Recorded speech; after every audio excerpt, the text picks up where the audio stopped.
Welcome back to the stream. Right. I think everyone knows why we're here by now, but I did find something that I wasn't entirely aware of, thanks to my friend Riri.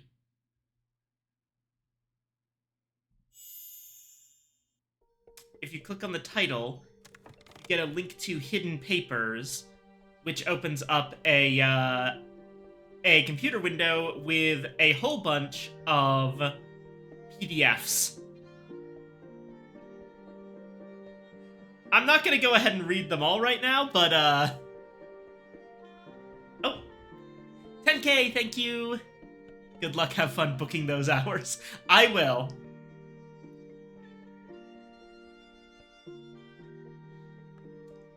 Right.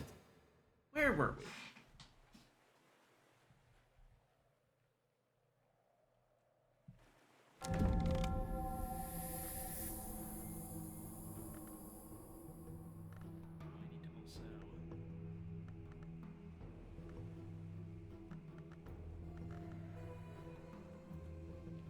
Post a thing in the other server to let them know that I have started streaming.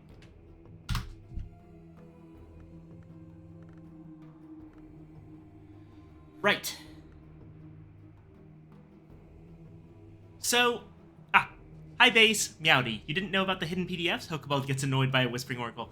I think I at one point knew about them, but I had completely forgotten.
Five, six, seven,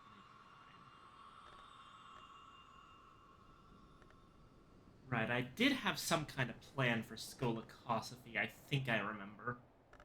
Obviously, Serpents and Venoms is going to be the level 9.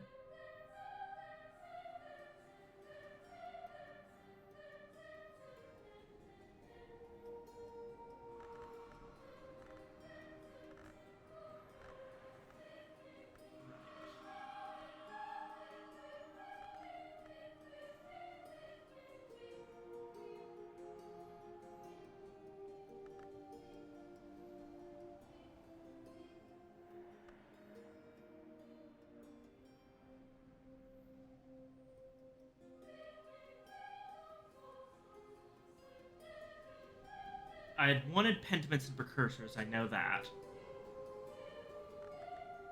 Probably Hyksos, too. Hyksos will be the next one. Don't want to go too crazy on languages. It's inefficient.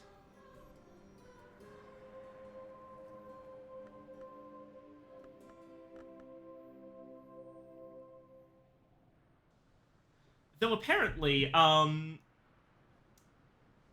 Hyksos has the funny detail that it's one of the languages that can be used for book crafting. Basically, whenever you craft something where one of the ingredients is specifically a memory, you're allowed to use a writing desk for that because it has a memory slot. And if you're doing one that specifically requires edge, like, say, the Forbidden Epic, then you can slot in a Hyksos book to get a benefit from Hyksos's edge aspect. Which is very funny. Right, surgeries and exsanguinations. We've got that. Heart and knock. Moth in the Sky for Sakura Limie.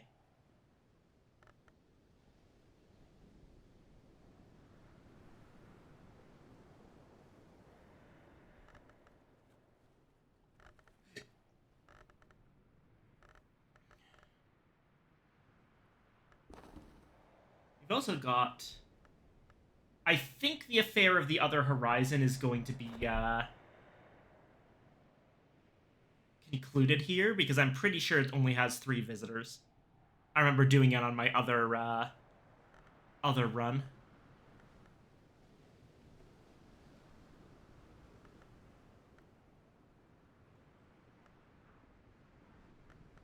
Oh, I might be able to read the 3 and 3 Vatican manuscript now. Let me check. That actually might be possible. If I use Serpents and Venoms along with Trist...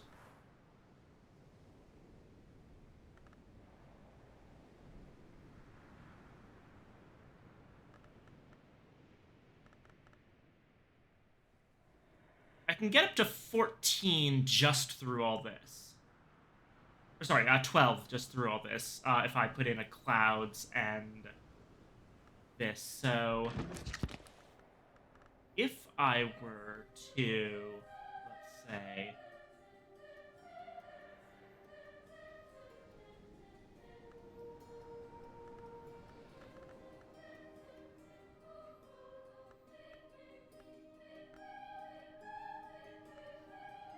What's 2 Moon?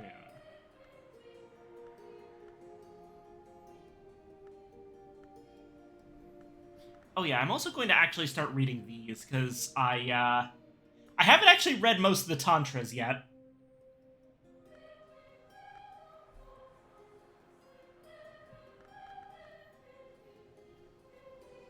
In fact, hold on.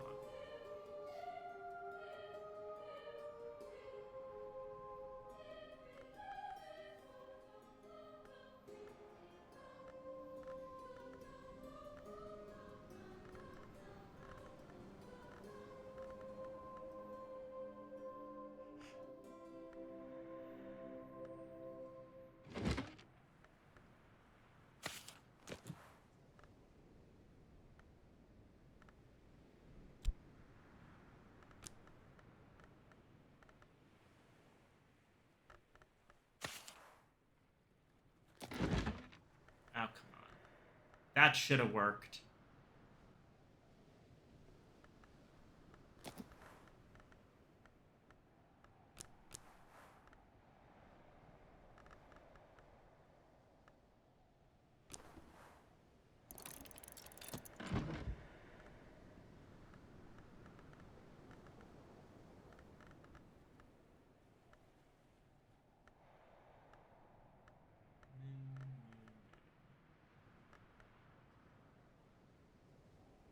A confounding parable will work. Let's just go ahead and pale desk that one. We'll read a 7th voice.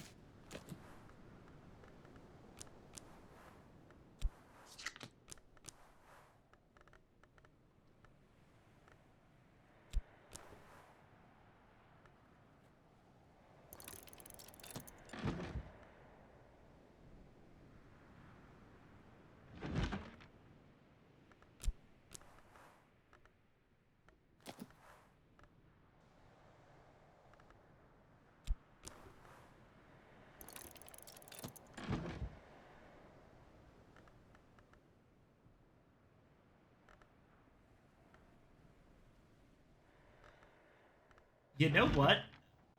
This is a flex. I can read all 4 of my Tantras at the same time. I get distracted by my job. My favorite brain rot thing is random censoring. What's going on? I'm reading all of my Tantras at once. I've got the incandescent tantra over here.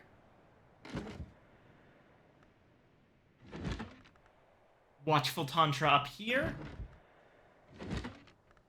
Fire circle tantra up here.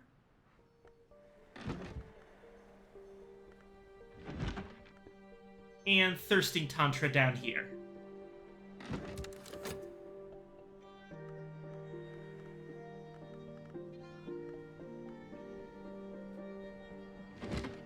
I'm also rereading a seventh voice for Confounding Parable.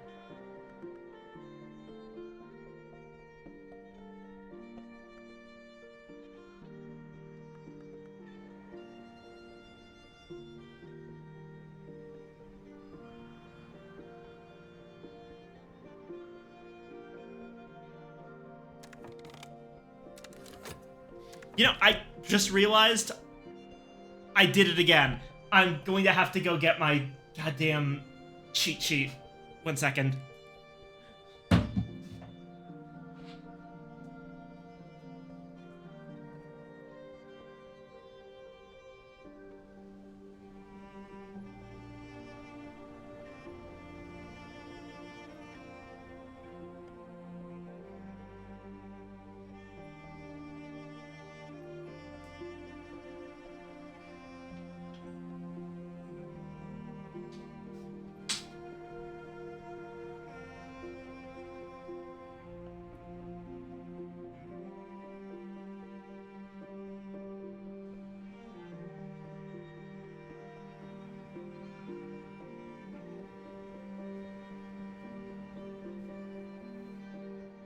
Okay, I'm back.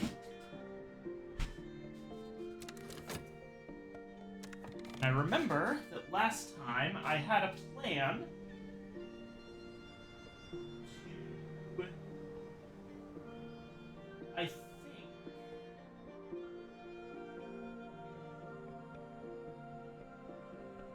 invite both of the Moors along with Reverend Timothy. There he is. Ah! Already done it. Okay, so invitation to Douglas Moore, Arthur Moore, and Corso. Yes, okay. I've already got the invitations. Good. Now I just need food for all 4 of them. Corso likes Grail, the others like Lantern. So... marinated roast beef has Grail, so we can use that. We've got the Cornish honey cake for Lantern. Now we just need 2 more items of food, one of which features a lantern.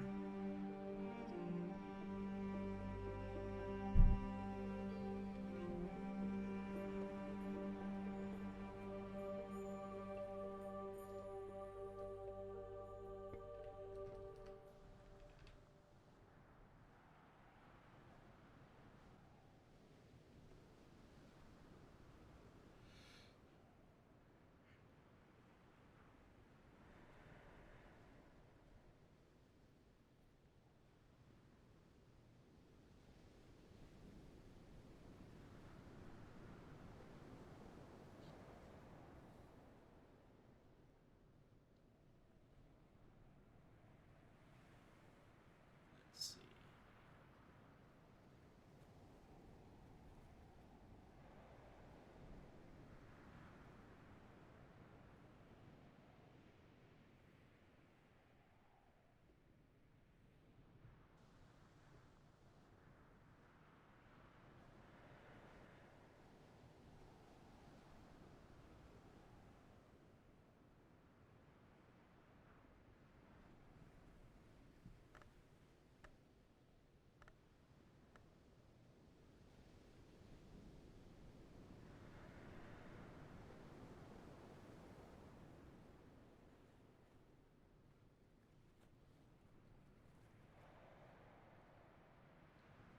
One second.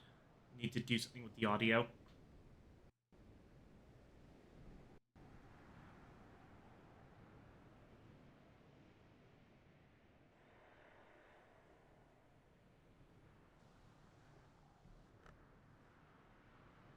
There we go. Just making sure that that's correct. Hopefully everyone can still hear the game.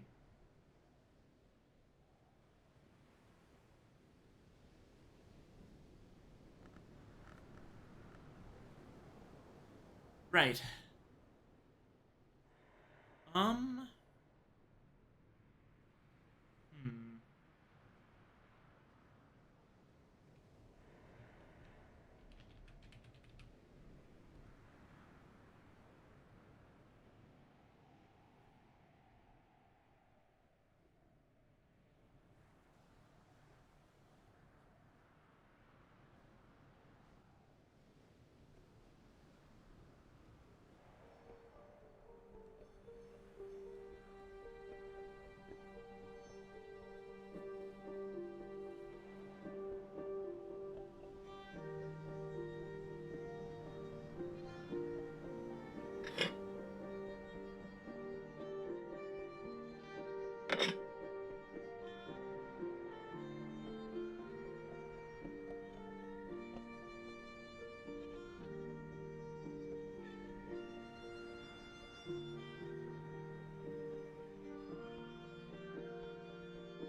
Hmm.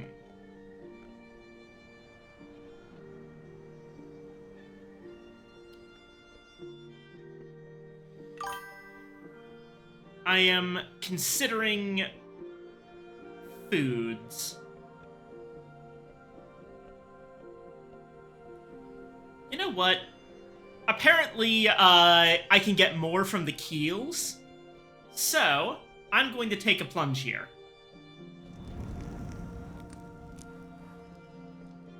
We're gonna do...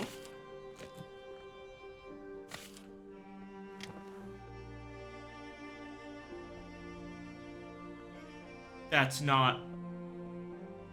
It needs specifically an amber pumpkin, not a soft amber pumpkin.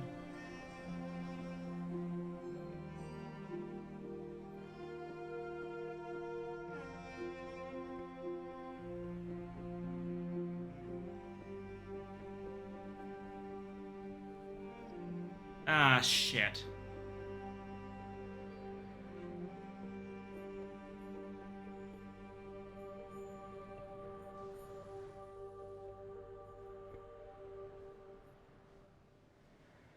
Well, fuck it. Okay, in that case...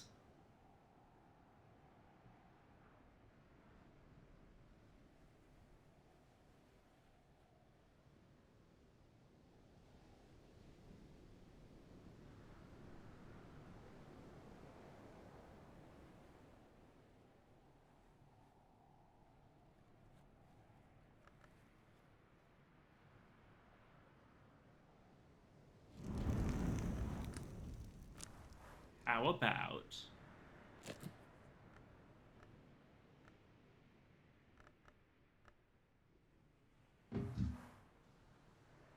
a stuffed golden marrow? That should be good. So now we have a first course, a main course, and a pudding. So all I need to do is make literally any side dish for Timmy.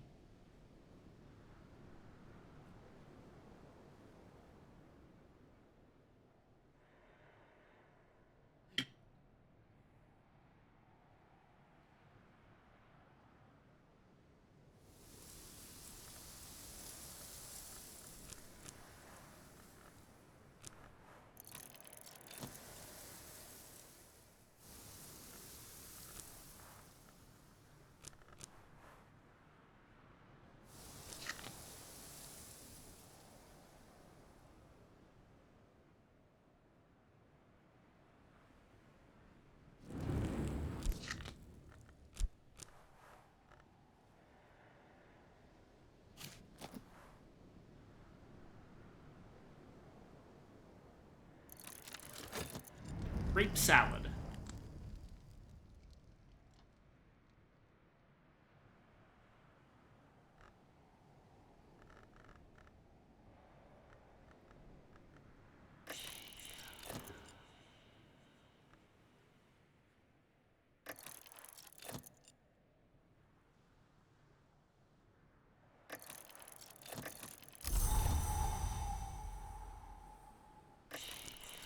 Ah, Dr. Southey! So good to finally meet you. I have been looking forward to this.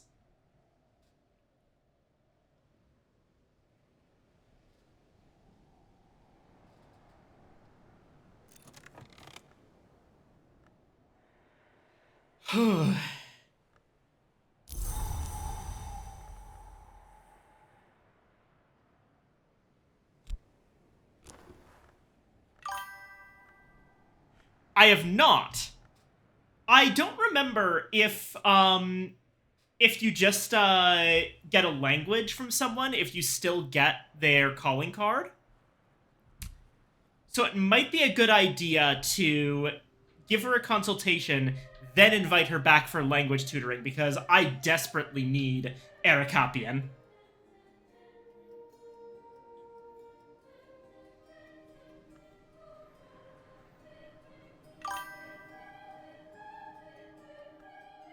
Tip 55, I'm pretty sure. No, it's better to consult. That is exactly what I will do. What the heck? Evangeline! Ah!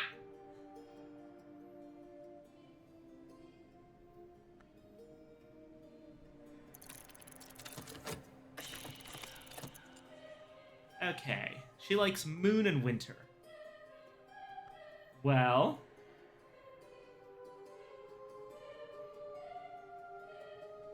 here's a pale lady and a prince of wines.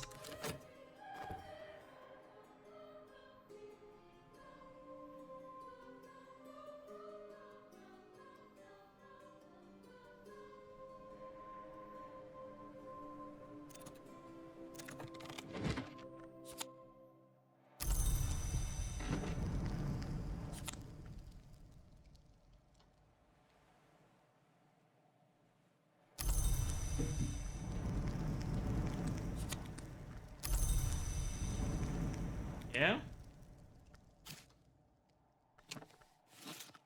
And now we just need drinks for everyone.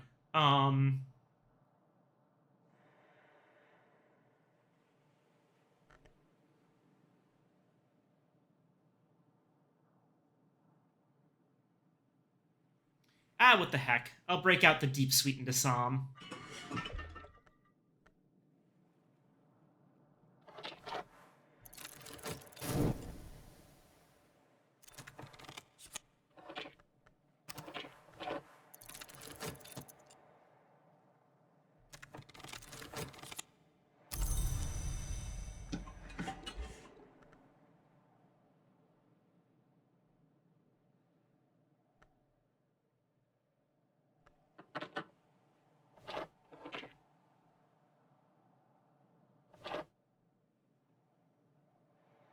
As for the other two,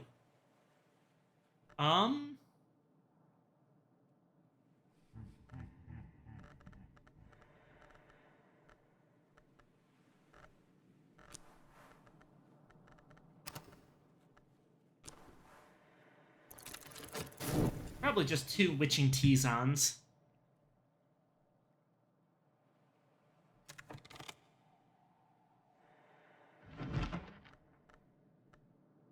Now...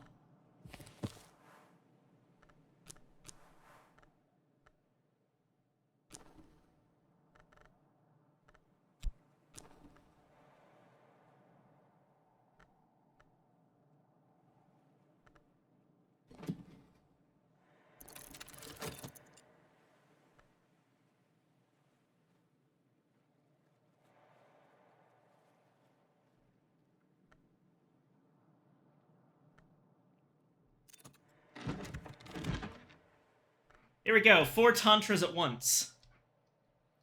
A disquisition on the many varieties of thirst, their uses, and their effects. C.G. Burial, the temperance campaigner, published elements of this in a pamphlet, which had to be withdrawn and destroyed after it became popular.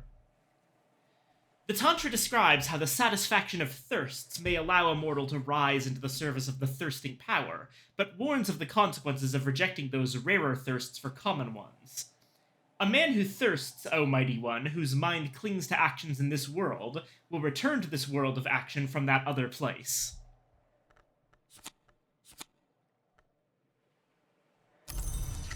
Righty? The one known extant copy of this in Western Europe was stolen from the British Library in 1892. One Harvey Haddington confessed to the crime and claimed to have eaten it, with butter and garlic, in a moment of ungovernable whimsy. Herein the great hooded princes are shown beseeching the wood to rise and devour an invading Timurid army. The Dapple King, the Honey Tree, and the Sea Twins all deny their request, until they enlist the help of a burrowing secret keeper. So the Honey Tree's the Malachite, the Sea Twins are definitely the sister and witch and sister. Burrowing Secret Keeper is the Velvet. Who's the Dapple King? I don't actually know.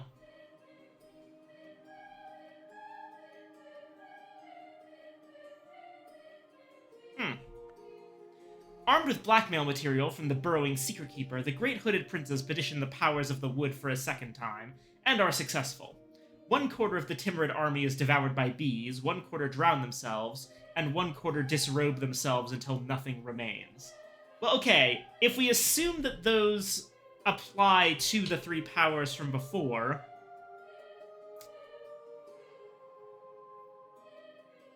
then one of those, yeah, bees is the Malachite, drowning is the Sea Twins.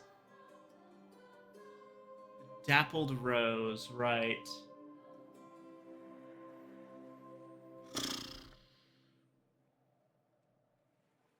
My brain is not working. Dappled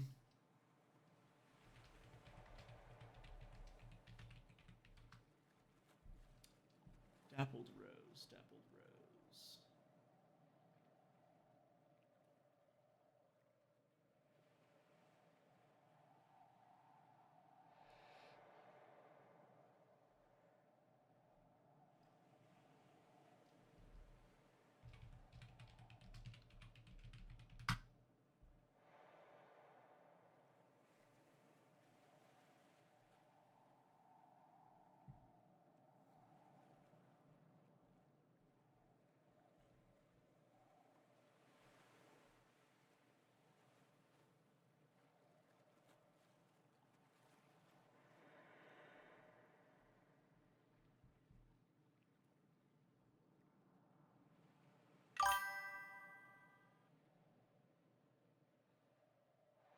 Yeah, I was thinking the moth sounded broad. Like, in terms of powers of the wood, I think the moth is a pretty big one. Is that the moth? Hold on. I need to check my sources here.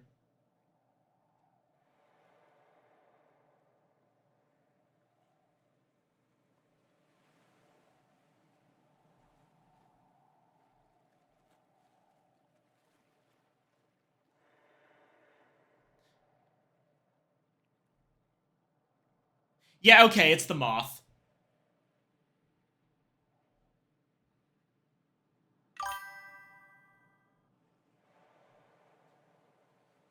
Piebald, right, okay. I keep forgetting that word.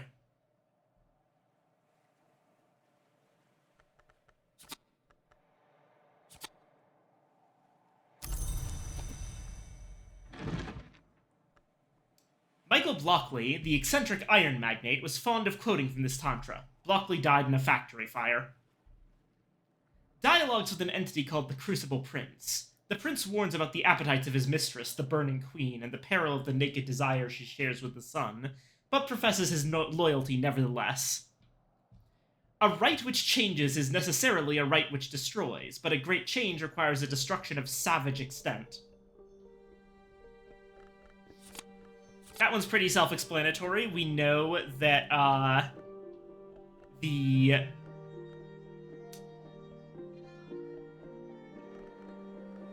what's the word? We know that the intercalate, Maybe I've been characterizing it as if the entirety of the Intercalate was just a distraction, but I'm wondering now if it wasn't if shattering the sun might have been necessary in order to return Sunset Celia to mortality, and simultaneously the Swan King.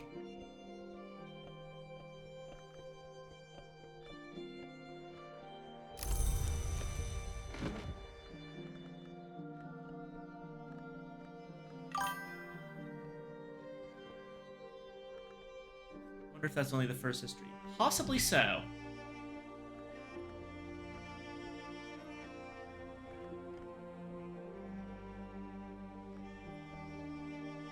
Also, I'm gonna do a thing here.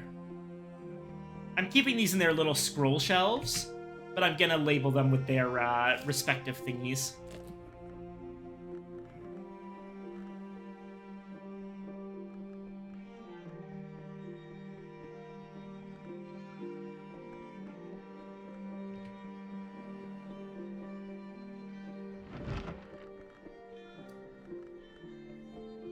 Notable for its involvement in the deaths of Dafydd Jones and Meredith Blaine, two early physicists who each claimed to have the only copy and who ultimately fought a duel over it in 1840.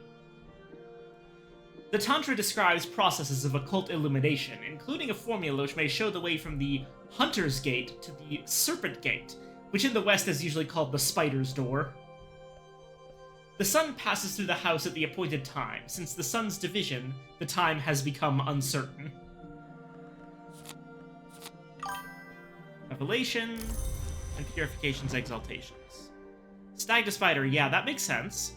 The Hunter's Gate being the Stag's Gate makes sense, considering stags are a common hunting target, yeah.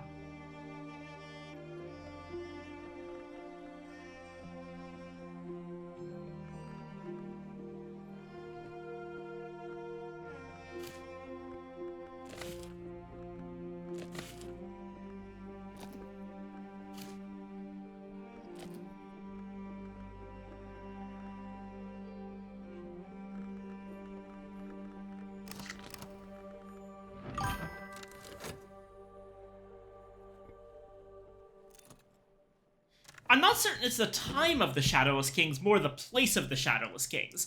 They mention that it's called the Spider's Door instead of the Serpent's Door in the West. So that implies that the names that are being used in that Tantra are from the East.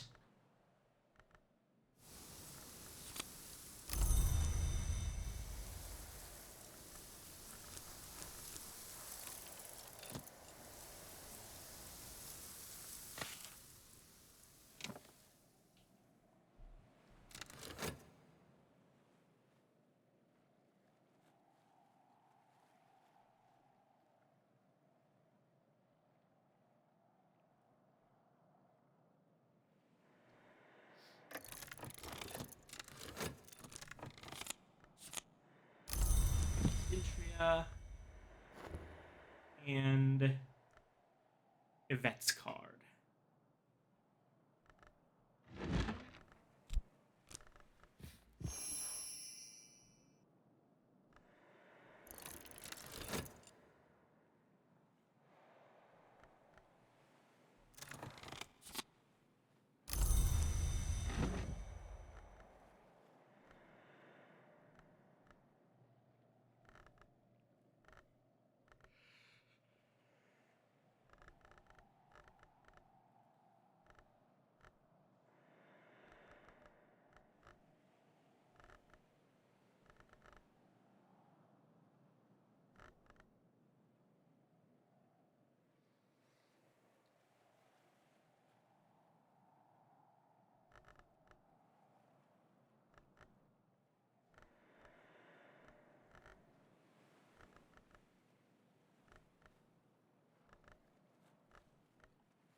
Anyone sign any books yet? Don't think so.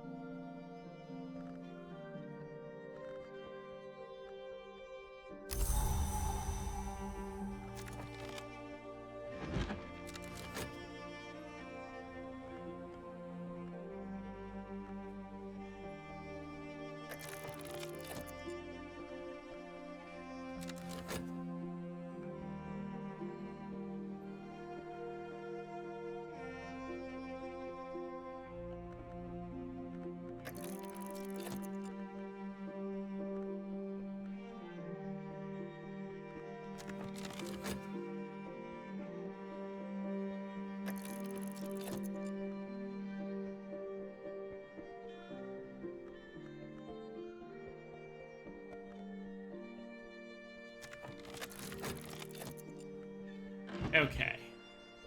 What is a thing that is also moon?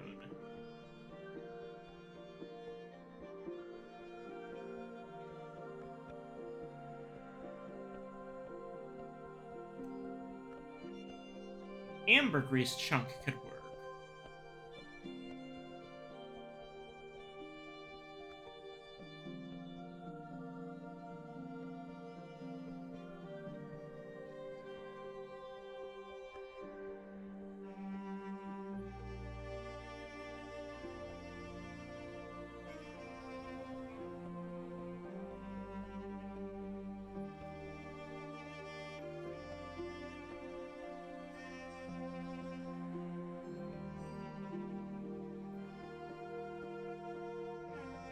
As could all these phosphorescent scrapings I've been gathering.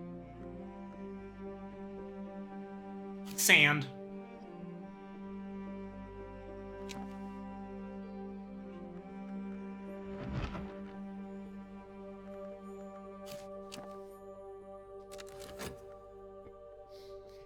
I poured sand on the 3-3 Vatican manuscript, and that solved everything.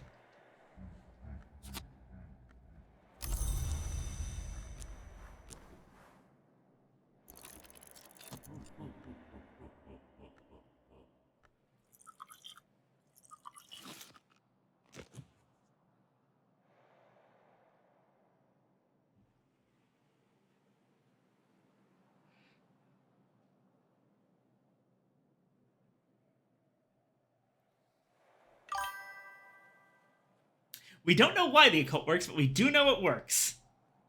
Ain't that the truth? Alright, okay. What is a moon thing that I want to increase?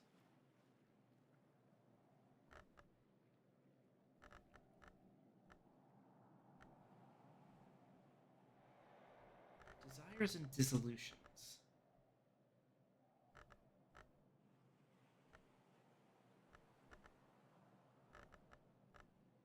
Yeah, that'll work.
Okay.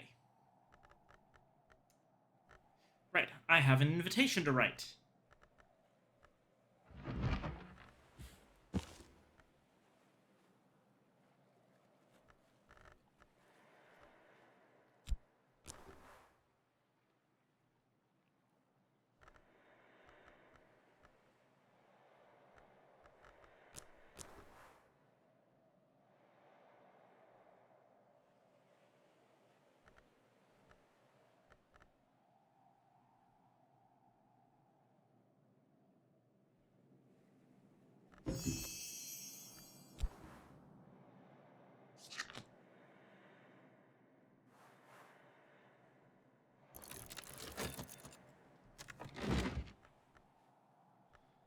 Here we go.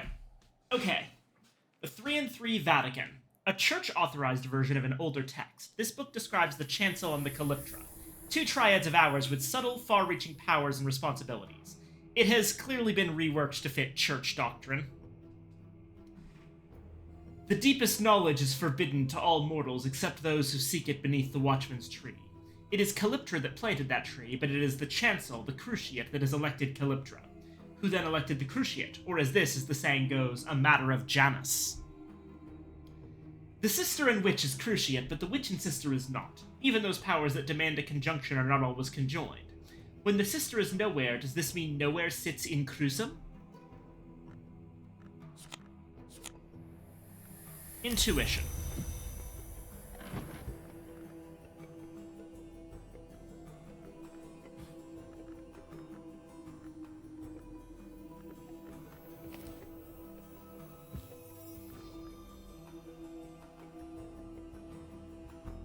Oh yeah, I've got a bunch of books here that got hit with Chionic Theoplasma. Okay. Effective against contaminations and 7 heart.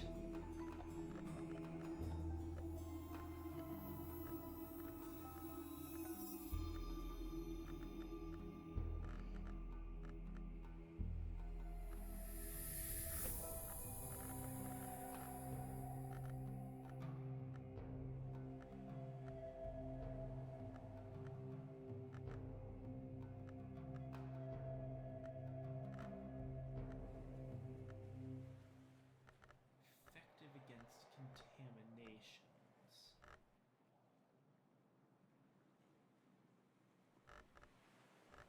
That's curses. This is corruptions.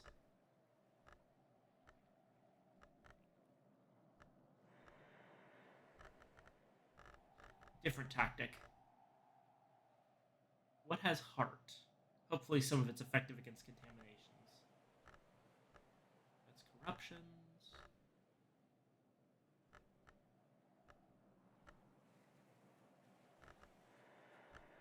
Yes! Okay. That's easy. Quenchings and Quellings does it. Alrighty. Let's see here. Heart Desk. It's gonna be Nona.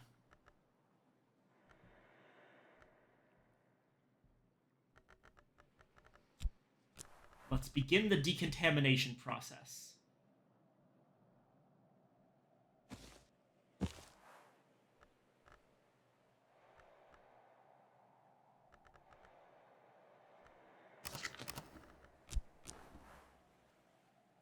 The DeWolf method. Some credit it to Gideon, others to Ava.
There's salt.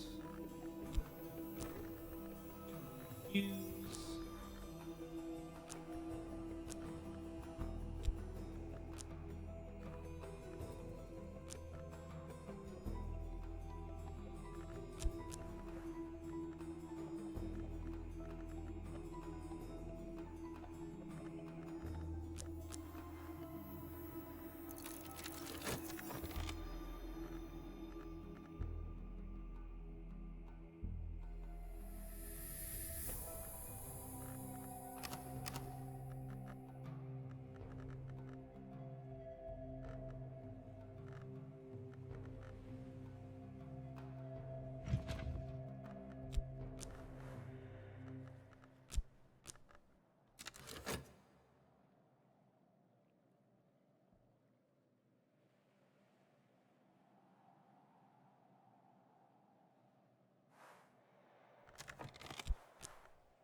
problem with the direct approach to theoplasmic attenuation is that if we call on any of the hours, we may end up theoplasmid worse than when we started, so we need to go carefully.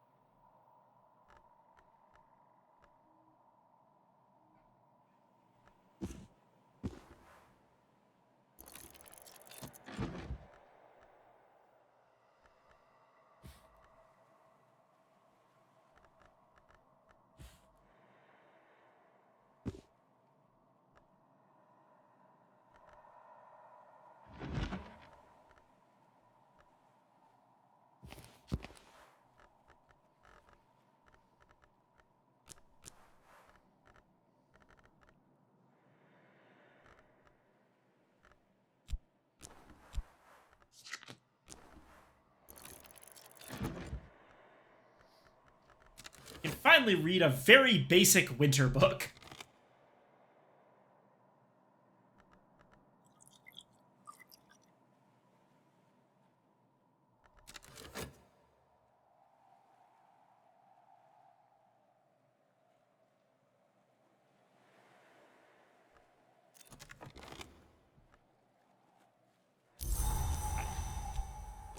Hello again, Dr. Southey. I need tutoring in Arakopian.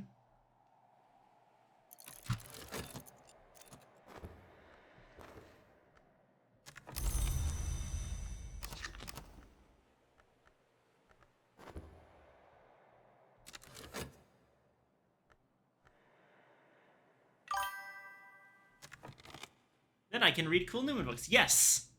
I think that's my last language. I'll finally be able to fucking read, towards a fundamental aesthetic.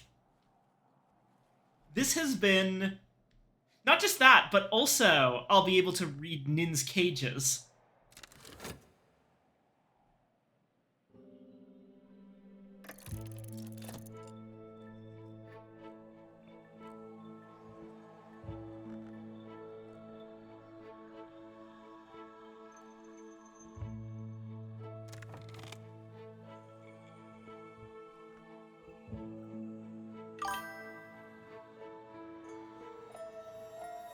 Yeah. Both editions of Towards a Fundamental Aesthetic, Nin's Cages, all of these things.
I can now read Inam, Kapigigin Lupir, Garki Kripis.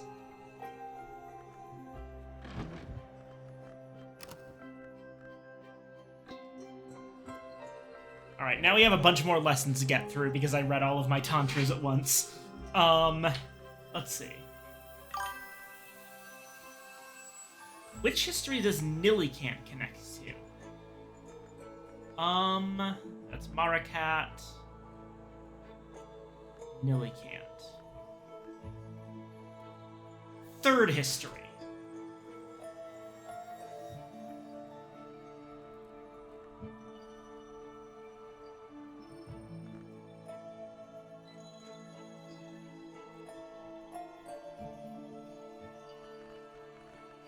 Probably. Actually, I'm curious. Let me check something. Um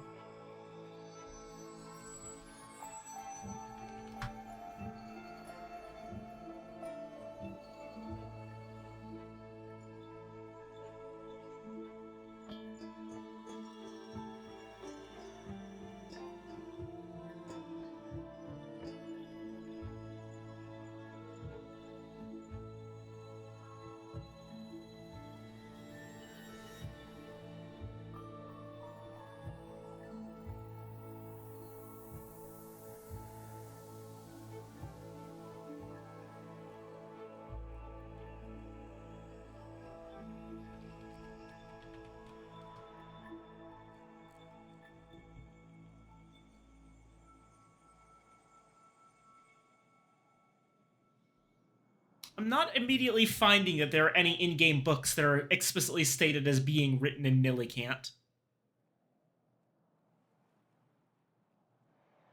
I was wondering if there was a situation like the Sun Disfigured.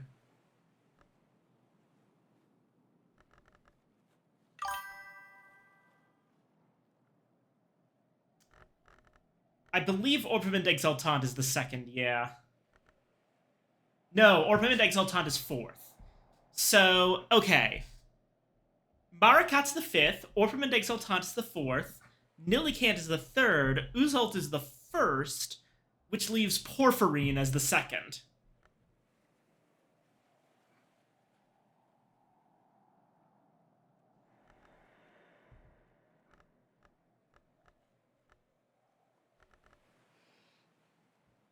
Okay.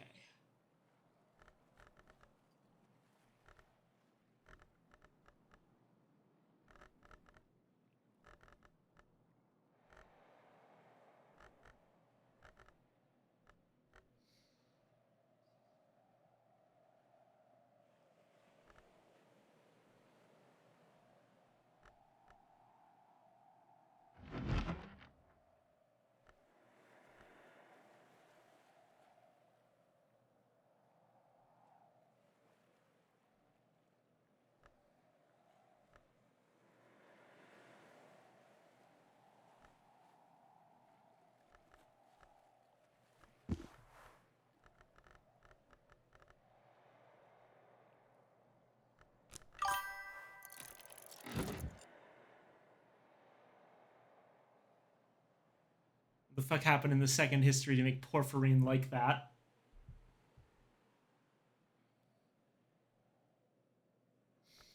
Well, considering it's the color of Secret Histories, I think whatever the heck happened with Porphyrin probably involves the centipede.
According to the Sun Disfigured in the first history, yeah.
According to the sun's design, it was always going to be that way.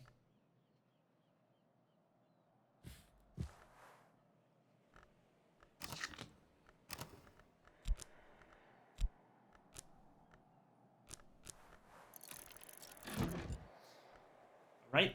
The big blue business.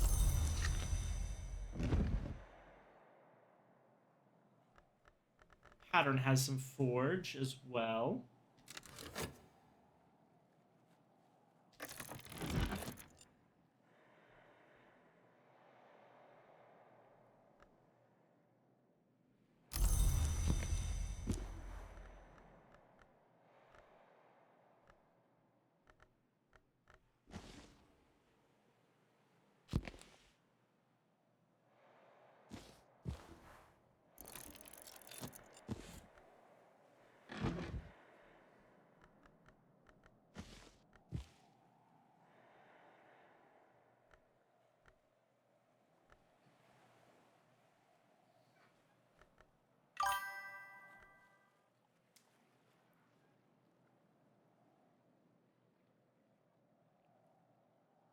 Yeah, that's probably Lady Tryphon.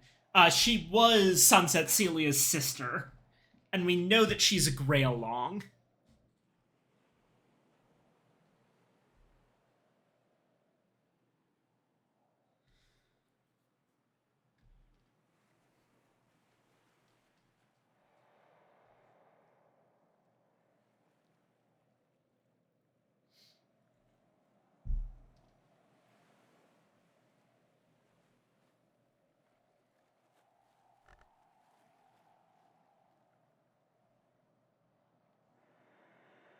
You know, thinking about it, right?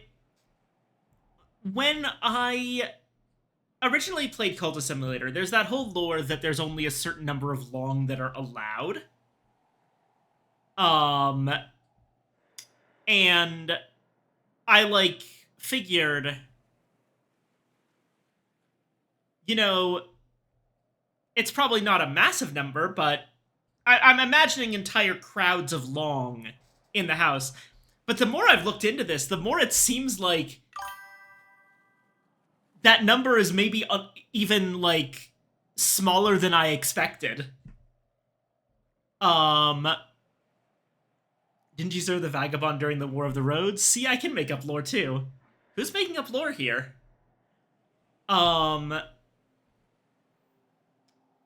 But, like, seeing all these names just come up over and over again makes you think, like, wow, there really actually aren't all that many long, are there? Every one of them seems to be a big deal. And I realized that, you know, the, like, largest amount of seeming long that I think that we've encountered are edgelong. And I imagine that's because edgelong tend to get vacancies more often because they keep killing each other. So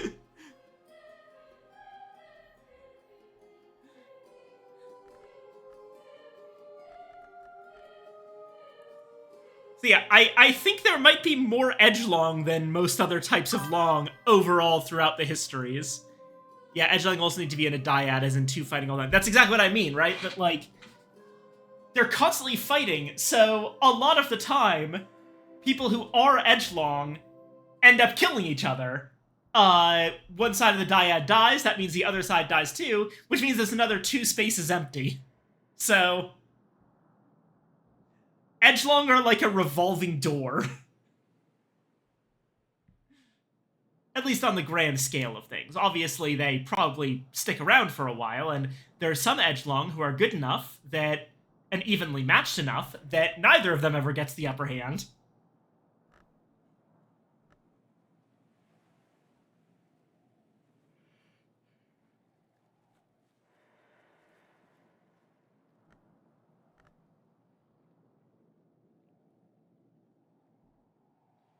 I'm missing a desk somewhere.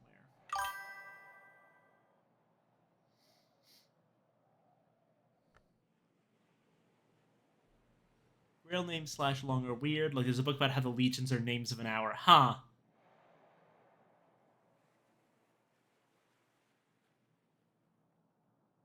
Yeah, but Azita's still fighting someone.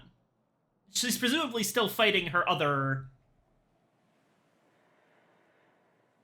half. They would probably live longer if they both sucked at Edge.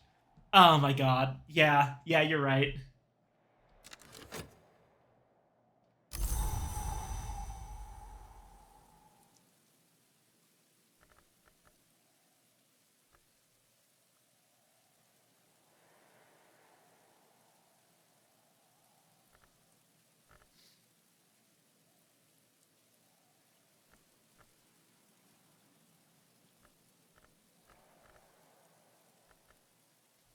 Ah! Hello, Buffy! Wow, wow, wow, wow, wow.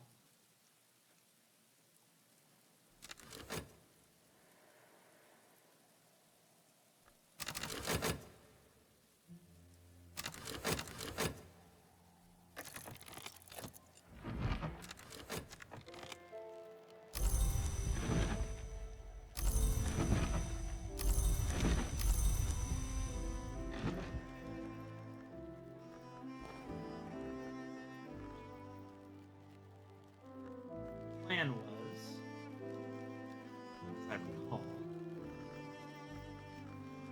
Oh right, I just needed the pattern.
That one going.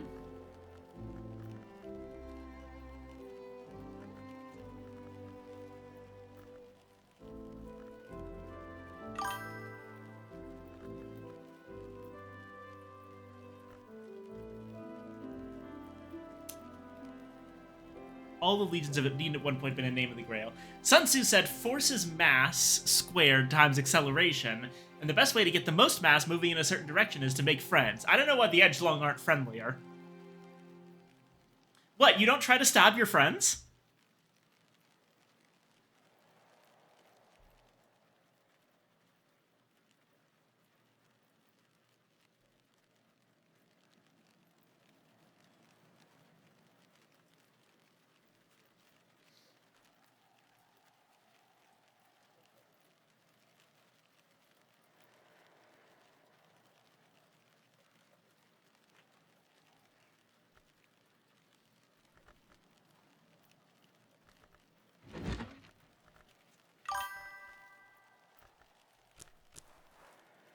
After the all stab, I could best my opponent in chess winning move, you know. You know, that is something I wonder about. Does it still count if Edgelong are trying to beat each other in other ways than killing?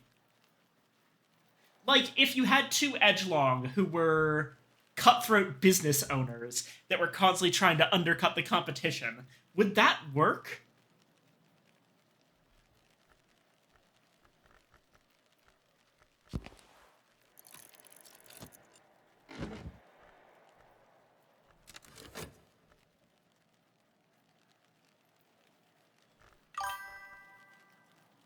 Of course, conquest isn't all about killing.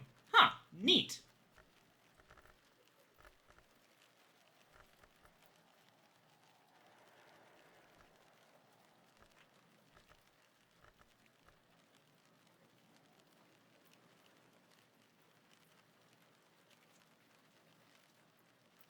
Fair point, though.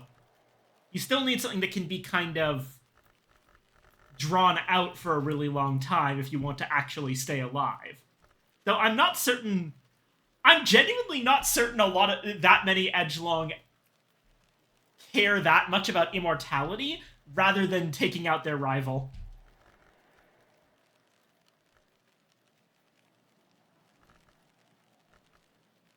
Who knows?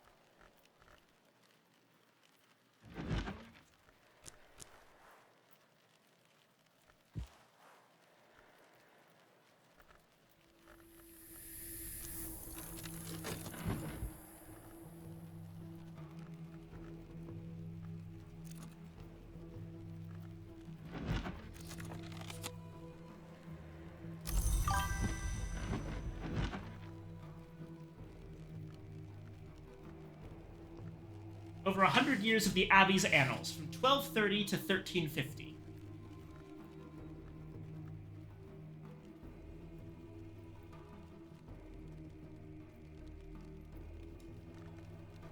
Well, that's the duality. The constant fighting is what it's about. Once someone dies, that's it. The end, i.e. winter. Yeah. 3 events of particular interest are recorded. An endowment by Eva de Braus, widow of the Marcher Lord Gwillem Du, Black William, which enables an expansion of the Abbey, the construction of the Winter Tower, which is dedicated to the Madrigad, and the death by poisoning and arts unsanctioned of Abbess Nona. Interested. Black William. Now, we've heard of Red William, the Cunning Man, but I wonder if there's a connection between Red William and Black William. Is there a White William that used to be a Gold William?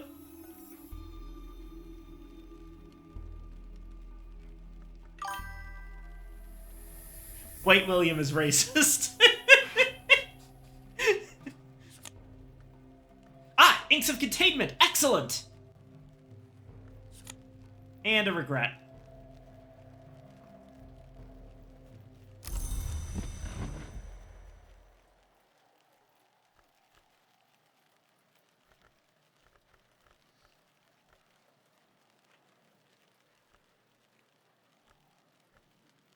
Oh boy.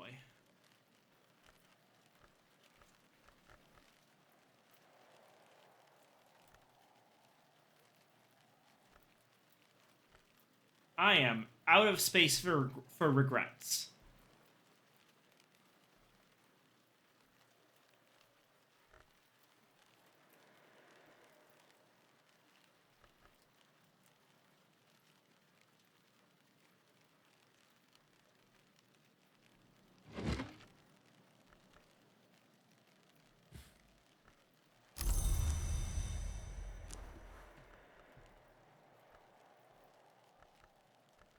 But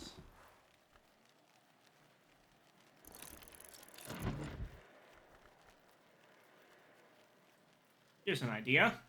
Okay.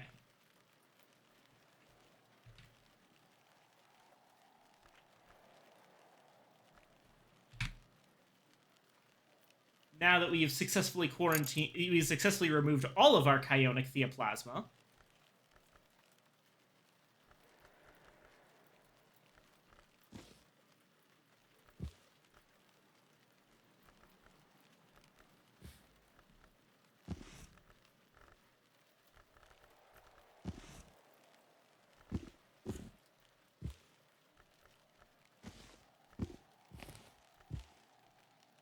take all of the gossip books, put them over here.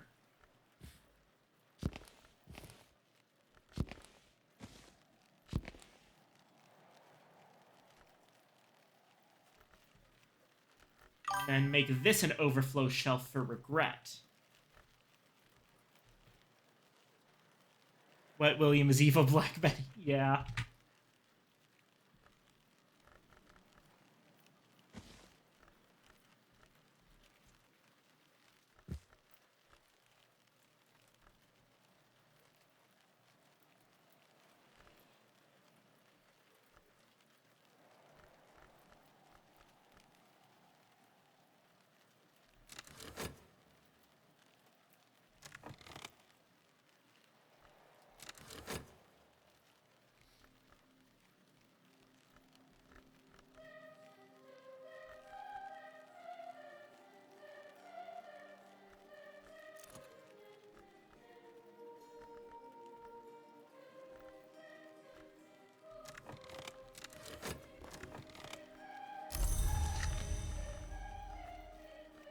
Now Deep Mandaic, which we use Foresight.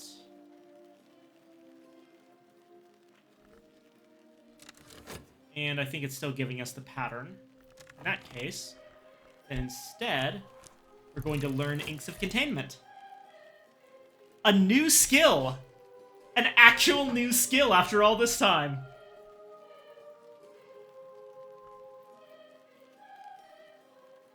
And it's one of the ink skills. So, that's finally all three of them.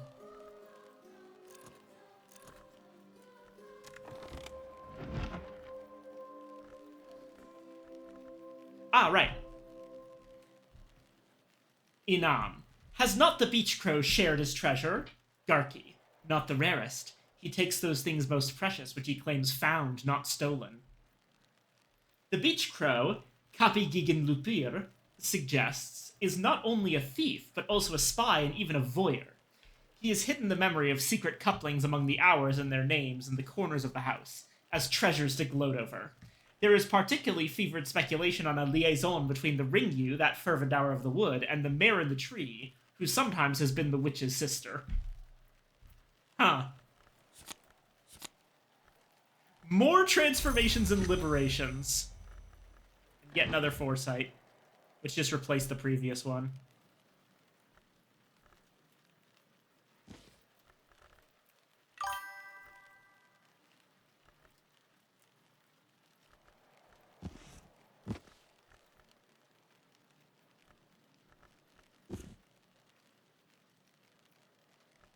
Oh god, we're out of room in the foresight area again. If I move this here, does that give me... No, it doesn't give me more space.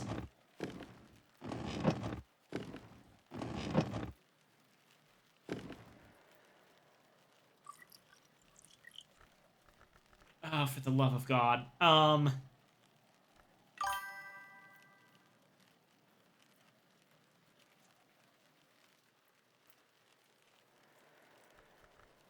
Thanks, Beach Crow. So which Newman is the one with the Ringyu and mirror in the tree? I don't know. Okay, I'm gonna need to do something very strange. I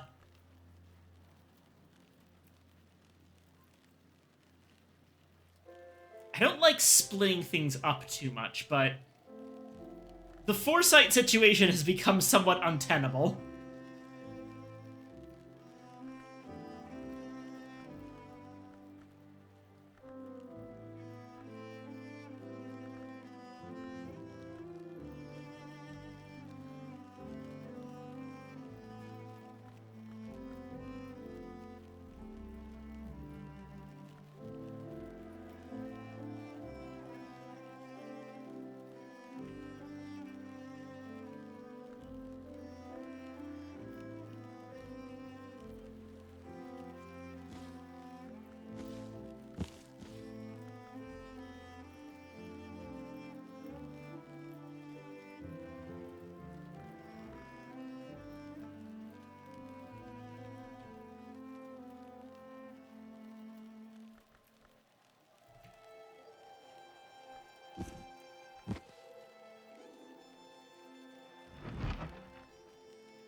Need to be a car battery spot so I can check car battery nation. Please don't do that! No!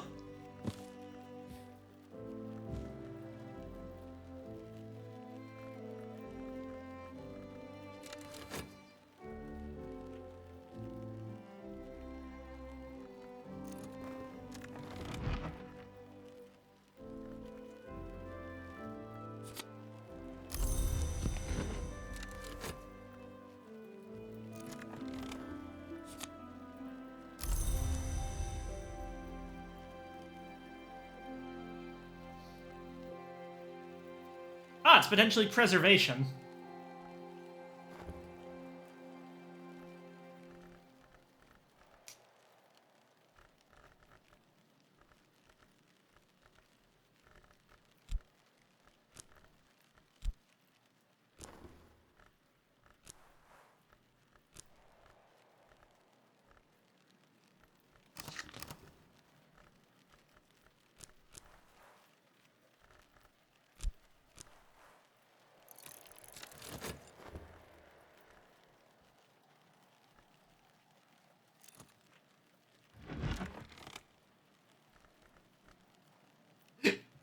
And there we go. Mixabolics is fixed.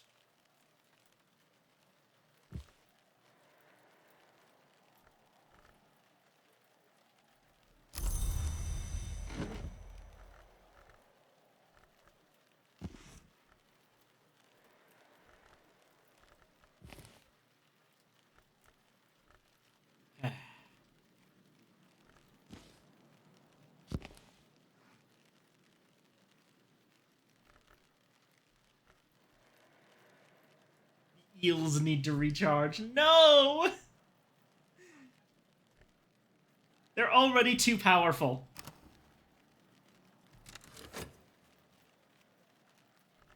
Oh, we're about to learn Erikapian.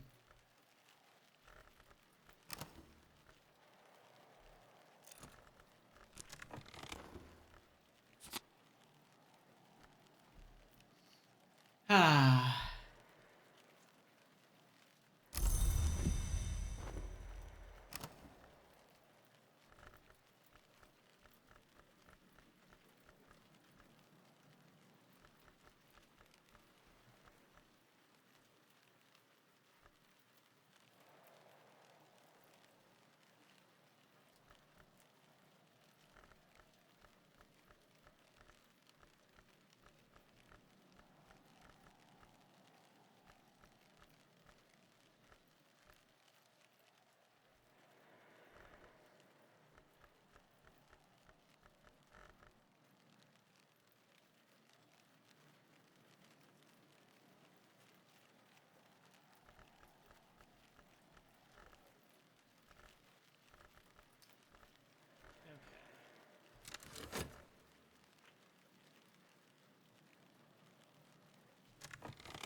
Dick.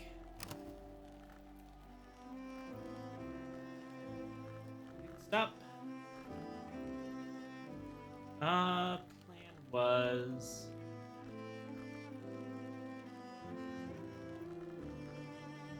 the plan.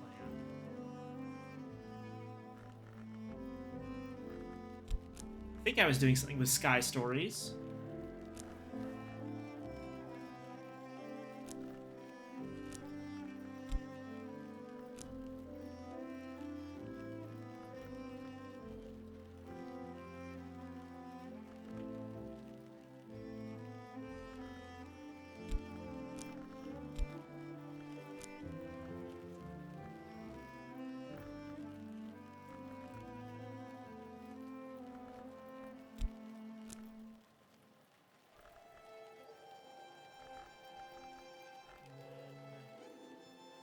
Something else involving heart. What was I doing with heart?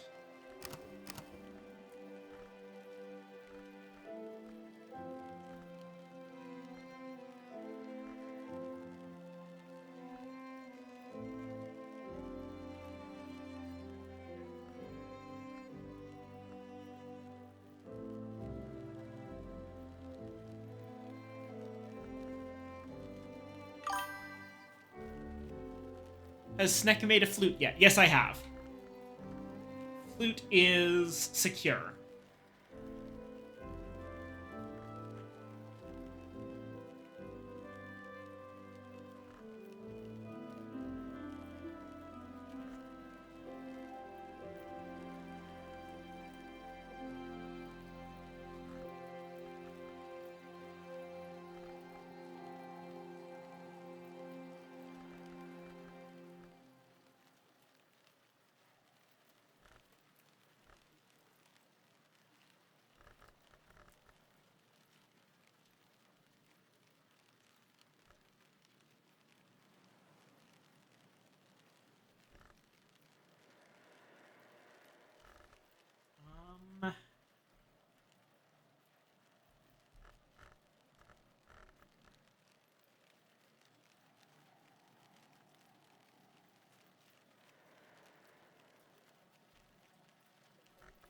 Right, Fusine. That's what I was doing with Heart. Okay, then we're good. Satisfaction and Storm, Beguiling Melody, and Cheerful Ditty. Perfect.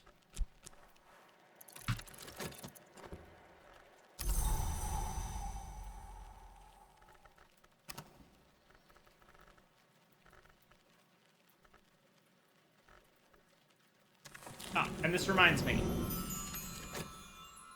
I have a commitment to make. Deep Mandaic? Let's take a look at the Chandler's Tale. There was a story known to candlemakers of a guild master who made a wager with a master of the Potter's Guild. The Potter's oldest cup, she said, was older far than the Chandler's oldest candle. However often one drinks from a cup, it can always be refilled. So they brought their witnesses to the judging on the appointed day, and the Potter's witness brought a cup he had used for 70 years, until its shattering. But the Chandler's witness brought a candle 77 years old. Every month, the Chandler had bought the old stumps, returned their matter to the vat, and used them in his wares, so that each newest candle was also the oldest. Ithistry teaches us, there's always a way. There is a story known to jewelers of a guild master who made a wager with a keeper of butterflies. The master jeweler claimed his jeweled egg would hatch something greater than any of the butterfly keeper's chrysalids. Of course, after a month, the butterfly keeper's gardens were bright with wings and the egg had hatched nothing at all. The jeweler, unable to pay his debts, fled into the desert with his egg. Horamakastry teaches us to know your limits.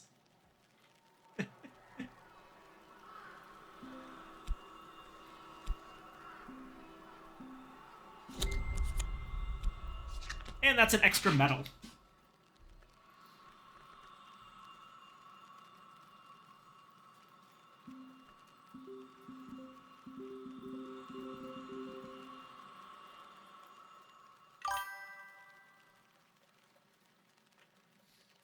Steely Snack, yes.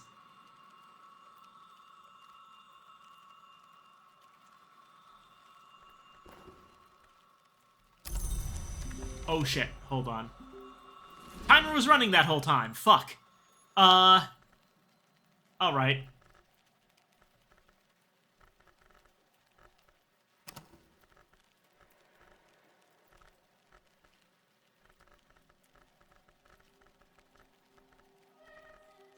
Next up was Fusine.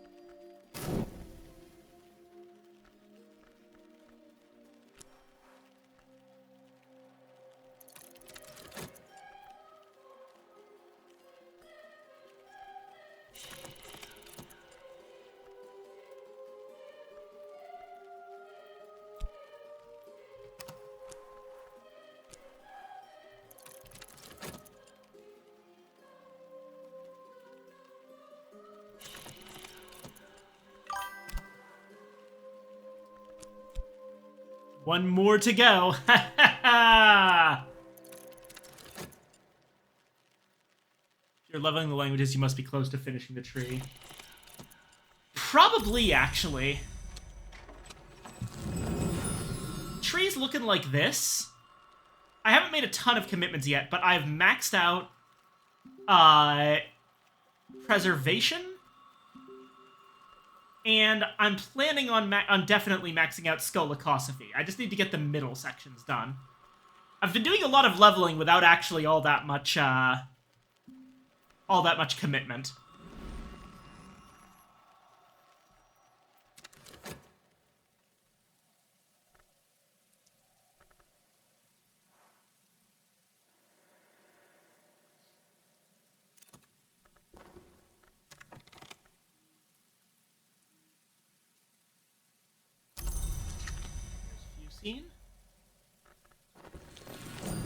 Go into Ithistry or Hushery.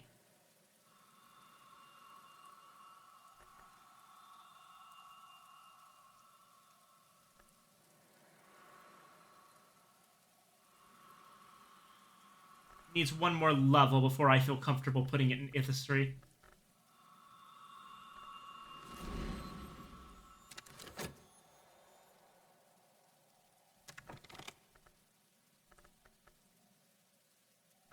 Which I can do with solutions and separations. Because knock.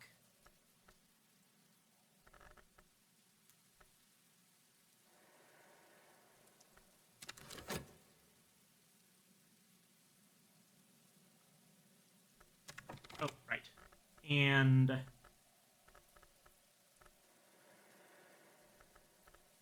gonna take those Inks of Containment and level that up with Regret right away.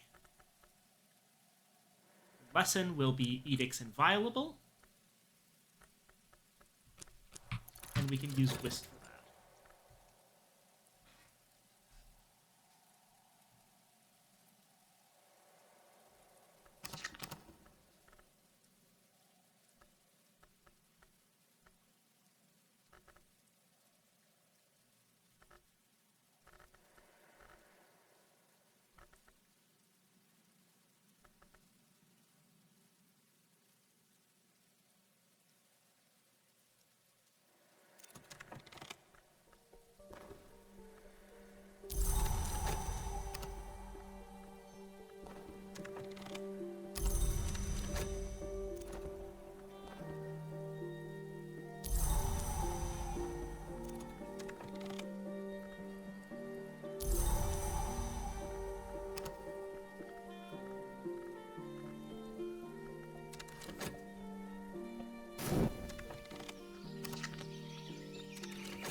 Okay.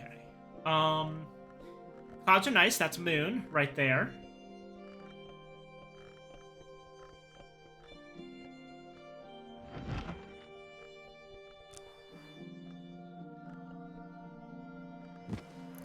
Contradiction.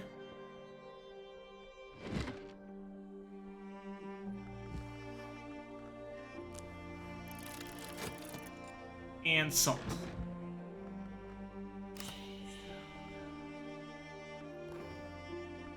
Ah. The Origins of Hours. Ooh. Yeah, I'll spend a gold on that.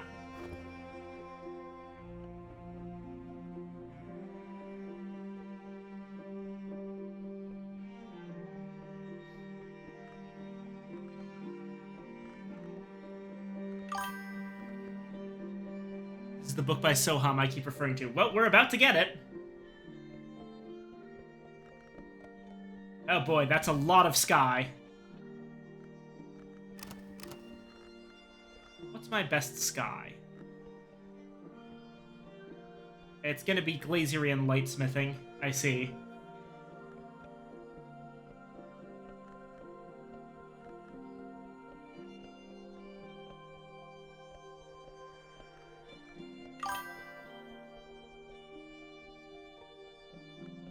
He started out as minutes and got longer.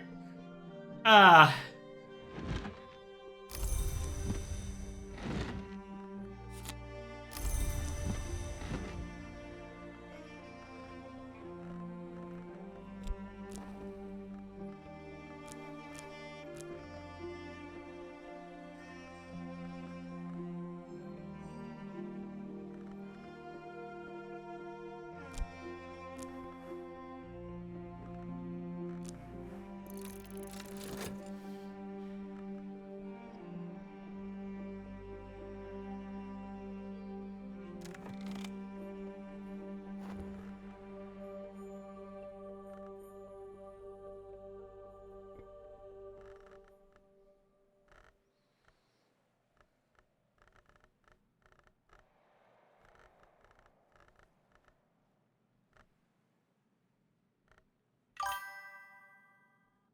Hydrato, Snecko, and Long Sneck. Okay.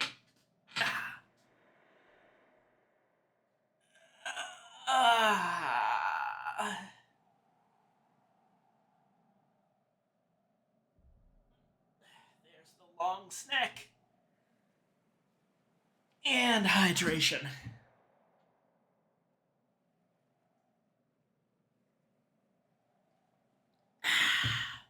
Thank you.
All right, salon time.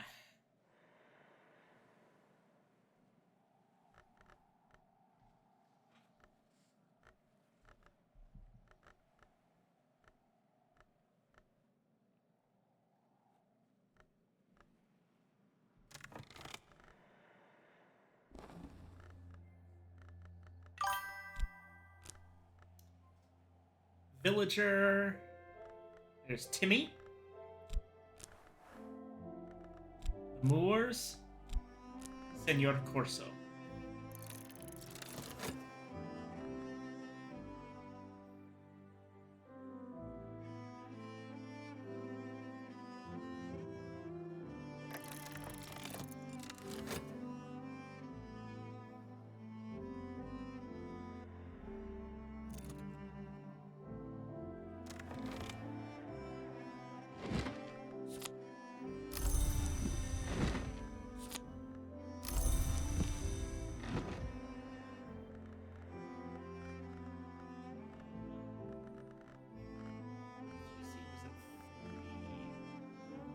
Right.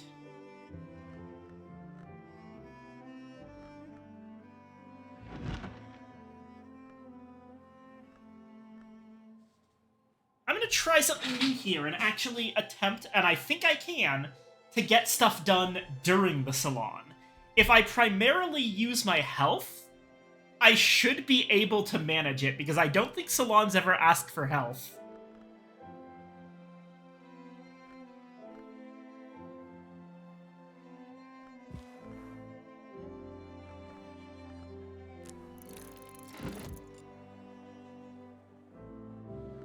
So, for example, right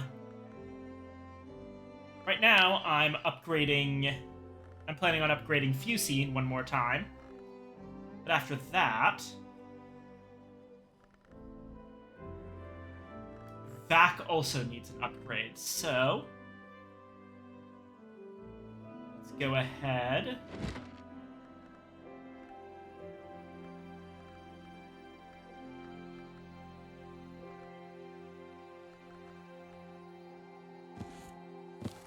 Grab the Book of the Centipede.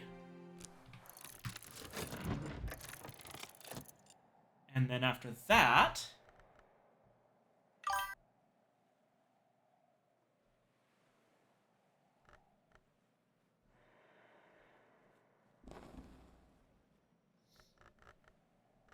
right, we're adding an Arab.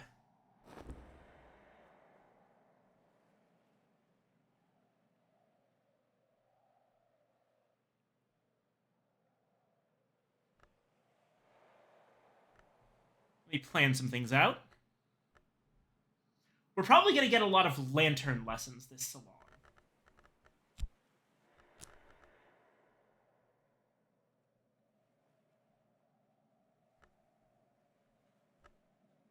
We're not going to get access to them until afterwards, so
all that's running in the background, and I haven't stopped my ability to do salons at all.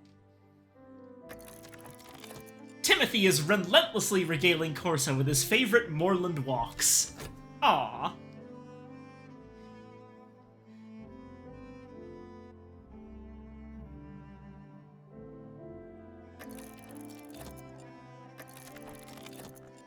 Trist.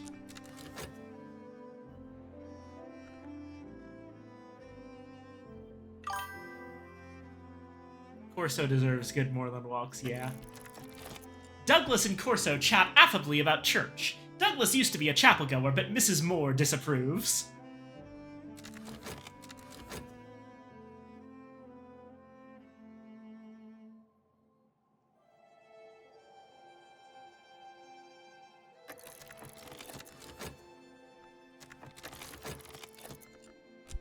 Work hard for gaiety.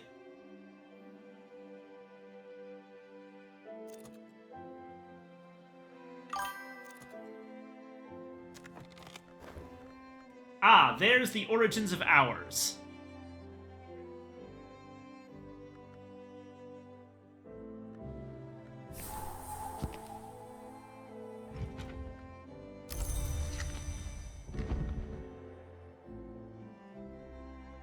Okay, Moors, talk, but to each other. I swear to God, if I genuinely have to boil it down to literally just the Moors and no one else, I fucking will.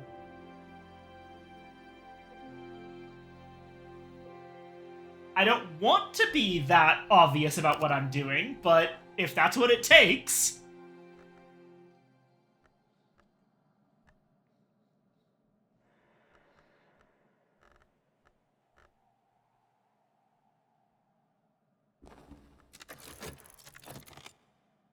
Arthur and Corso are discussing Aracapian, a language that both of them are struggling to master. They agree to correspond in that language, although Corso points out that it'll probably get their post opened by the Suppression Bureau. Oh, right, that's why I invited Corso. I completely forgot about that. It's that, specifically, if you bring Arthur Moore and Corso along, there's a chance they give you an Aracapian lesson, and I didn't know if I was about to get Yvette. Turns out, I didn't need that after all, but... it is nice. It's basically a free level.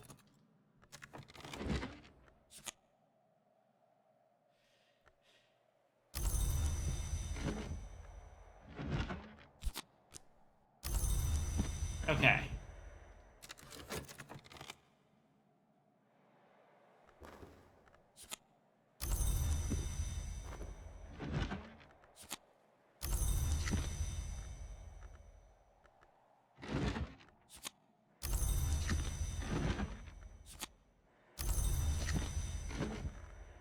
Right. Fusine. Health works for Fusine.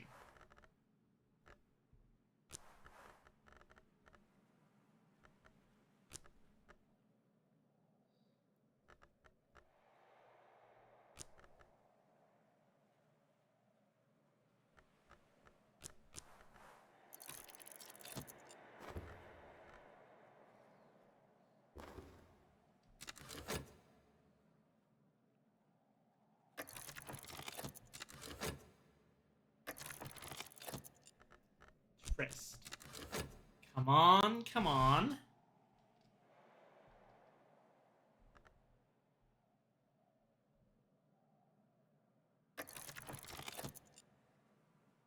Oh, thank fuck!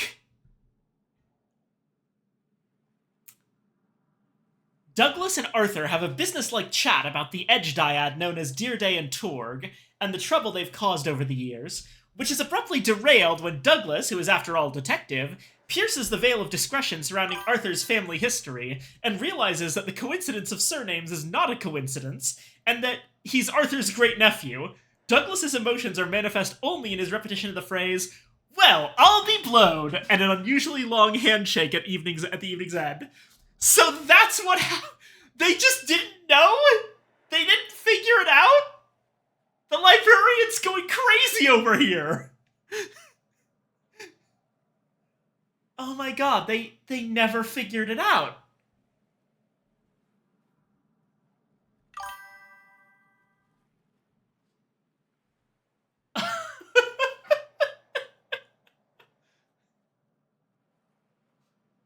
Oh, weird. We have the same last name. Well, I thought this entire time that there was something that made the Moors not talk to each other, and that was like a plot thing. That they like hated each other. But no, no, they just legitimately didn't know they were family. Like you assholes have had 3 salons together, and you never figured this out?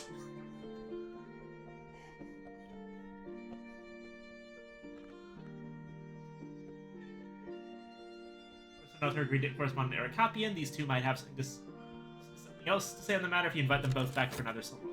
Nice.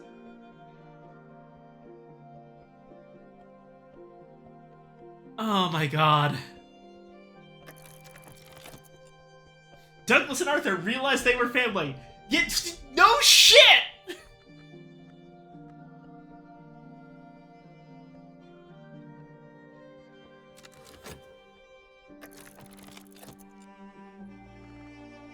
Whist! I think at this point it's safe to start using things again.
God, imagine being fucking Timmy right now. And just being here to see 2 massive dramatic things happen. One is 2 of these people start speaking in a language you've never even heard of. And then another one of them talks to one of them and realizes, oh my god, they're family. And oh my god, I like to imagine that the librarian mentioned them being family when inviting Timmy up and like telling him who all the other guests were. And since the librarian didn't know that they didn't know they were family, because I didn't fucking know, he also gets the suddenly, wait, they didn't know?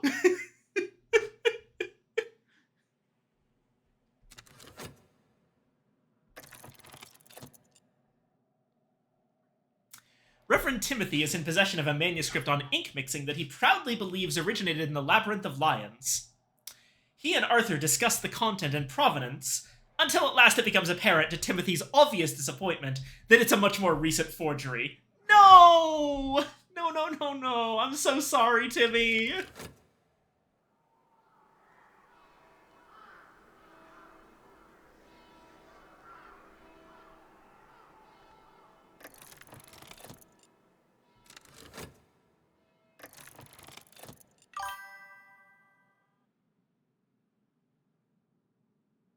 Arthur and Corso don't know how to speak the language. You figured out somehow by listening to them talk about it.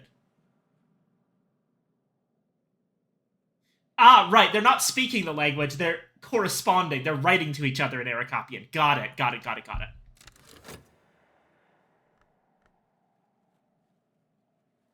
I actually wonder how many of these languages have a spoken element. It's entirely possible, in theory, to have a language that is only written and doesn't have a spoken element.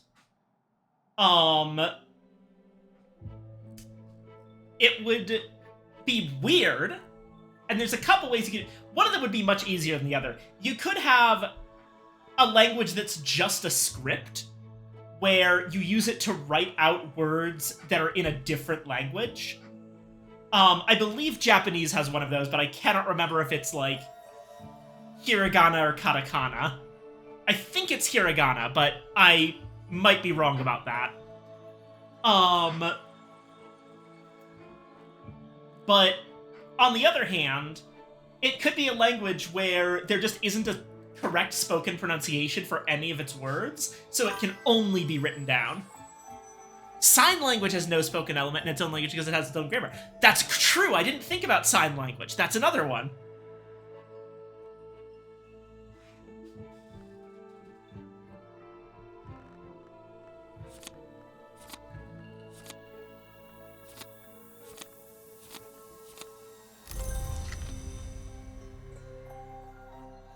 Yeah, that is a great example. Thank you, Base.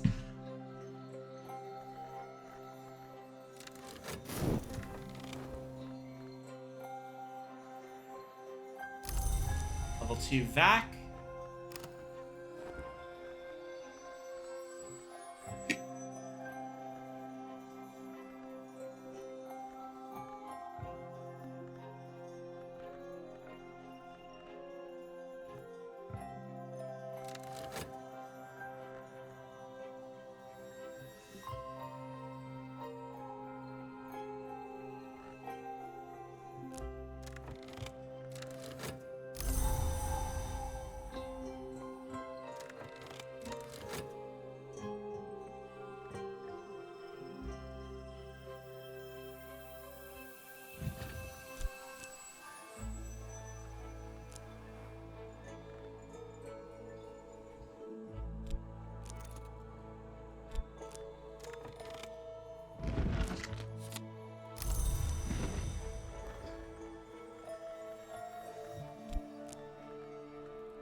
Okay, good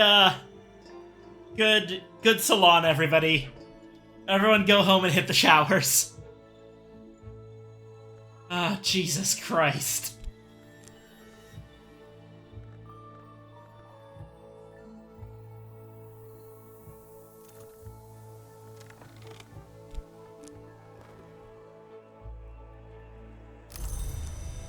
There's that one done. I'm planning on, leveling up Hyksos one more time with Disciplines of the Scar. So that's gonna be, let's go with Contradiction.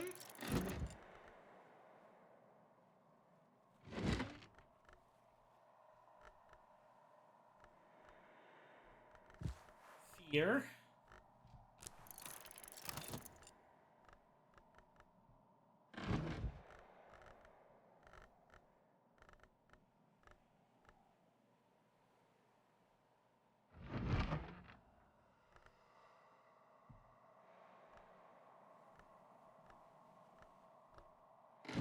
Get satisfaction back in the morning. So you only need the one grail.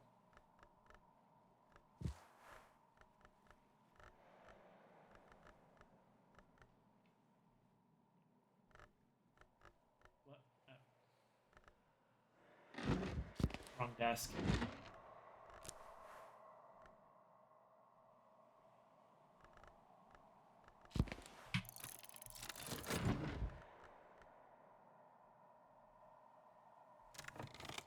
Okay, once we get that one done, this will be able to be placed somewhere. Oh, right, I wanted to place Fusine into...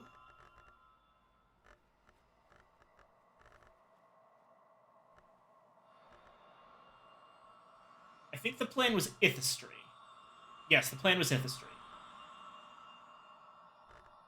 Once again, let's read the other one at least. The Queen's Wound. There is a story known to painters of a queen who could love no other, neither woman nor man, but only her own image.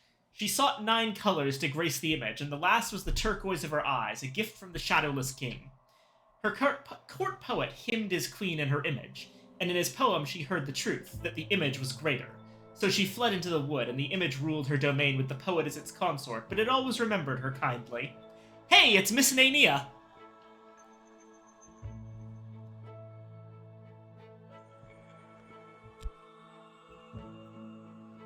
There is a story known to smiths of a queen whose realm was invaded by a great army. When she learned that there were 9 invaders for every defender, she ordered her army to surrender its swords. Night and day, her smiths labored to melt down the swords to bronze, while her generals threatened mutiny and the enemy advanced unhindered. They used the bronze to cast a bell, but each time the bell was rung, it cracked and had to be recast. At last, on the night before the invaders reached the city, the queen surrendered her crown to the casting. When it dawned, the smiths rang the bell, it cracked the moon like an egg and drove the sun from the sky. The invaders fled, but the queen without a crown was no longer any queen at all. The Hushri one was this story about, probably Miss Naenia, the palest painting.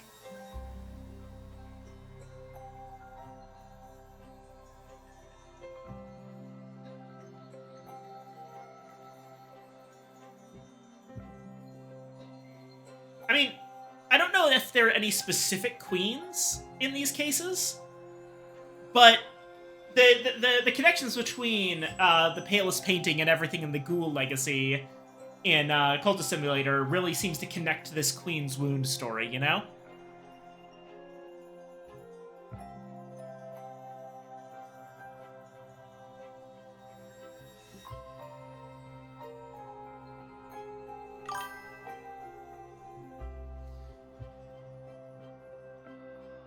Right.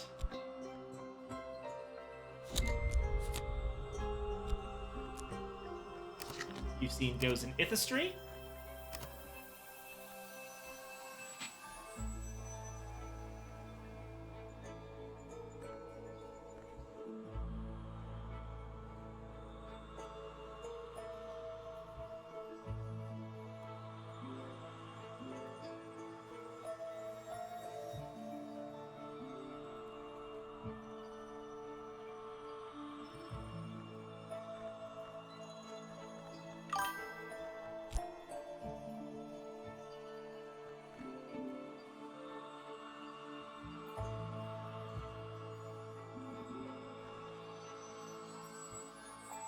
Oh, right, Sabazine, also. I'm gonna put Sabazine in Birdsong.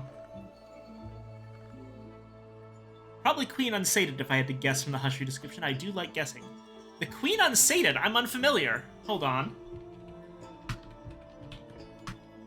Where is she referenced? Legaia the Queen Unsated. Right. We did reference her before. Down here.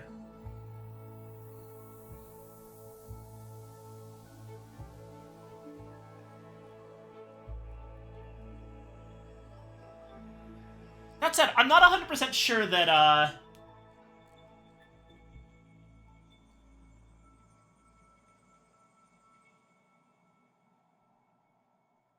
if I had to, like, match the 2 queens from those stories to, like, basically, if we're saying that Legaia is the queen from the, possibly the Palest Painting story, then maybe Mylissa is the queen from the Bell story. because it does mention that she is both queen and palace. Vital Cummers, his body in the house of which your children dwell. But I don't think these are supposed to be taken that directly. I'm not convinced. I think that, like, broadly speaking, these are all different queens. These are all 4 different queens.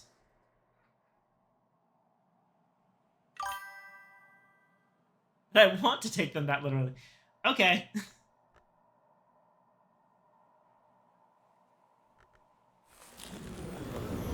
Right, so Sabazine. That can go into Horamakastri.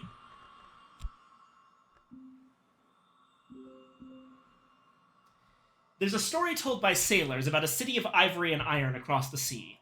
Those who come there never die, but those who leave again have never lived. Only in another history, they say, but if you rig your sails right, you might just catch the wind that takes you there in this one.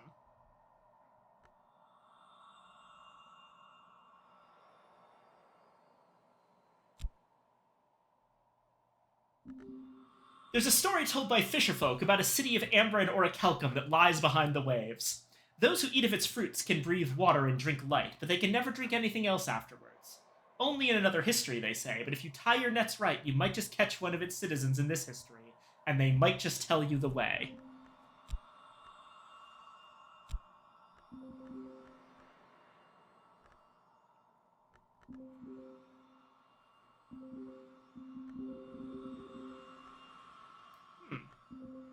Honestly, this one could go basically either way. Wait, actually, no, hold on. Objectively, it's better to put it in Horamakastri. Because that actually unlocks the level above in Birdsong.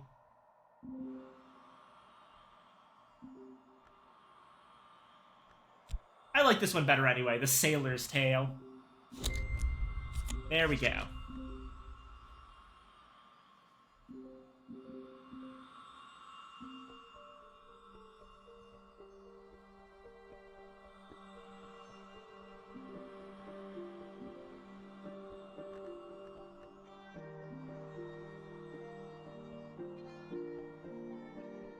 It is neat that Sabazine's tales are both about Ys. It fits into Horamakastri and Birdsong, and right between Horamakastri and Birdsong is the affair of the Other Horizon.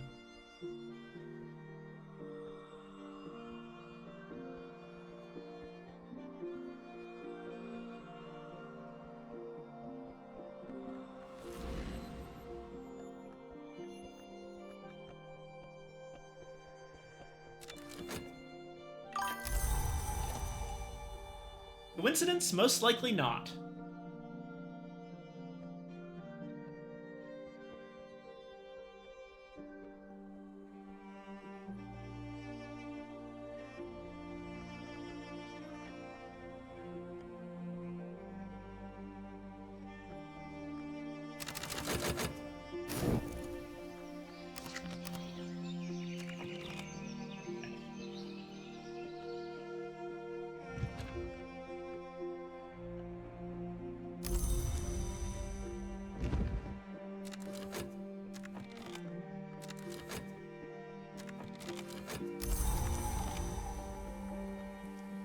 Raining. Alrighty.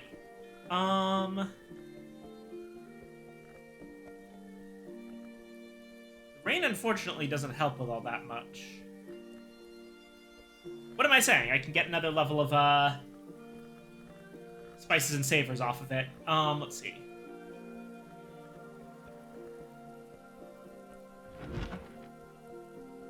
That's 1 for the rain.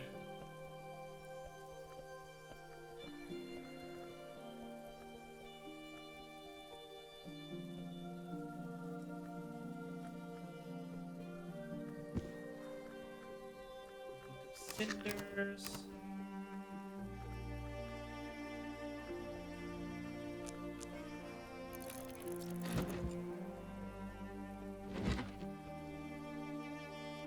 Pattern.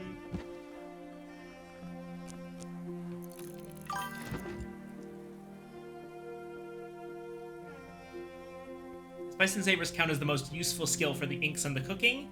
In my opinion, yes. Yeah, it's a really good one.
Hyksos, right.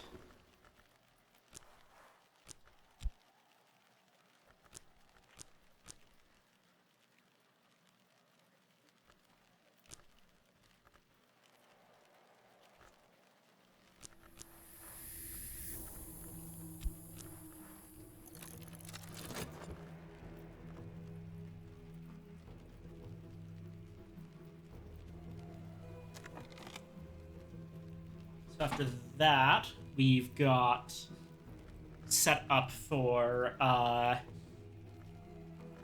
more spices and savors. And then we get rid of the Erikapian lesson by putting it into, well, Erikapian. So...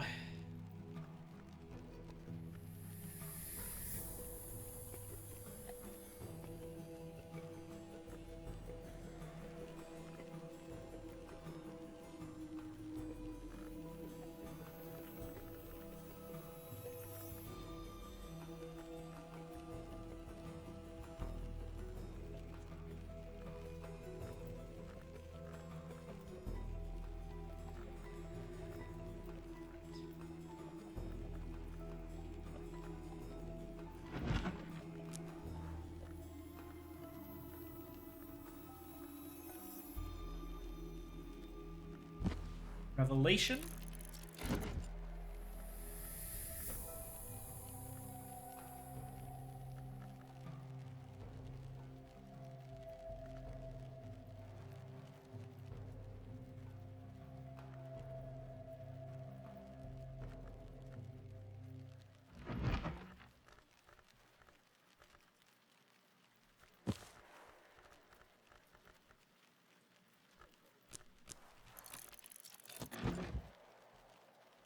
Those two.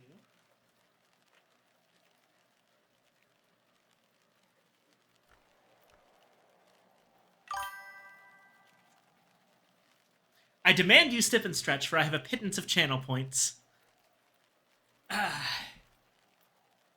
Alrighty. Long snack.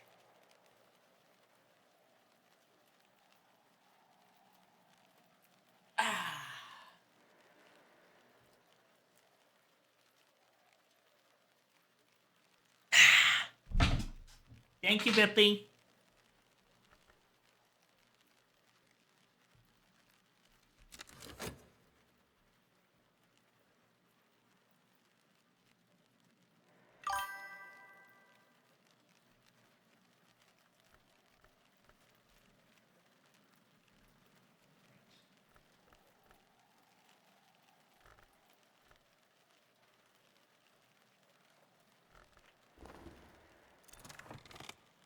And that's level 5 Hyksos.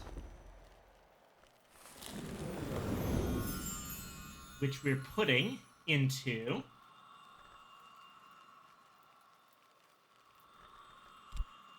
Skolakosophy. Again, let's check Nyctodromy. The Watchmen. The veterans of the Légion de Sul, who guard the boundaries of the waking world, tell stories of the labyrinths under the Mansus, above the wood and inside the moon, where the first fallen hours sleep or hide or rot. The gods from stone. Ooh. Under the Mansus, that's nowhere. Above the wood. That's interesting.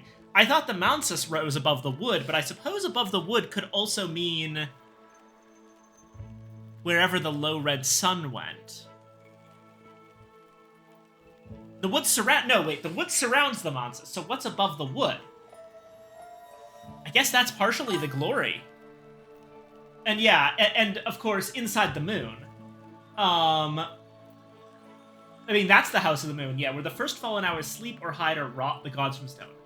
Why the labyrinths? Because, the Legionnaires say, there are hours ruling now who would fight to consume the last scraps of their old enemies, and those who feast would eclipse those who abstain. The Legionnaires have been known to boast that if they were only offered a great enough prize, they could guide the hungry hours to their feast. The Dartsmen. The assassins of the Trigulari, who end the long lives of Long, tell stories of the wars between the hours and the dawn of the world, when the sun was red and low. Wars where the savage sound of savage bells unraveled the light of moon and sun. Wars where dreams burned on pyres where long were the fuel. All this ended, the Trigillari say, once the worms came and the hours had a common enemy. And so the Trigillari fear worms, hate worms, and make offerings to worms. Interesting. Alright.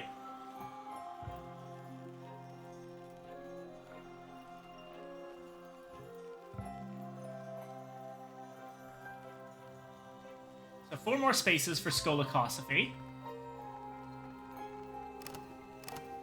One of them's going to be taken by Serpents and Venoms. One of them's going to be taken by Pentiments and Precursors. One of them by Rhyme and Remembrance.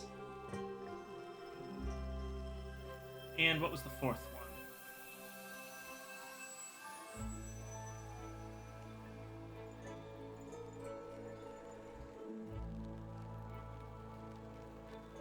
When they were more long, they, and in turn the names, were hunted. Neat.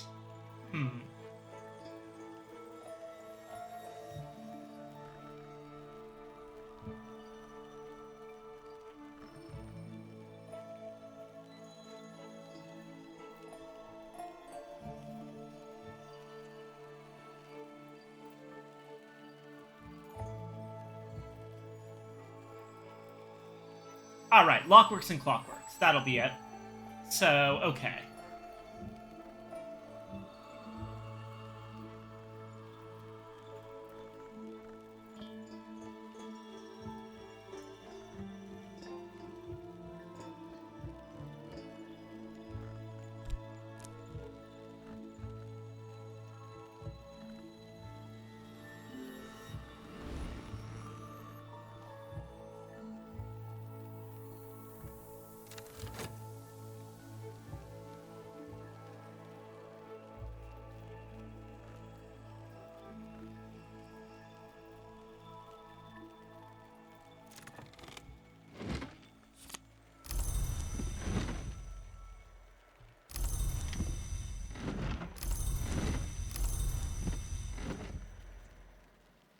Alrighty.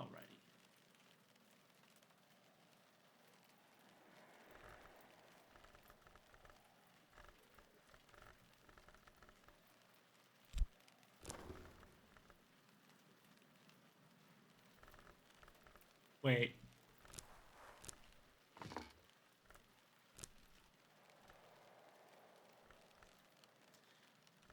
Oh, motherfucker. God damn it. Okay. Shit.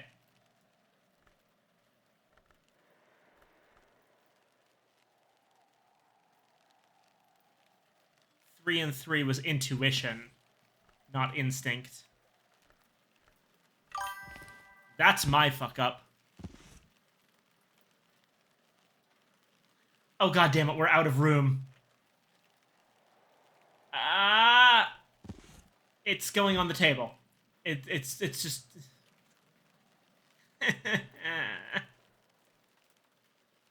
There's so many nice places for these things, but then, like, it's just not quite... Like, this totally fits there! This totally fits! Come on, Alexis. Don't do me like this.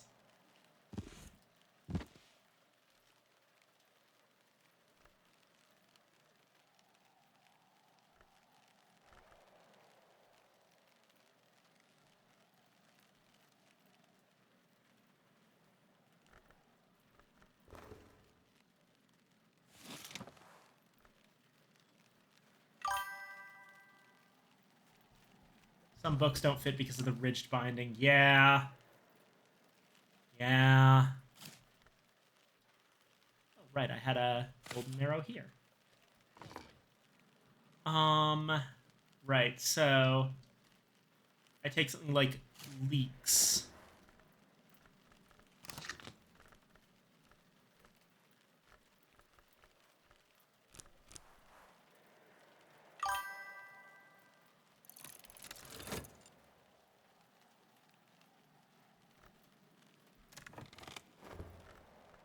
Oh god.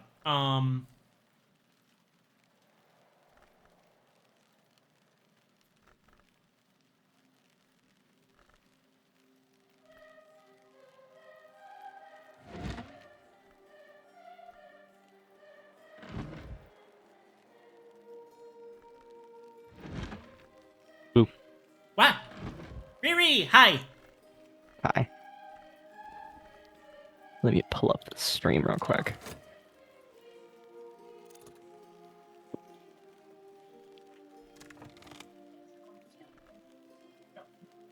Here we are.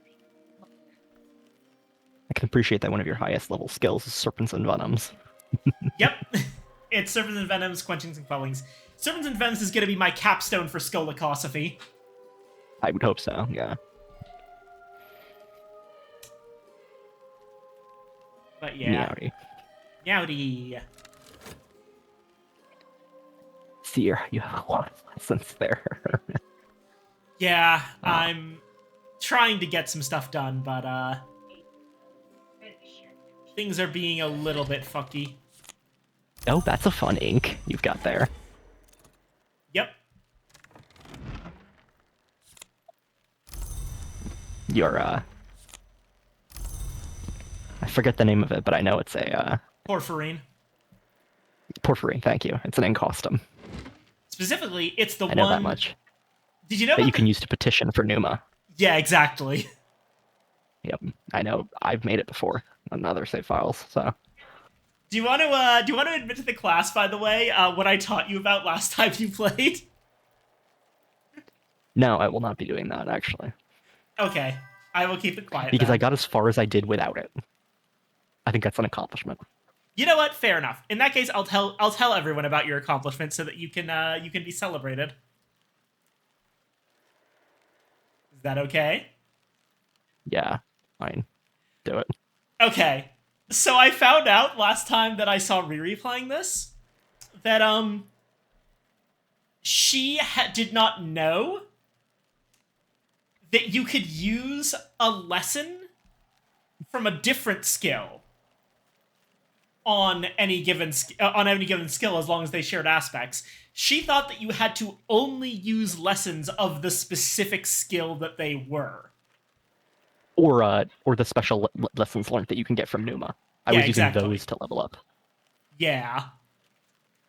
So I informed Keep going, her My bad. that in fact you can actually mix and match lessons quite a bit.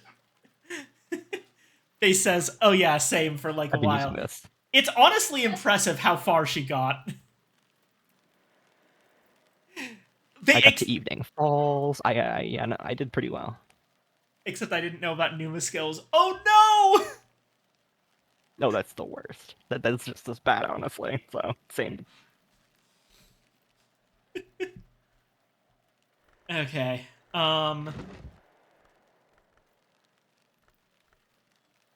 Oh, actually.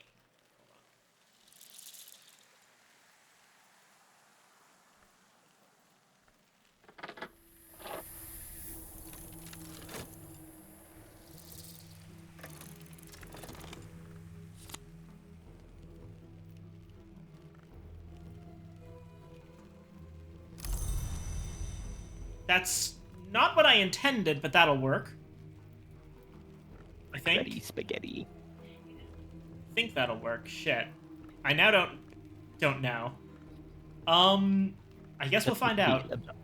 Absurd amounts of plate juggling that come with the Book of Hours endgame always scare me. Getting all the things you need to level up all the different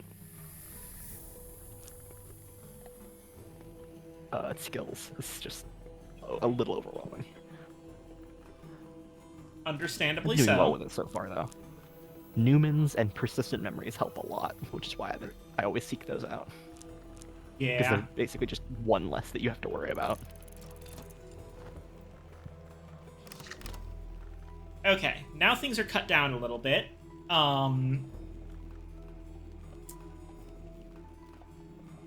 We can use that bittersweet certainty along with revelation. Okay. 4 more things that are either lantern or sky. 4 more sky should actually be pretty simple. We have storm. Oh, I right. would say I've over-leveled like Inks of Revelation, since I committed it at a much lower level than it currently is right now. But it's so useful for crafting that I don't actually mind. Yeah, like it's completely fine to overlevel shit in terms of crafting. Because it just makes it way easier to craft stuff. Yeah. Also, regarding languages, I discovered a trick that you can use that's very funny. That works specifically with it's two languages and one of them is Hyksos. And it makes those specific two languages more useful than the other languages because you can do book crafting.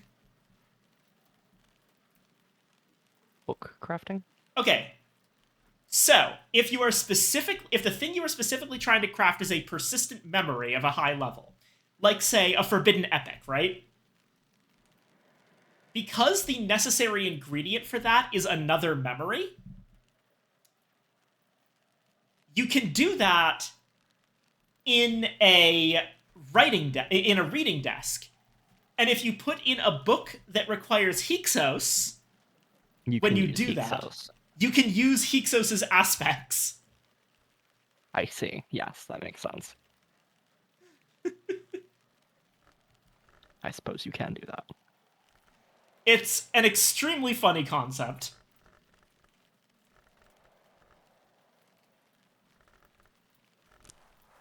That was Storm. And now... The frustrating thing is when you do book crafting on accident, when you actually just meant to read the damn thing. Yeah.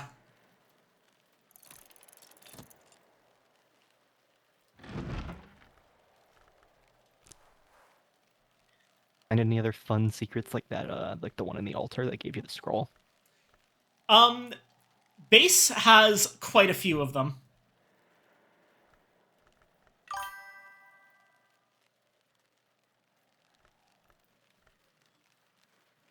Yeah, it does make sense. There's a couple of secret things you can do. I think everyone kind of knows this by now, but if you sleep using the inscribed stone tablet, then you get a treasure of the house. You get a Newman book. Oh, neat. Didn't know that. I actually didn't know a lot about these secrets because it's rather hard to find them without looking anything out, which I haven't been. Similarly, I knew that one has one. Similarly, you can do some bullshit with the Saint Chintredo altar. If you put... Yeah, to get it writing on the wall, I think. If you put Disciplines of the Hammer or Scar in the Oubliette containment, then you get something. Noted. Yeah, if I'm remembering correctly, some of them are like... There's the writings on the wall, of course. There's, Yeah, okay, the Serpent Root. This is another one that you can get somewhere.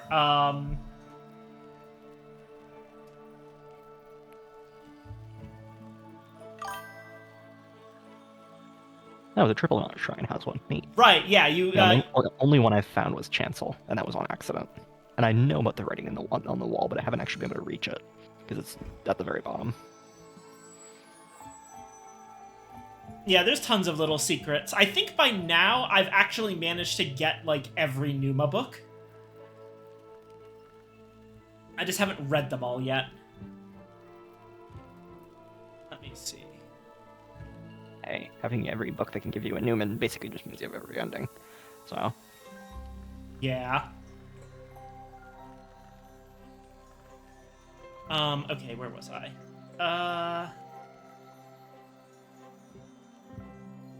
Right. Instruments of the Heart. You know about the book hidden in the librarian's quarters? The one hidden in the librarian's quarters? You mean, this one? The one. I have not yet read it. I will do so at some point. Me neither. I don't have Hyksos yet on my current profile, so I haven't read it myself. You know what? Let's read it on stream. Let's make this the first time. It's scripted, so I'm sure it's important for something. Yeah. It's always the same book in the same place, you know? I'm sure it has some significance. Okay, skeleton songs and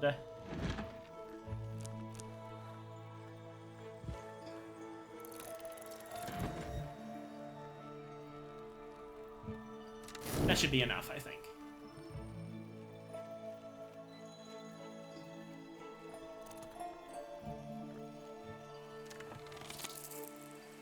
Boss. This loss.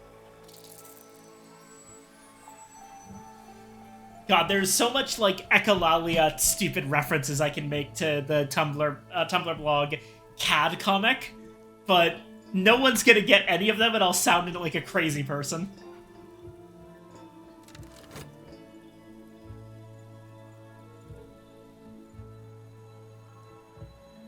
Become trapped in a circuit city. Go to the woods. We are just eternally grateful Alexis Kennedy isn't a meme lord. Yeah, fair.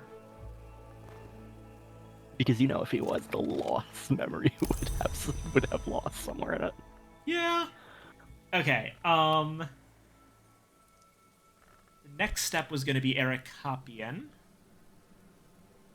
That's what I was getting lost for.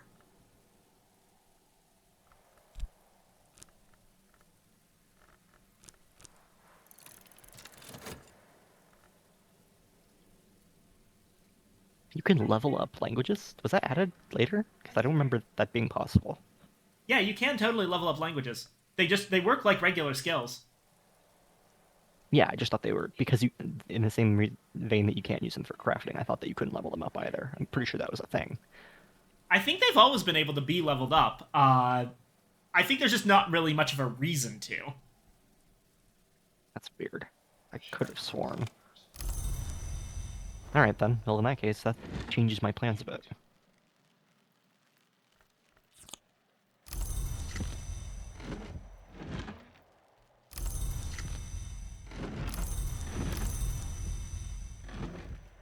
And now, should be that I can...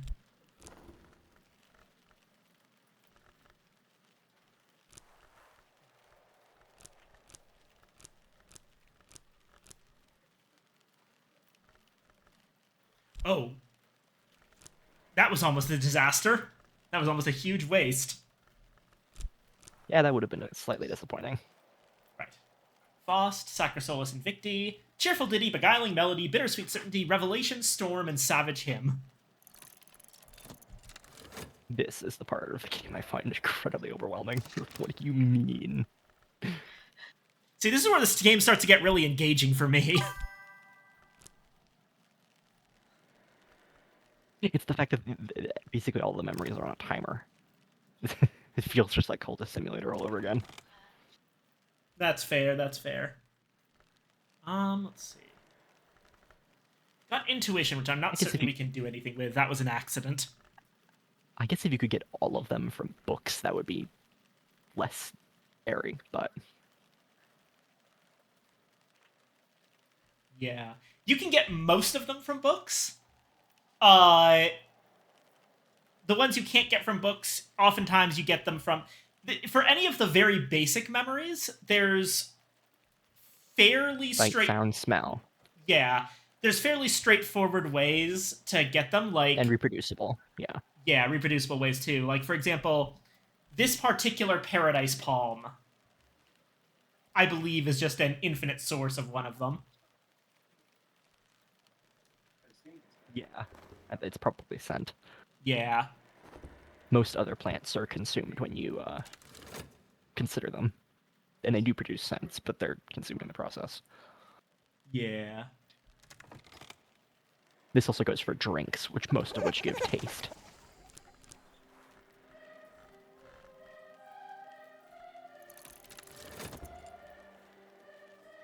Well, that's how you get eggs. You spend time with the chicken? Yes. Right. I hadn't figured that out yet. Exactly. Or at least I had forgotten. Yep. Spending time with chicken gets you egg. Spending time with snake gives you persistent memory. Yeah.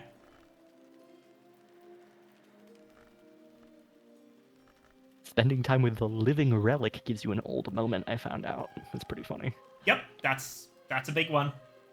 I've used that Very trick useful. a couple times. Yeah, I've used that one a couple times as well. It's very useful. Spending time with Snake gives me joy. Oh, that's very Same sweet here. of you to say. Eh.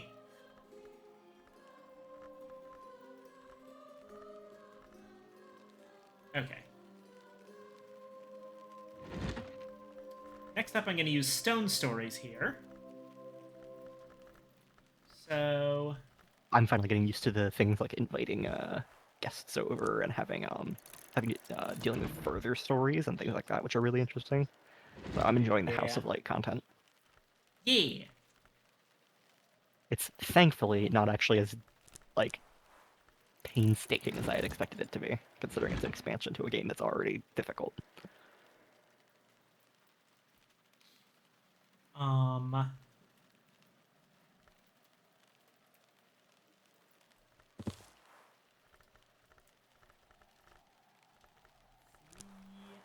It was the case of the Open Reverend, so it was a fun one. Ah, yes.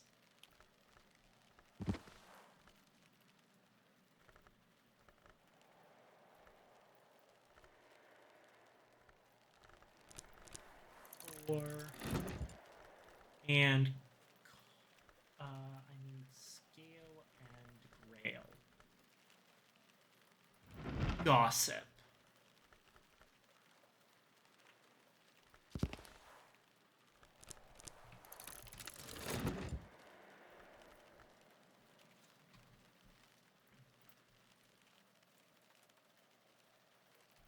I'll also take a moment here to...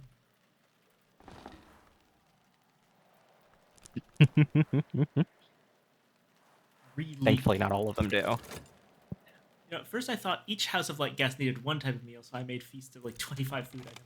Oh god. How did you even fit those on the table? Thankfully unnecessary.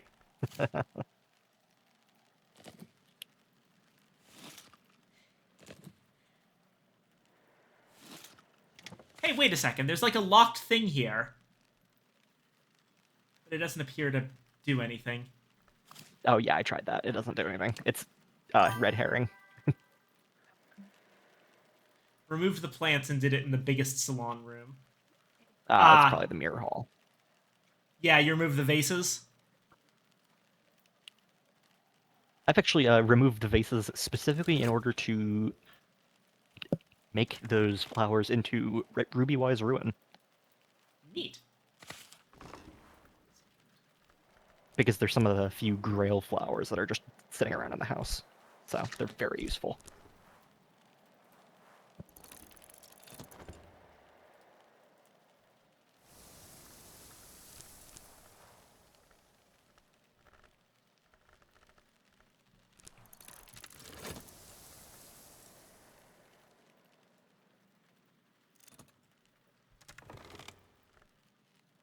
Ooh, Yeah, I've been using that same room to lay out all of my cooked food, because it's a big open space that can hold it all. This is a marrow with secrets. I love that there's so many different kinds of marrow, and they take this very seriously. Oh, which reminds me. Whenever we do our next salon, I'm inviting the Keels. Hmm.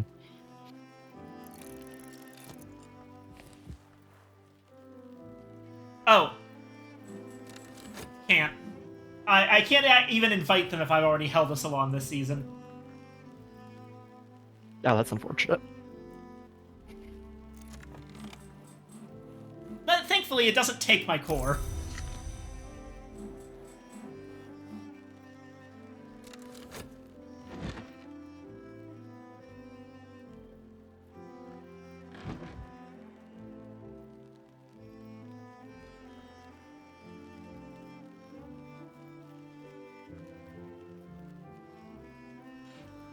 Right, once we're done here,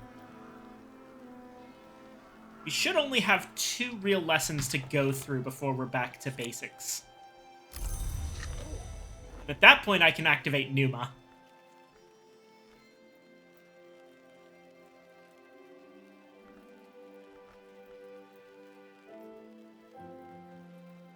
Resentful Terrence.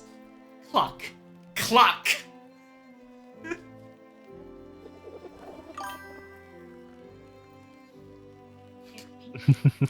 You used me for egg development!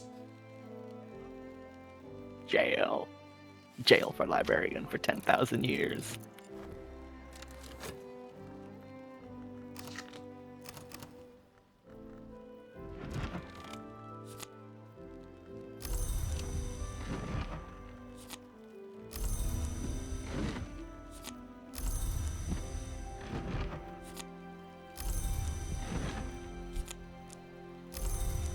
Right. And...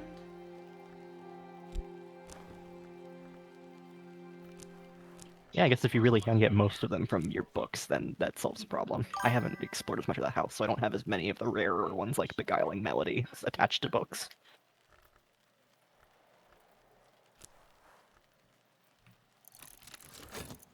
Yeah.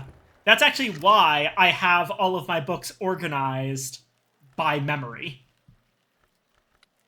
That would work if I had the space to do it. Yeah.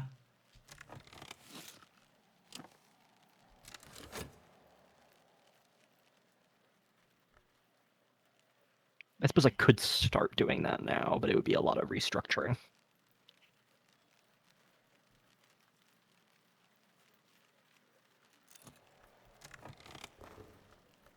And I'd have to check each book individually, which would be a nightmare.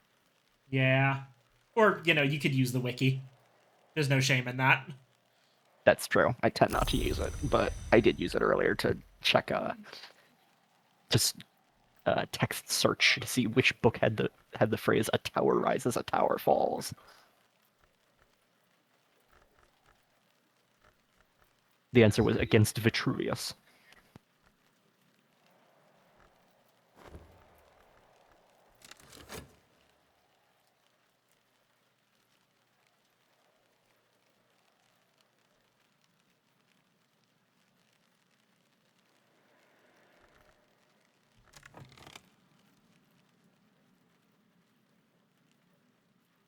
Is there something I could do with this intuition memory?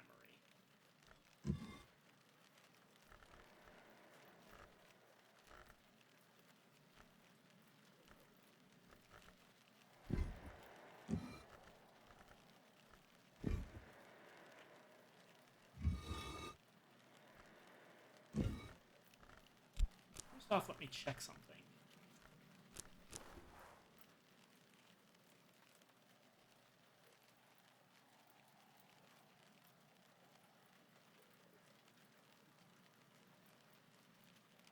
Well, happy to check in, but my eyes do still hurt, so that will be gone. Oh, I was thinking that once it hit the next day, we would read the Journal of Sir David Green together. Can you stick around for just that long?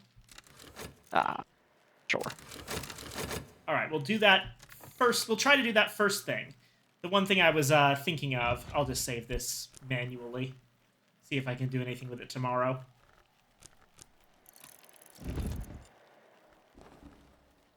Was making one of the persistent edge memories, but let's see what we can do. 7 from Disciplines of the Hammer. That's already half of it. Unfortunately, only one additional one from that edge.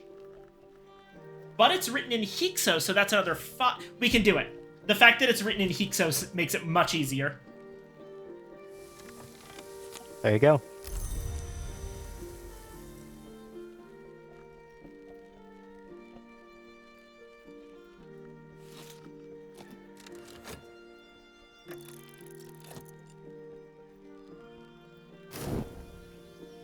Okay, let's read the journal.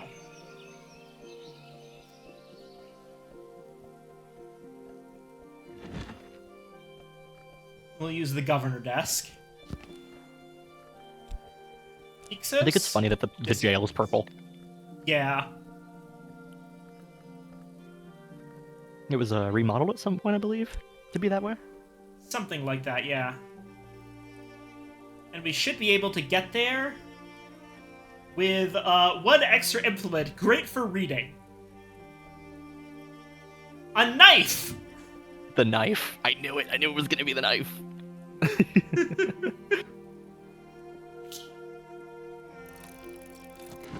Right. And I'll set up that I'm going to be using this one with Lockworks and Clockworks. So basically, I just need to go on a desk for Rugian Diaries, Hail Desk for By Their Mark Shall You Know Them. And then any 3 desks of my choice, I'll go with Vagabond for Wind's Ruin. That's 3. 4. And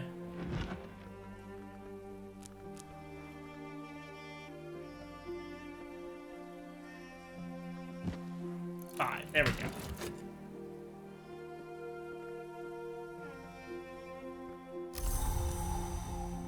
It's a cloudy day.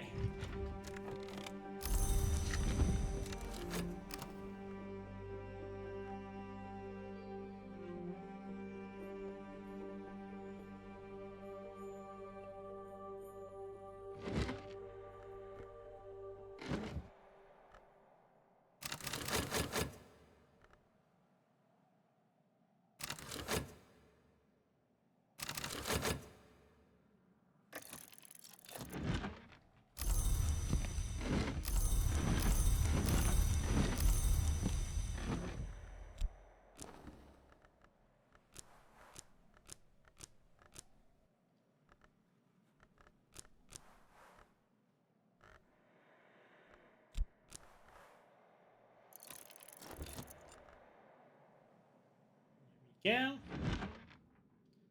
Right. A confidential journal kept by Green, former Nocturnal Branch superintendent, but by 1903 librarian of the house. Green has kept his journal in Hyksos, presumably as an extra measure of privacy. In 1903, the house cooperated closely with the branch, and Green was the public face of that cooperation. In private, however, Green is clearly disillusioned with the branch, which he increasingly regards as irresponsible. He is especially concerned about the construction of a suppressive mechanism beneath Brandkrug Jail and its likely occupant. Hours and names are dangerous, he writes, but at least our dealings have the benefit of long experience. An hour who acts before she is born, who leaves those places she has never entered. If her names walk the world already, how can we understand their courses and their capabilities? Oh. Holy shit. This is really significant, actually. Oh my god, was the thing underneath... Was the fucking thing underneath underneath Hush An House... hour of the Chandler? Was that Fissifer? Did we have Fissifer here? I don't know the name, but I presume a name of the Chandler. Yes, a name of the Chandler. I was at least able to make that part of the connection. Who the hell is Fissifer? The last entries alternate... You know the funny thing? I'm currently dealing, potentially, with the, remains of the affair of the Royal Endeavor. And... Hold on.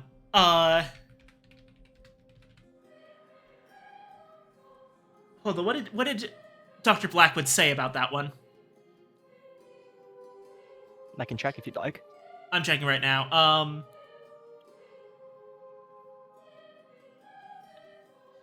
They're building a Shadow of Gearby in the Royal Dockyards, a herald of the Chandler.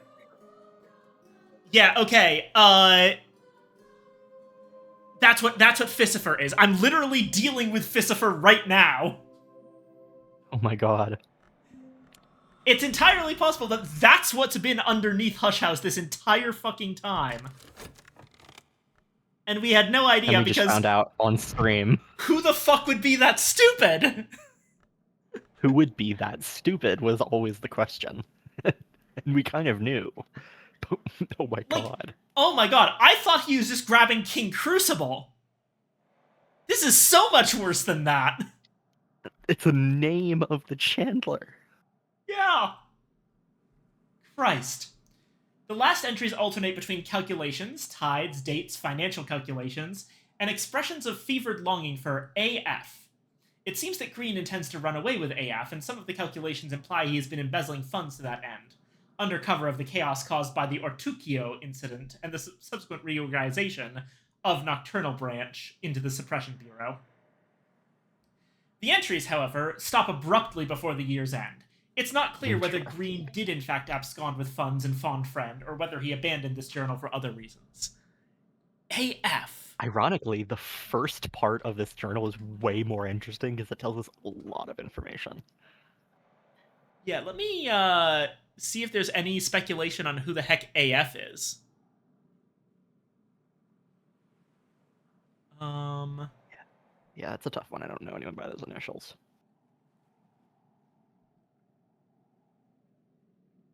They have to have been around in, what was that, like 1903, 1904?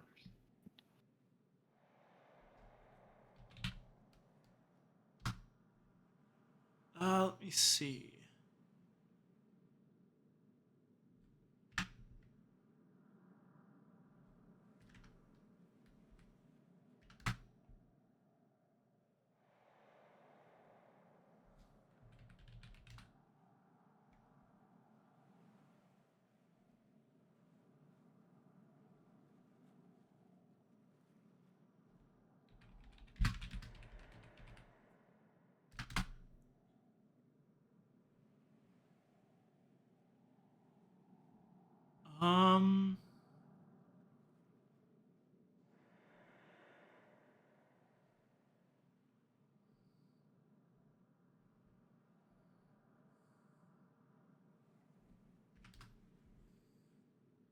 Fascinating. Yeah, we thought it was something akin to King Crucible or another Forge name, but the Chandler's way worse.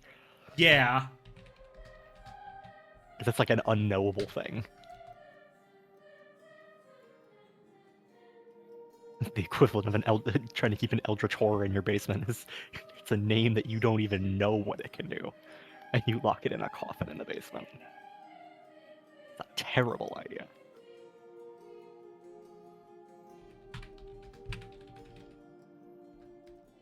One more little Hail Mary here. Doesn't look like anyone knows who AF might be. May not even be all that important, because in my opinion, the significantly more interesting part is, oh yeah, name of an hour who has not yet been born. Yeah, absolutely ridiculous. Yeah, I'm not finding anything. God. So that's who they had under there. Huh. That's terrifying. Sharps and fear. Yeah. Yeah! Yeah, I would sure hope so.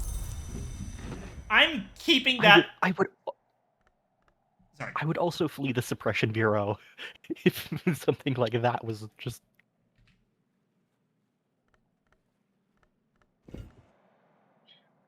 If something like that was hidden in the basement, I would definitely be leaving the Suppression Bureau at the earliest opportunity. Because what the hell? And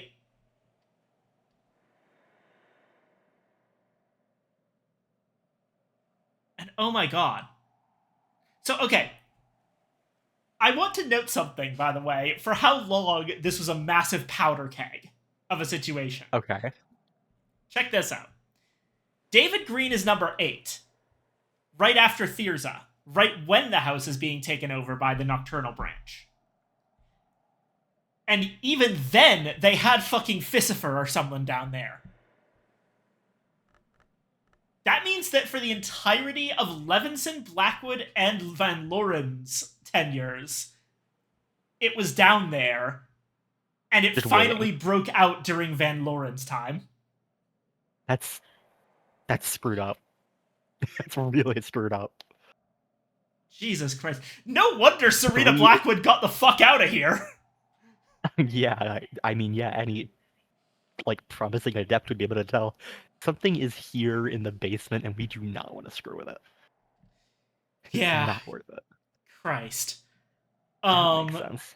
Why the hell everyone would want to get the hell out of here? yeah, I just, man. Another reason I respect Brian Levinson because he was here for that and it didn't explode. There's also, I did find something interesting, that in, um, oh, hold on. Let's look this up because this is an interesting note about Van Loren. Uh, Yeah. in Letters to My Successor, he says, "When I was another, I made a foolish wager with the hooded princes to solve 7 riddles. I had not realized the riddles would be set by me for the one I would become. 6 are resolved. The 7th will be the end of me. It waits now in the cellar of the jail where Cullers still believes I can keep it confined. But the first riddle told me I would not see the second dawn." Oh. However, Yeah. there's 2 hourglasses in the prison, apparently, that give more information on this. Let me see. Carved snakes writhe up the frame. A prominent inscription reads, "To the librarian Willem in earnest of our wager." And then the other hourglass, "To the librarian Gervinus in earnest of our wager." Oh, I see. Willem Harries and Gervinus Van Loren are somehow the same. That's bizarre. I would never have. Is that right? Harries and Van Loren are also linked by the text on Gervinus's bust. Um, Right, I suppose they are. Notably, Gervinus's bust doesn't show his face. It's the only one Yeah, that his face is doesn't. hidden. Yeah, it just shows like A bunch of abstractive locks. features. Yeah.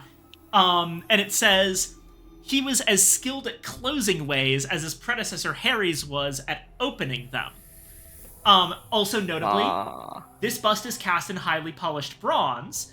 All of the busts are different materials: alabaster, aluminum, reddish granite, malachite, iron, Beeswax. beeswax, brass, scolecite.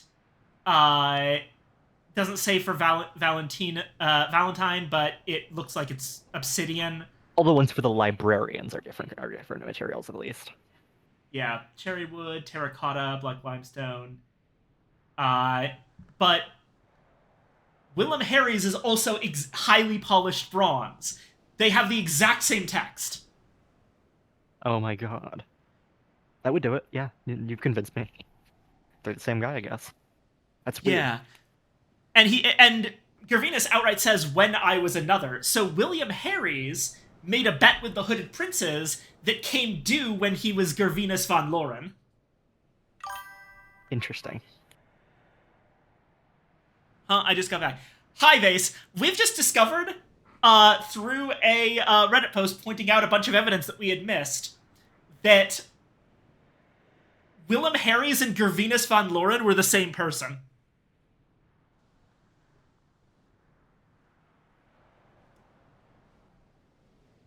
I need to...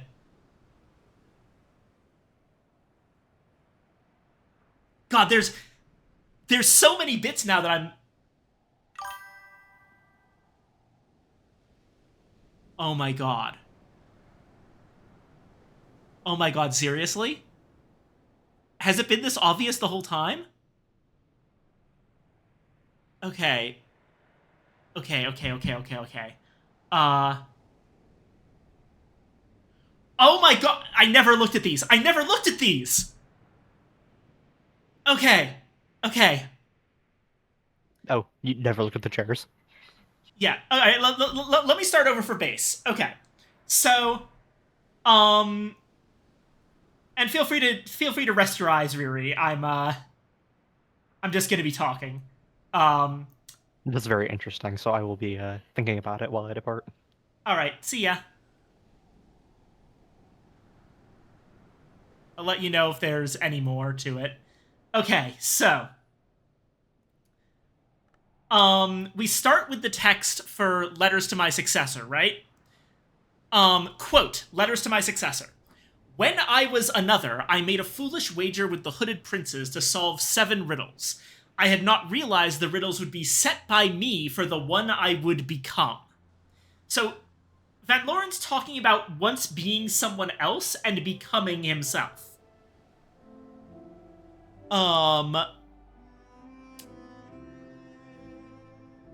That's already a thing.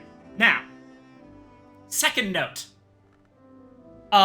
Regarding that exact wager.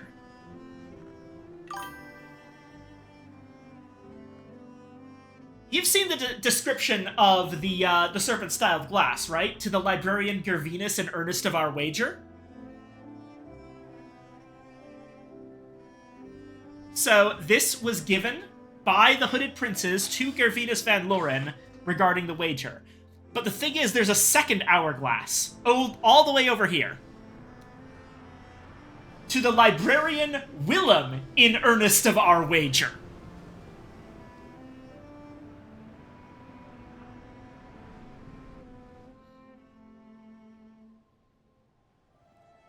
Another note. All of the librarians have different materials for their busts, except Willem Harries and Gervinus Van Loren, who are both highly polished bronze. That exact wording. The descriptions of the busts say, quote, that Van Loren is as skilled at closing ways as his predecessor Harry's was at opening them. Of note, Van Loren's bust doesn't have a face. It's the only bust that doesn't have a face.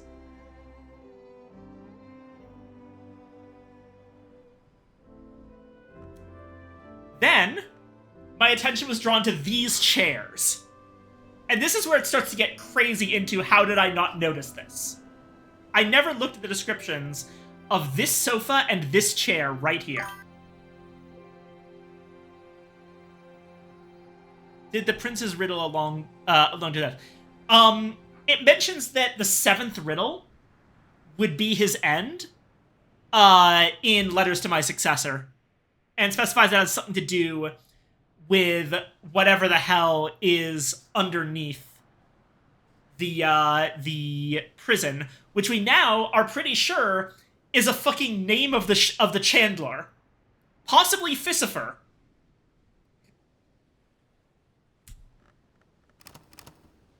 But okay, these chairs. Chair of Challenges.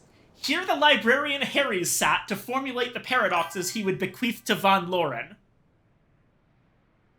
Here the librarian Van Loren lay to ponder the paradoxes he had inherited from Harries.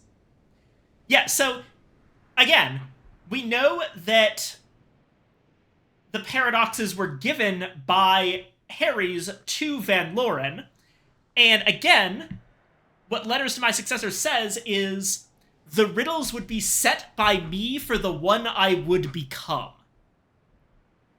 So set by Harries for Van Loren, set by me for the one I would become.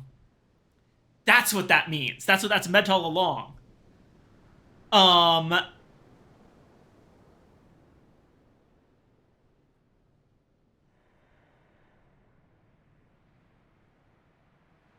Oh god.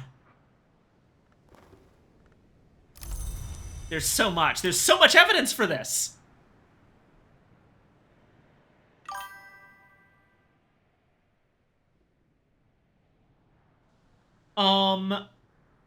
Okay. In the description of the Violet Room. Yes, in the days of the DeWolfs, this chamber was reserved for the lady of the house. Later, the librarians William Harries and Gervinus Van Loren both preferred it to the librarian's quarters. Harries established a little shrine to St. Agnes in the far corner, and there it remained for many years until Van Loren ordered it to be removed.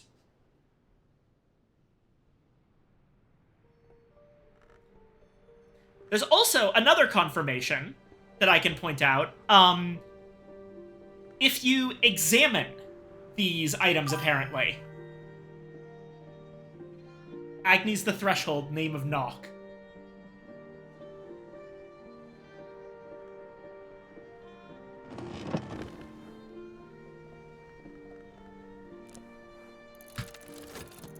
Right.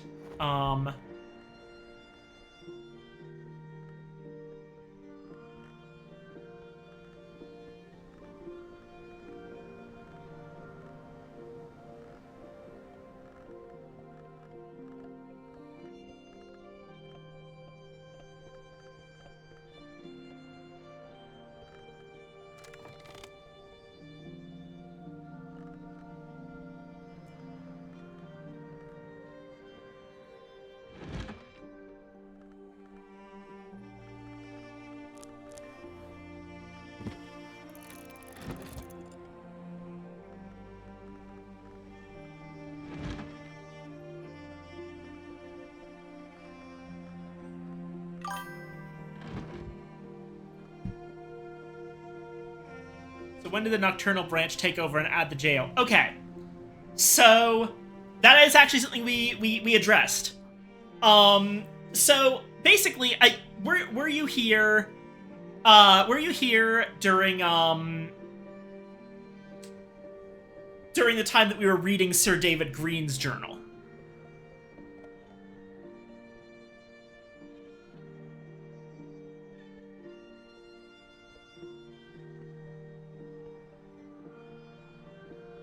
Okay. Sir David Green's journal is absolutely huge and really, really important. I'll let me put it,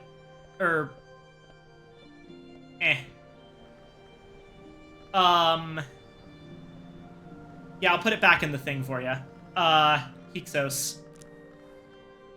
This is possibly one of the most important bits of revelation that we've had. Okay. There we go. Sorry, I'm sounding a little bit wild, but basically, the time when the jail got put in was in between Thyrza Blake and Sir David Green, because that's when the Nocturnal Branch took over the house.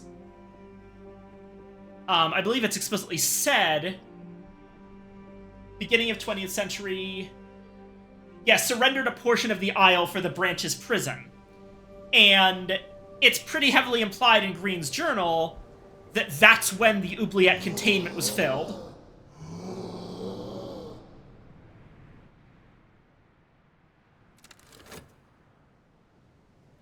So, okay, the chair, right.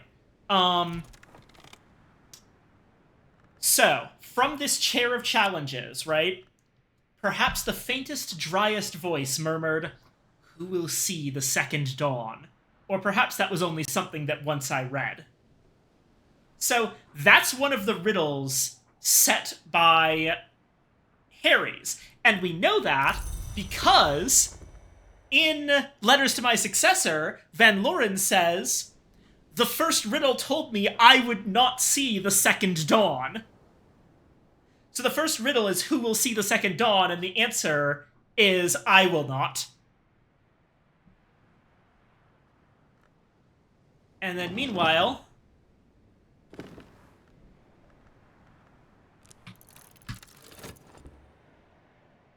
Van Loren's chair.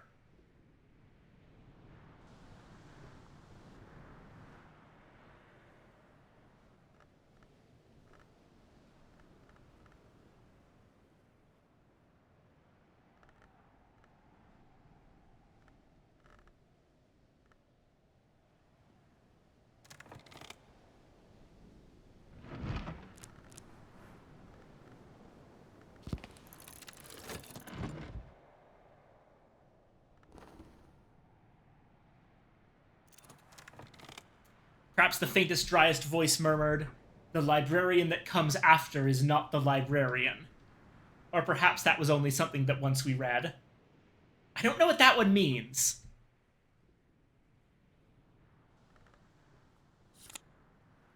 That might be the answer, though. The librarian that comes after is not the librarian means that the librarian that comes after you, William Harries, is not the librarian that will see the second dawn. So that might be considered the answer to that riddle.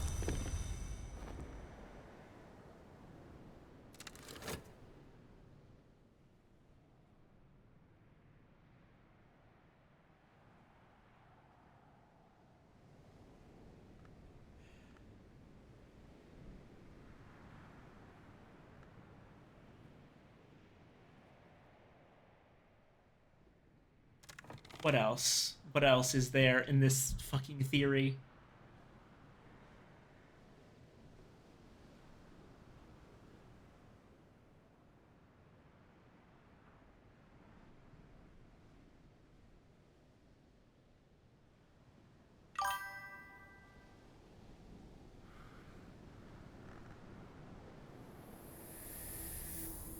Not a librarian, as he was doing things way outside the job. I don't think that that's what that means. I think that is not the librarian has the implied addition of who will see the second dawn. Basically, the answer to the riddle is that Gervinus van Loren will not see the second dawn, meaning he's going to die first.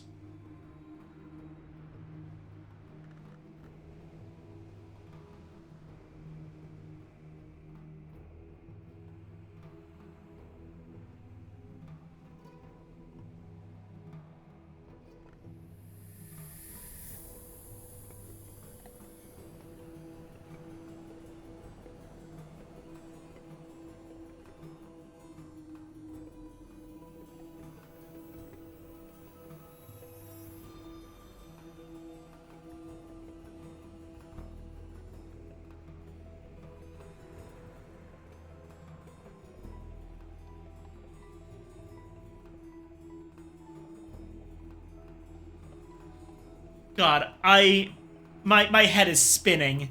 I can't look at any more of this right now, but it is crazy enough to realize that Willem Harries and Gervinus van Loren are one and the same.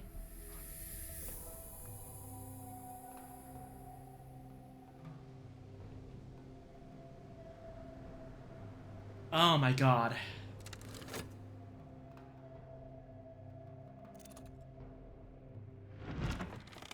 Right, okay. The Green Diary. You there, Base?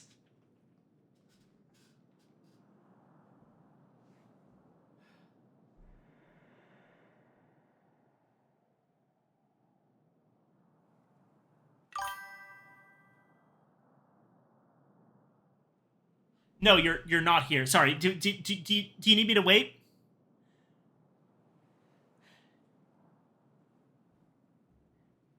I apologize. My brain is running at 1,000 miles a minute. If that was a joke, then I may have. Okay. You are here. Good. Right. In 1903, the House cooperated closely with the branch, and Green was the public face of that cooperation. In private, however, Green is clearly disillusioned with the branch, which he increasingly regards as irresponsible. He is especially concerned about the construction of a suppressive mechanism beneath Brankrug Jail and its likely occupant. Hours and names are dangerous, he writes, but at least our dealings have the benefit of long experience.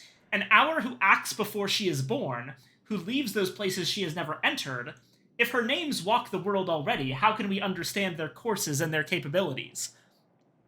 The thing inside the oubliette was a name of the Chandler. It's possible that it was Fissifer. The same one from the affair of the Royal Endeavor.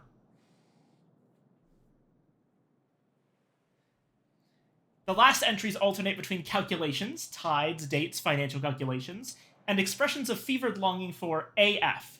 It seems that Green intends to run away with AF, and some of the calculations imply that he has been embezzling funds to that end, under cover of the chaos caused by the Ortukio incident, and the subsequent reorganization of Nocturnal Branch into the Suppression Bureau.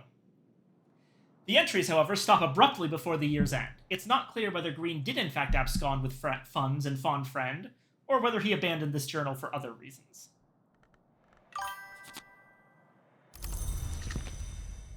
What's the Ortukio? I don't know.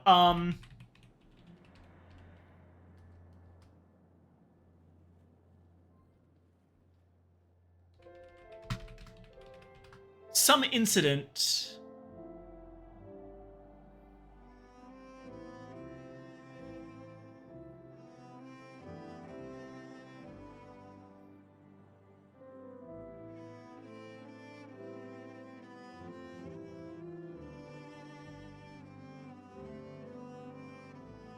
Wait, hold on.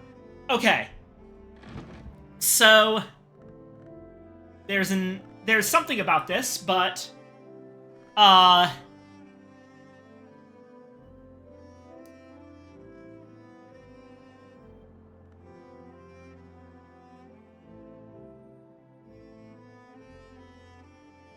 is it one of these?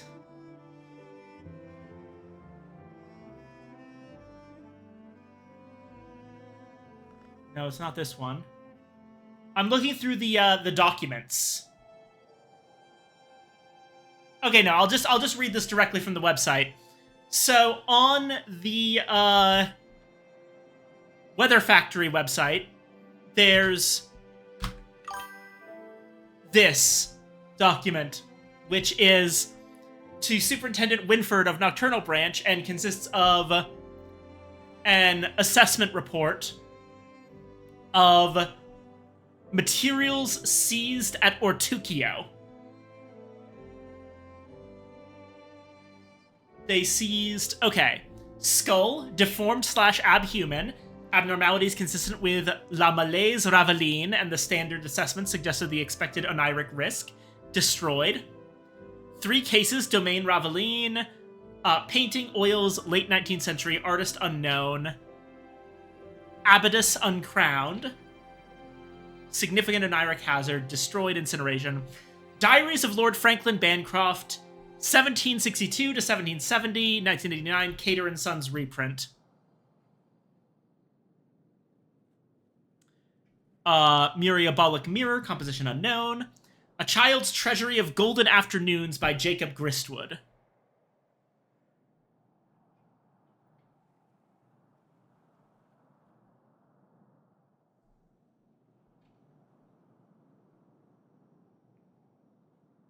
Fantastical Triptych, silver hand, life-sized, inscription probably antique Persian. So, okay, it seems like the Ortukio incident was some kind of incident in which there was a raid by the Nocturnal Branch on something or someone. I have become impatient as I write, and in any case, I have rarely known you to pay my reports the attention they deserve. That this concludes my report. A personal note follows. I now tender to you my immediate and vigorous resignation. On somber reflection, Superintendent Winford, I am appalled that I permitted myself to be involved for so long in the illegal operations of the British government in a sovereign and noble nation in a myopic and ignoble cause, under the orders of a man as minimal and as sluggish as yourself. I have expropriated the funds originally provided for Nocturnal Branch operations in Italy, with the assistance of the provincial authorities, and of course, dear Dottore Robigo. I am using those funds to endow a Scholasticity department at the Université Velletri. Though the Dottore and I have resolved that to minimize troublesome interference, we will operate publicly as a department of mycology. Now that I am free of your pedophagging and pious interference, I intend to expand both physically and mentally to the fullest possible extent. I hope that in light of the information I have chosen to share here, you will reconsider the static and sterile mode in which you have so long developed and address yourself, instead, to the possibilities of a more growth-oriented philosophy. Should you need my assistance in this alteration, you are welcome to visit my new department in Velletri, where I and my most excellent friend Dottore Robigo will tender you our most urgent and productive assistance. So, okay, wait, that might be the Scholasticity. Hold on. That is it. Okay. It's the document in the hidden documents in Book of Hours. It's the one labeled Scholasticity. So the Ortukio incident is apparently just the Suppression Bureau going too far, someone misappropriating all of the funds, the Nocturnal Branch going too far, someone misappropriating all of the funds, and running off to create a Skolakosophy department. At which point, they did find Child's Treasury of Golden Afternoons.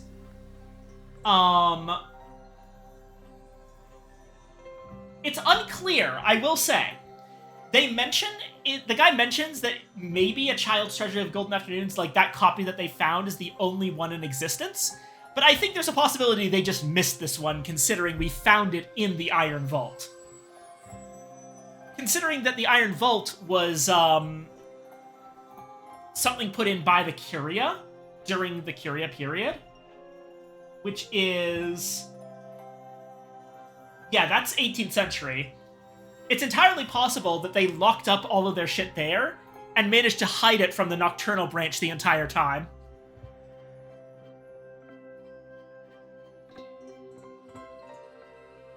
As for Ortuccio itself, it's a place in Italy. It's a small town. That's probably where they raided.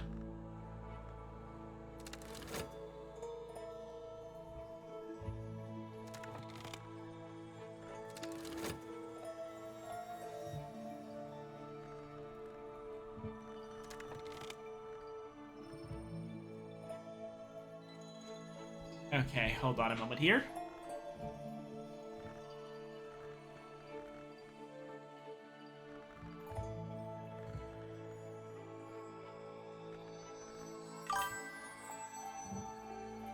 Big old Grail Holy Site was raided, probably. Yeah, probably.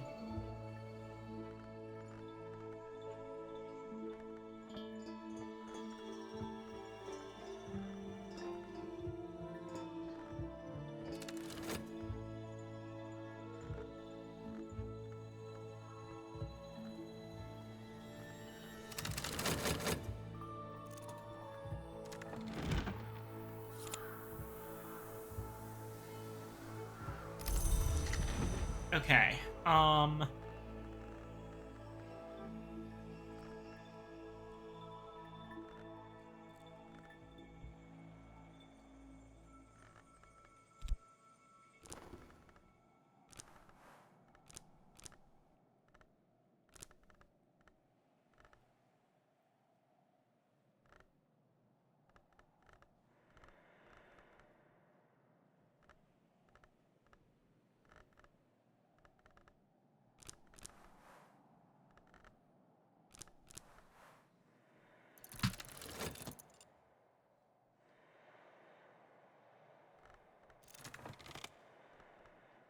Okay, level 5 Rhyme and Remembrance.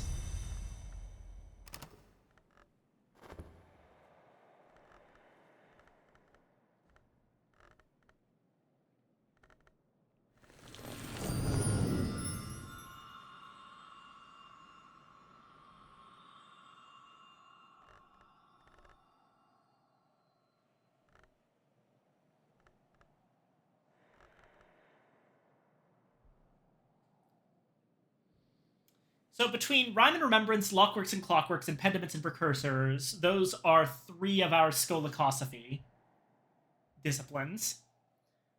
I think bringing Lockworks and Clockworks up would be good.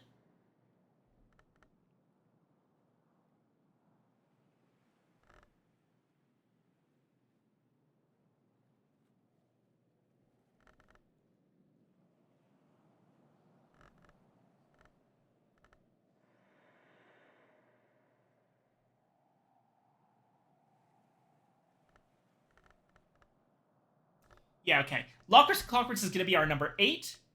Pentiments and Precursors is our number 7. And Rhyme and Remembrance is our number 6.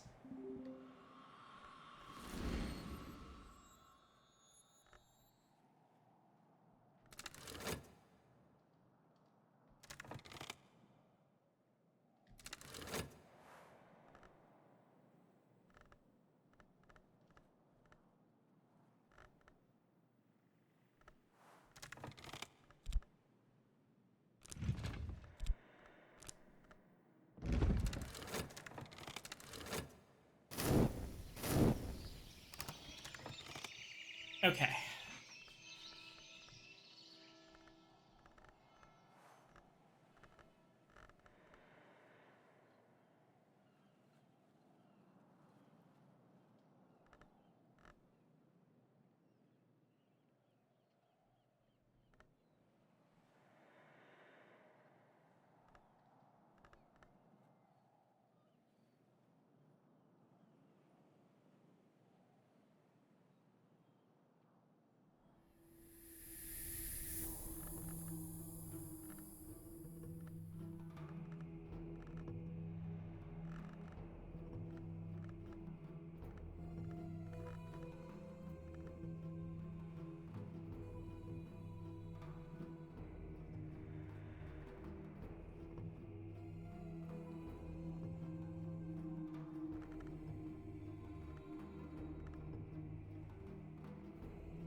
As for these other three, I mean,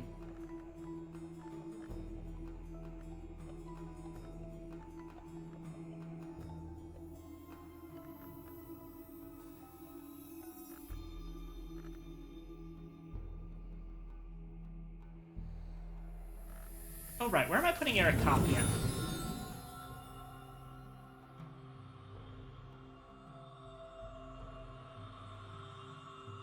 Hushery and Illumination now both seem to want fairly high-level stuff.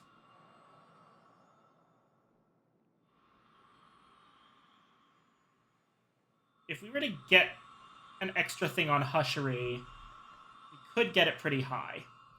So if we can get Ericopien to level 5, that would pave the way. I think that's doable.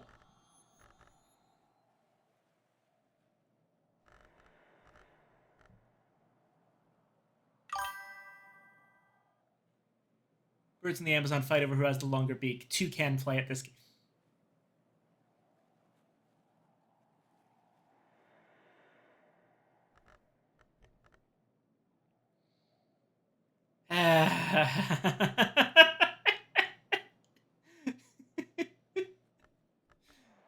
Okay, I really tried not to laugh. That was a good one.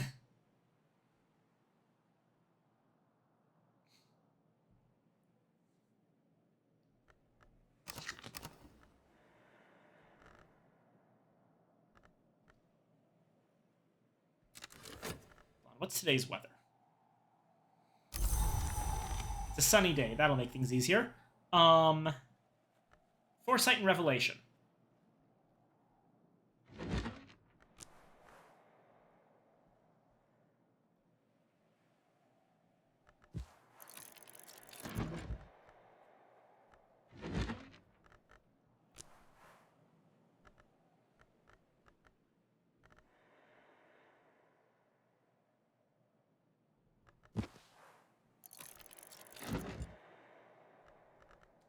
And then...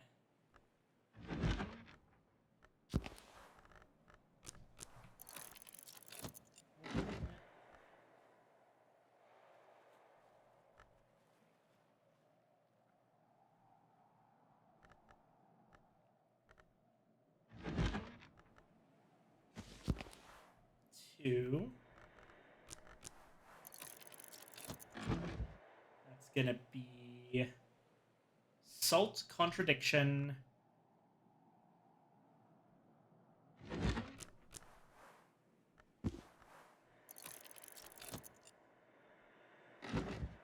Intuition,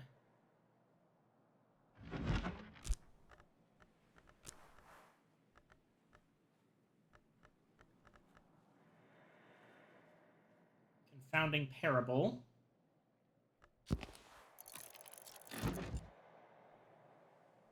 and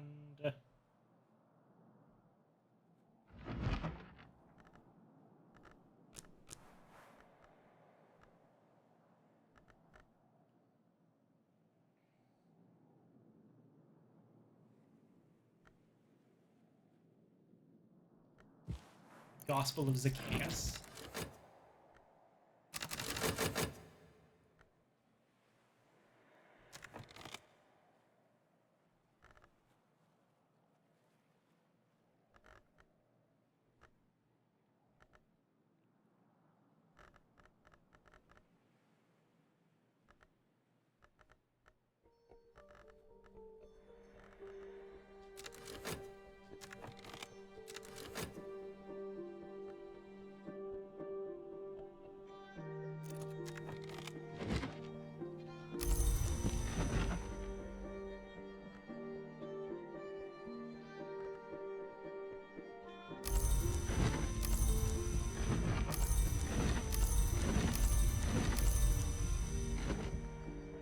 Okay.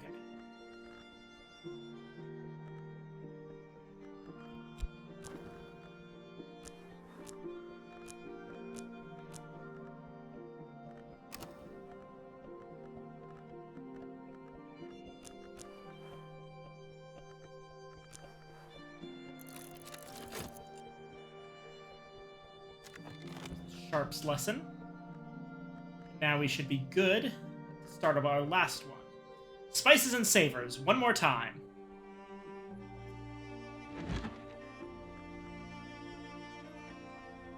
Well, for now. Oh, actually.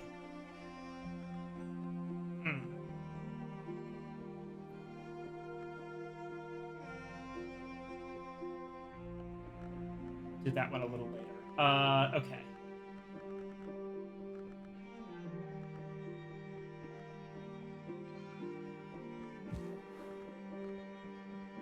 Brett.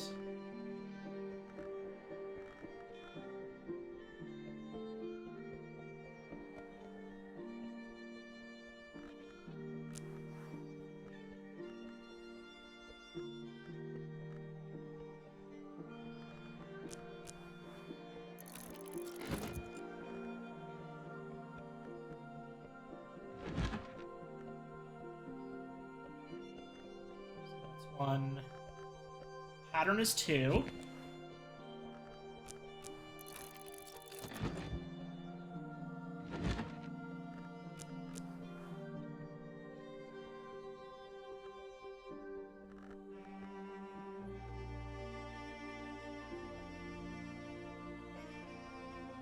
Foresight would be 3, but we're not doing that quite yet. Save that table for that.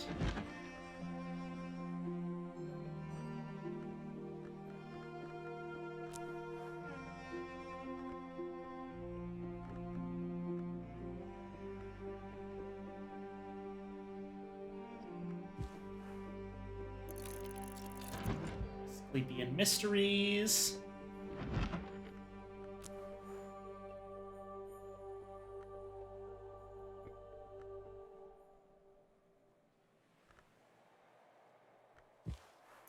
Earth Sign.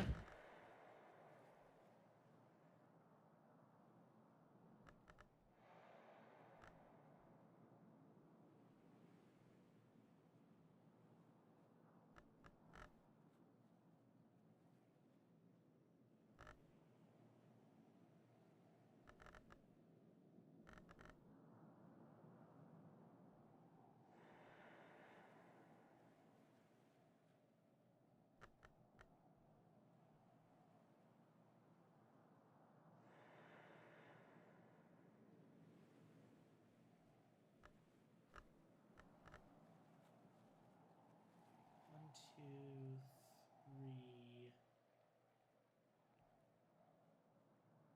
4. Should be one more.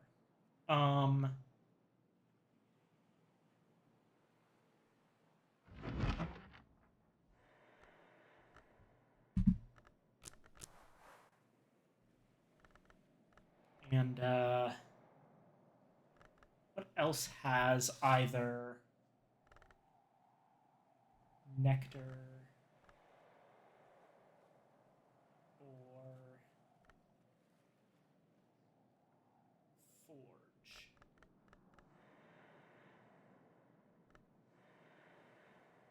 Wait, duh.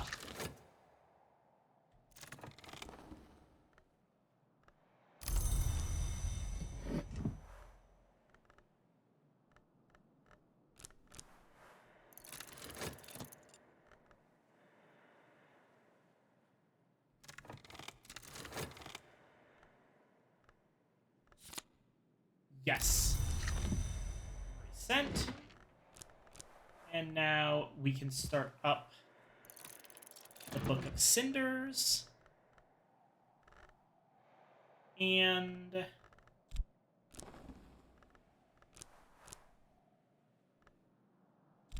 didn't need to do that. I keep forgetting. You only need to do it equal to the current skill level, not the eventual skill level.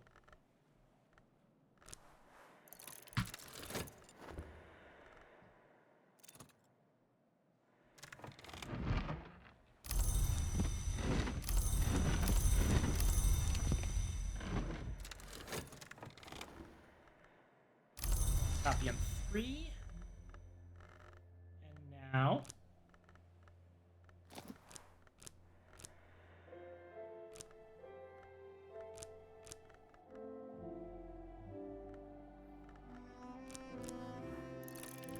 Spices and Savors 7.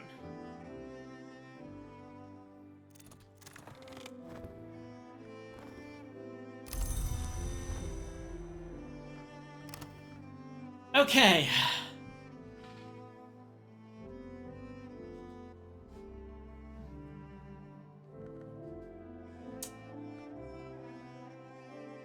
Give me a minute. I'm gonna take a quick break.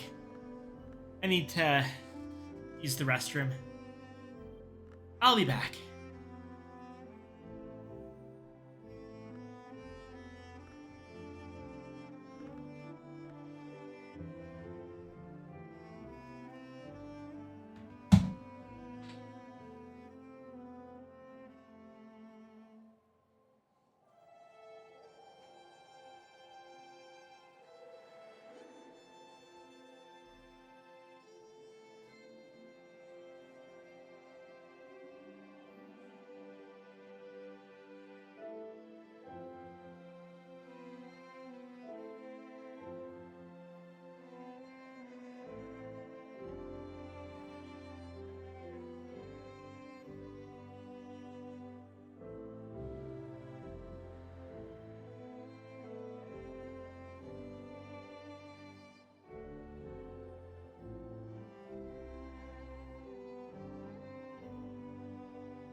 Hello, I'm back.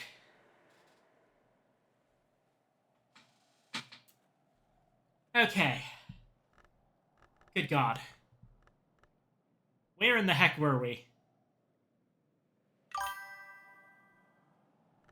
The Great Worm has returned. Yes.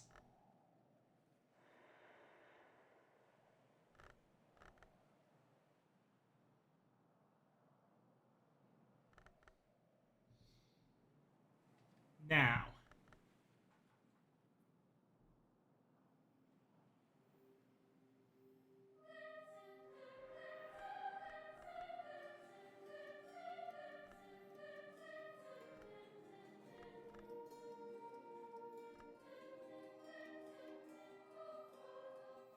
Okay.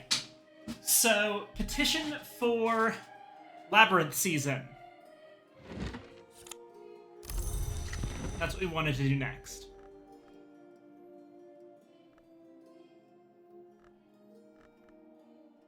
Although, first, let's use up our Curious Hunch and Occult Scrap if we can.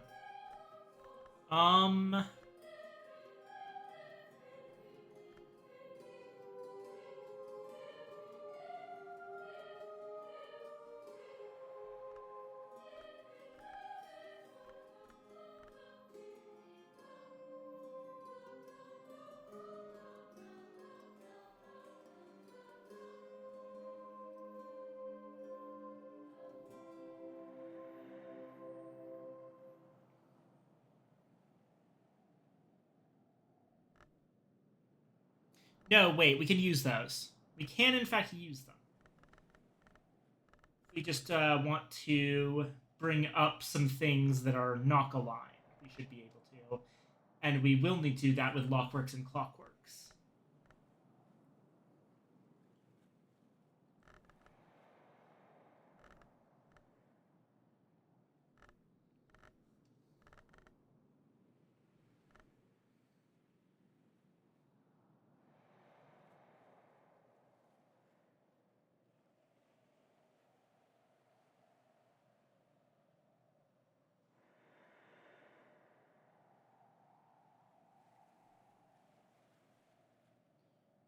So, okay. We'll use the Vagabond desk. Using that old lost music and Porphyrin, we now have 12 rows. We need 20. And more importantly, we can't use Edge, Heart, or Winter.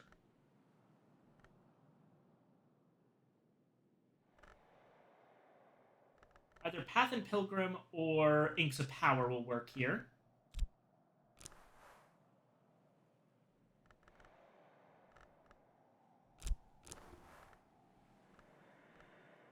And we need an appropriate writing material. Hallowed Anthropoderm won't work because it's Heart.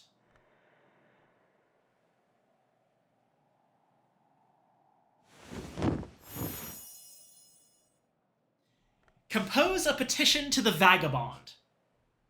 With the proper arts and science and the proper in custom terminal, a librarian of the house might find a way to attract the direct attention of an hour. The Vagabond has no dominion over Numa, no hour does, but she knows it better than most. Perhaps the season will follow her here. Summon a Numa. Summon a Numa.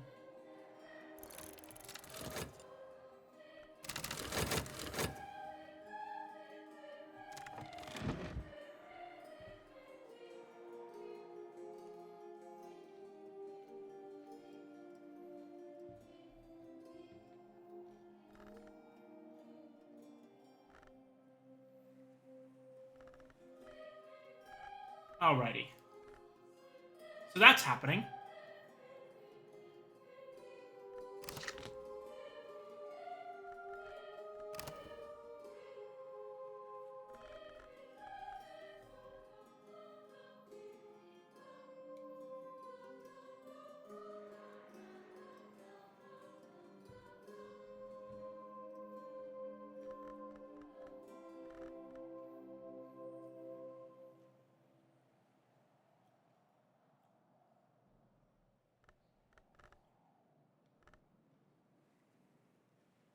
anything else we can do to prepare for this? Plan is hopefully...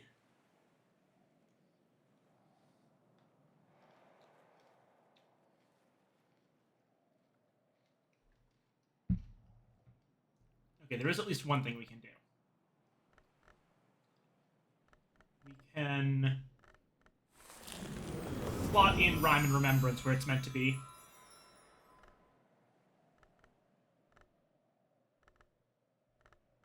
Pensimists and Precursors needs to go up by 1, and Lockwits and Clockworks by 2.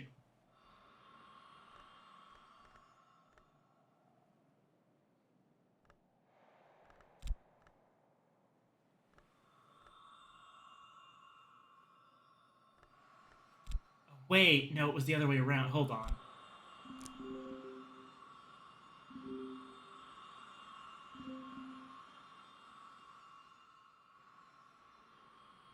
Okay. I screwed this up. I now remember I wanted to put Rhyme and Remembrance in Birdsong, most likely, because I like it better there.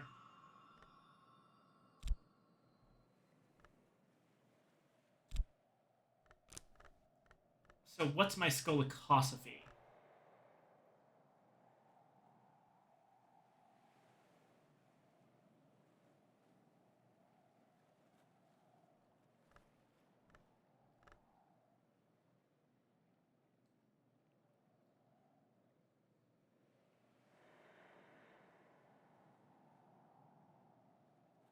Sand Stories is a possibility.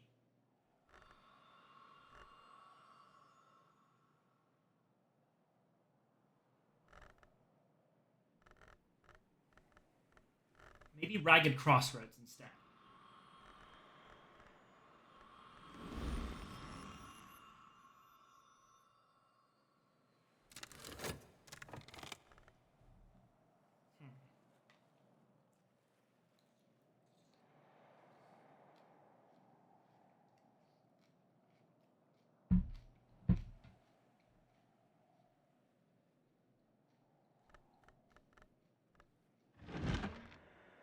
You know, what can I make with spices and savors now?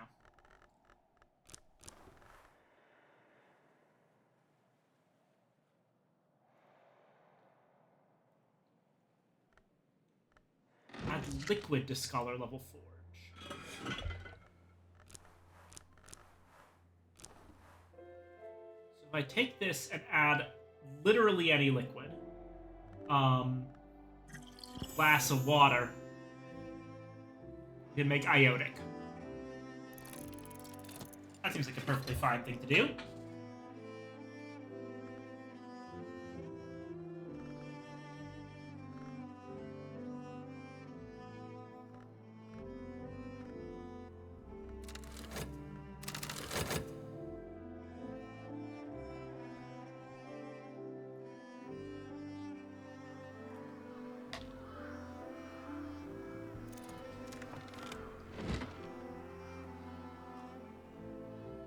The design is complete. To travel via the Way of the Lower Skies, it must be sanctified with the proper seal by one charged with the delivery of messages of import.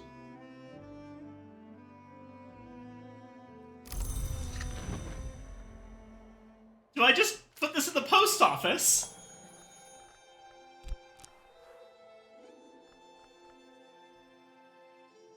Ah, it takes Spintria. I see.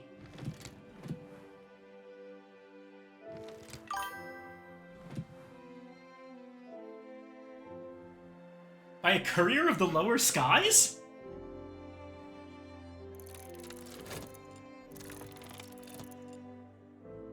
The postmistress accepts the message, weighs the Spintria, finds them both sufficient. I guarantee nothing, she tells me.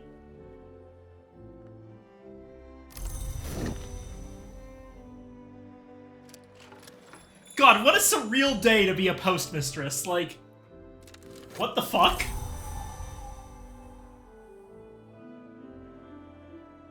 Messenger of the Lower Skies is Bird. Yeah.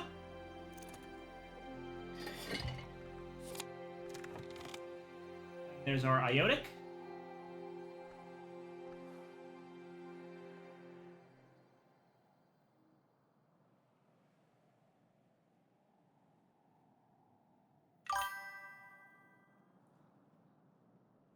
Postmistress goes nuts on Numa. She's stoked you sent that. Yeah. True. You know, it occurs to me that maybe I should not keep the Iotic Essence so close to the Armagnac d'Is. I feel like someone's gonna get confused one day and it's going to be very tragic.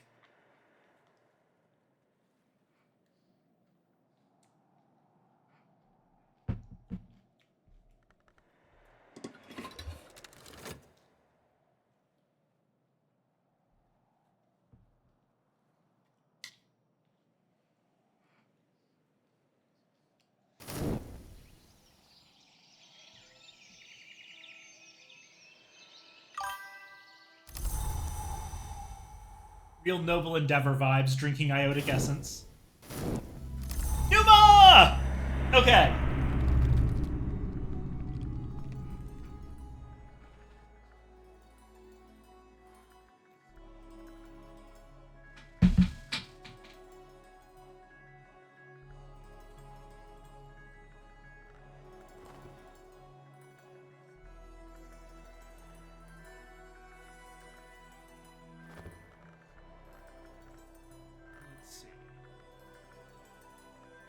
Well, first things first. As always, we stick a medal directly into the inn.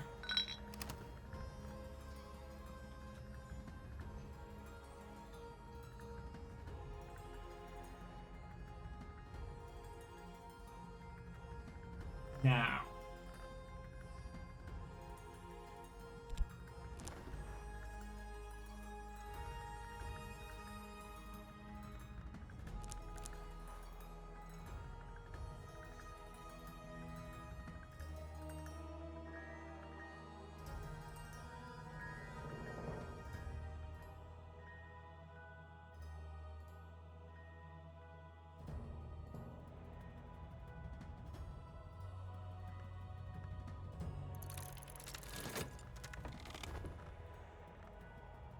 Alrighty.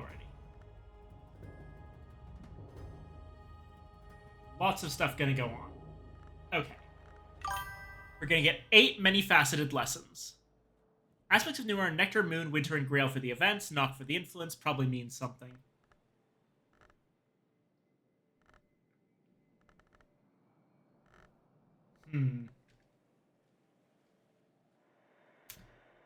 Nectar, Moon, Winter, Grail, and Knock. My immediate thought is that this has something to do with the, No, then it would have scale. If it had to do with the gods from stone, it would probably have some kind of scale.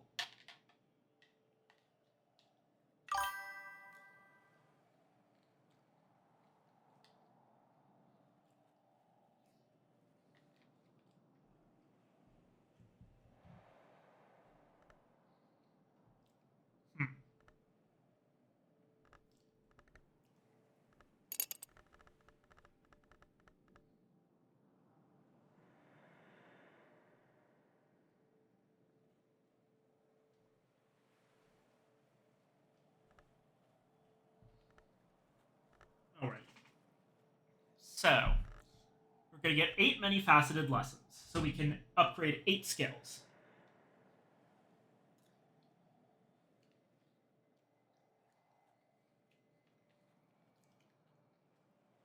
Don't want to put too many of our eggs in one basket. So, one of those is definitely going to just be re-increasing... Okay, well, a couple of those are going to be re-increasing solutions and separations back to 4. So, lots of knock and moth stuff.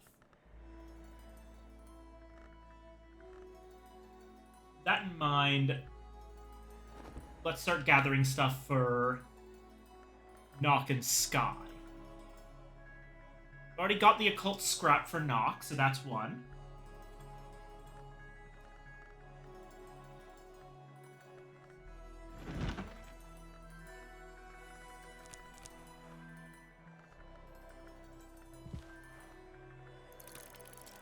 Pattern.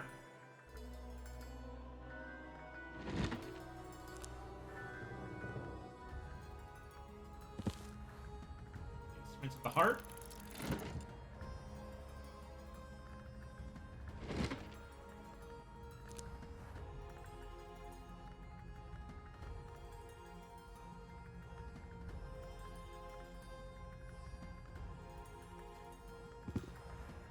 Skeleton songs.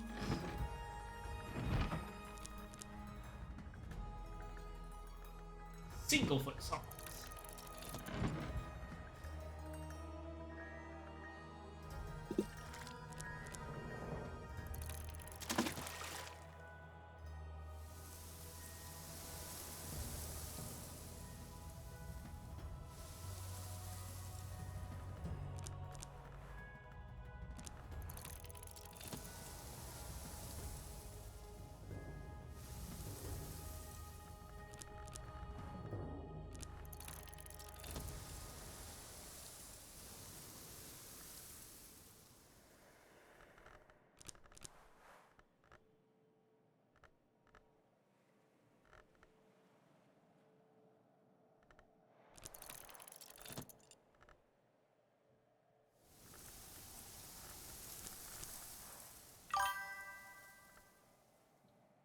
Wonder what the keels do for Numa.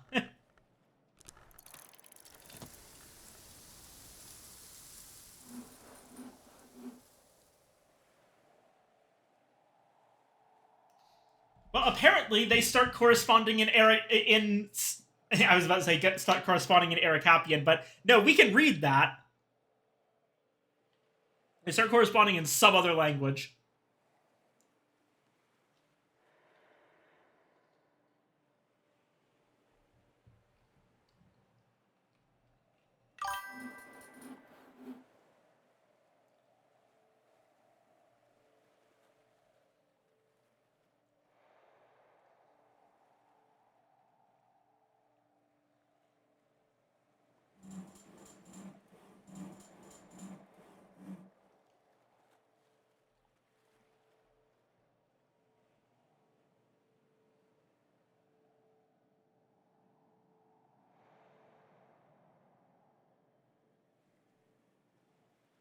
I'm gonna guess that each time Numa rolls around, the Keels have a brainstorming session on what kind of woodworking can be done.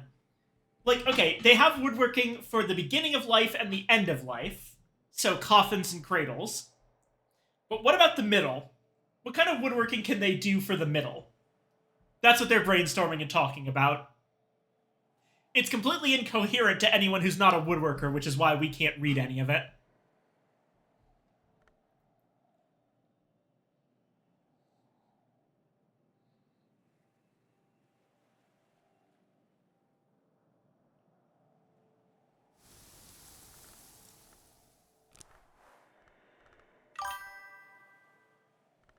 Crutches and hitches. Possibly so. But those aren't really containers, is the thing.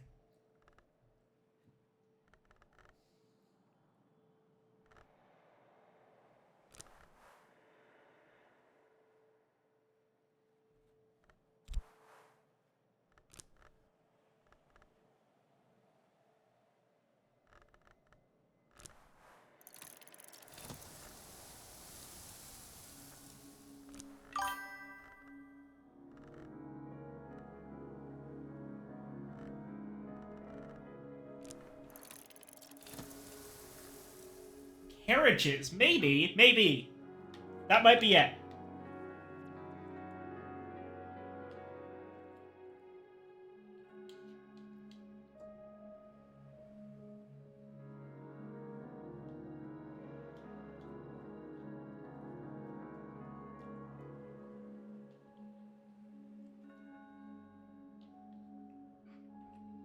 Okay, that's basically all our gathering taken care of.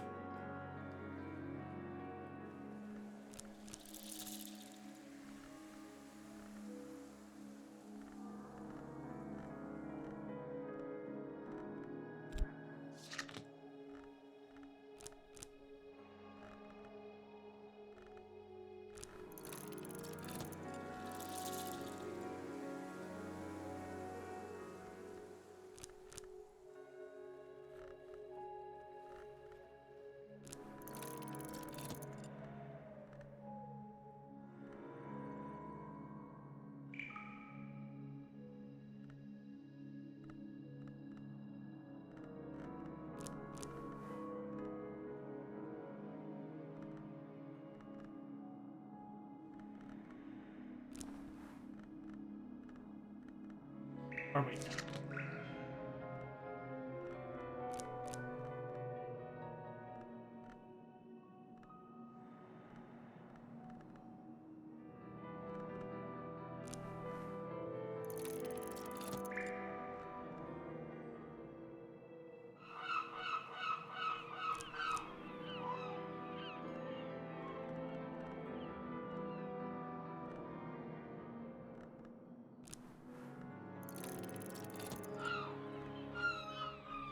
Okay.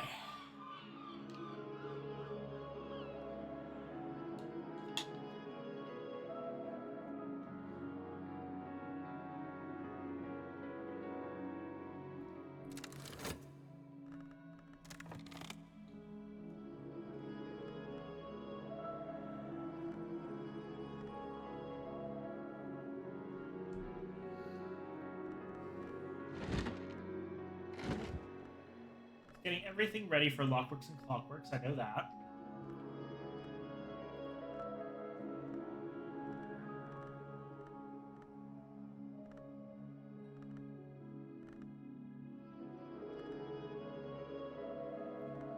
Sentiments and curses I'll need stuff for as well.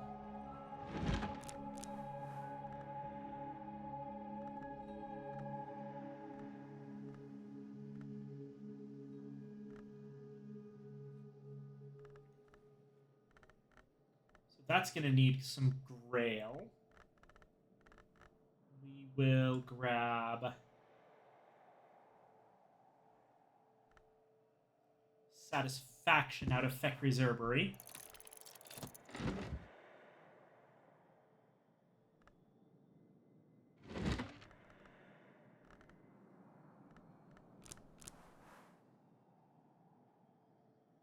And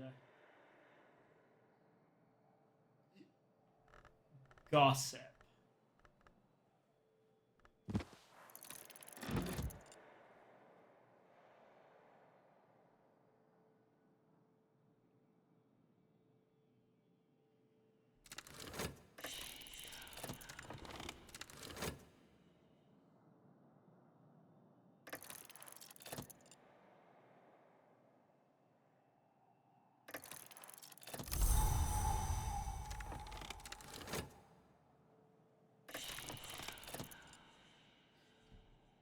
Hello, okay, so now I get the third person who could have taught me Erikapian after I already got Dr. Southey. Hi, Cosley!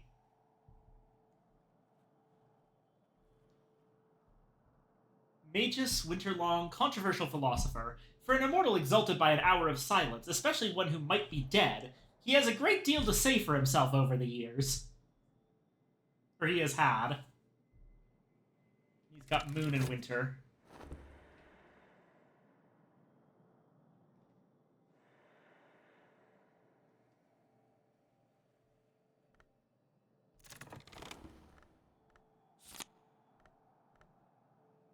Okay.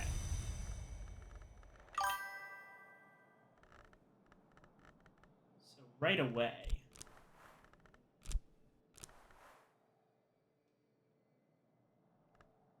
we can sort of just...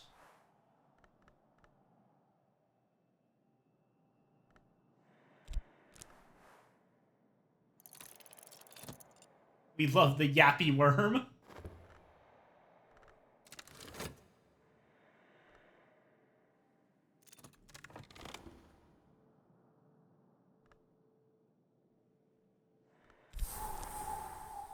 If Solomon is gone, if Solomon remains.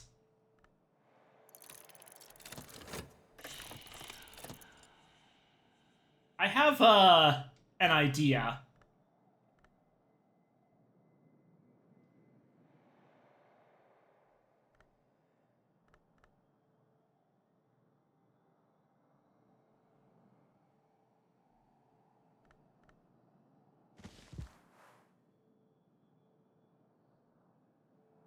Does he not acknowledge that it's his own book?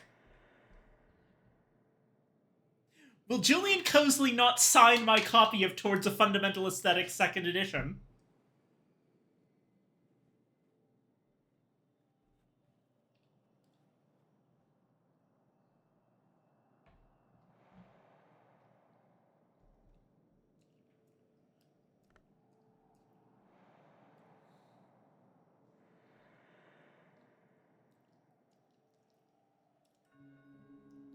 What a jerk.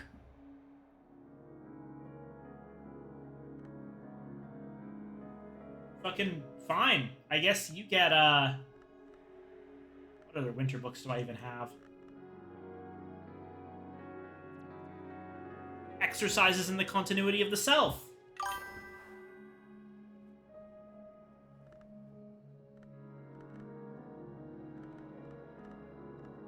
Fallen Cross is a regret book.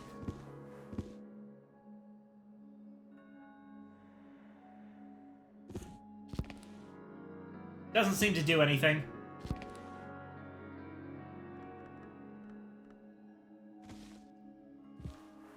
Let me check this.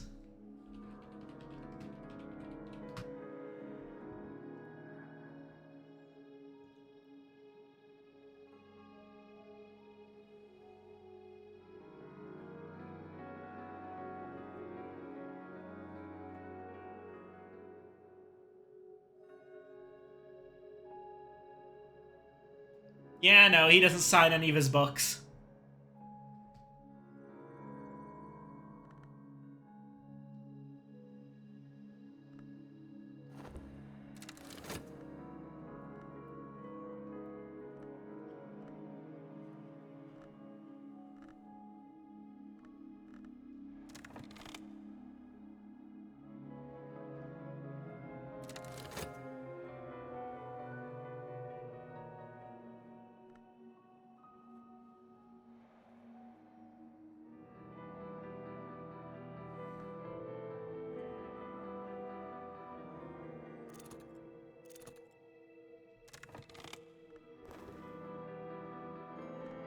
Okay, Solutions Separations 2.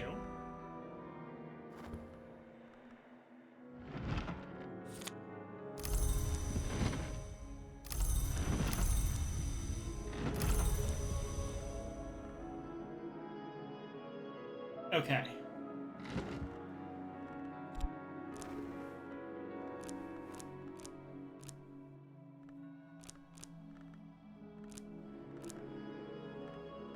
Putting all of this together.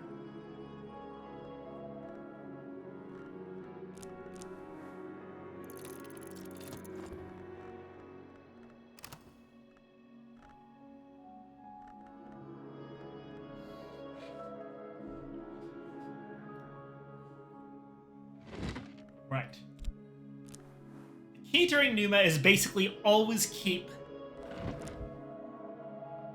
your observation verb running.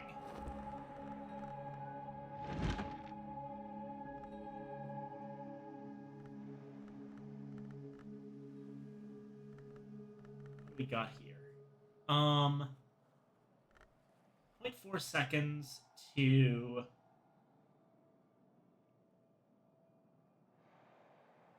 those two.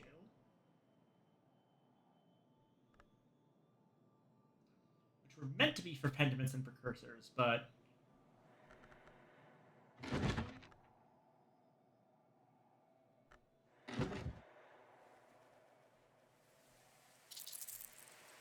going to do as well is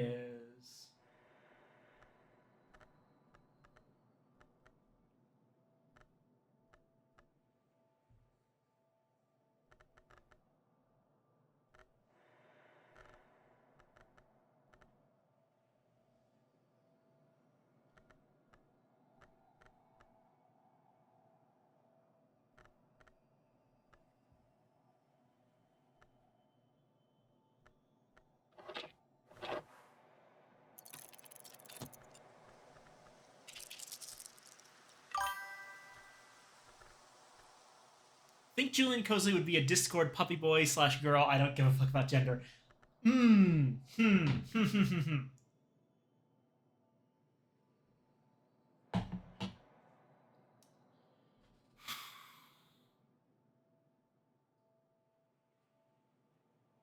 This is the second time you've made me, you general chat. This is the second time y'all have made me speculate on the puppy girlification of a major literary figure. The first time it was H.P. Lovecraft, which I was able to say for absolute certain, and I'll say it again. H.P. Lovecraft would be a cat girl, not a puppy girl. For Julian Cosley, honestly don't know.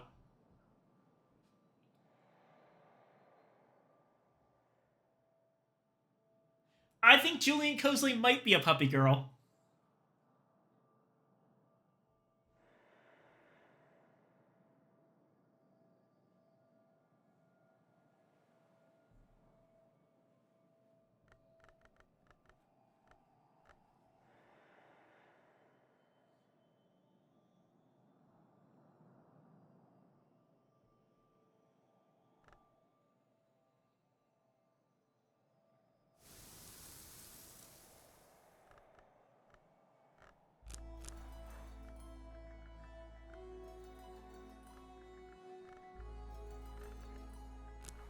Oh shit, I forgot. There's Numa plants here too.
Okay. The Lost in the Numa Broom. We can do that. And then that will I'm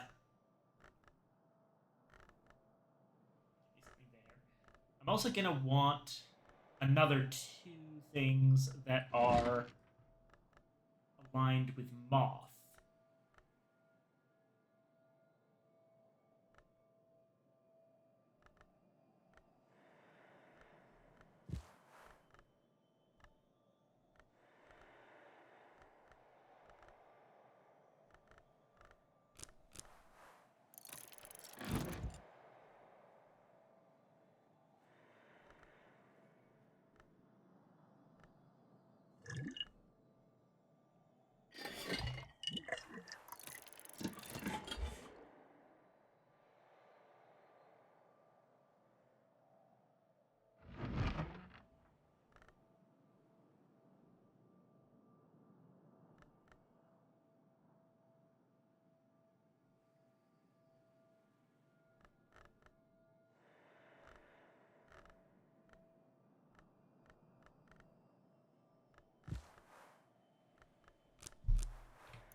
Oh, that was a mistake. I should not have. I should have. I forgot what desk I was in. I should have used the Shellcross twist. Oh well. Now,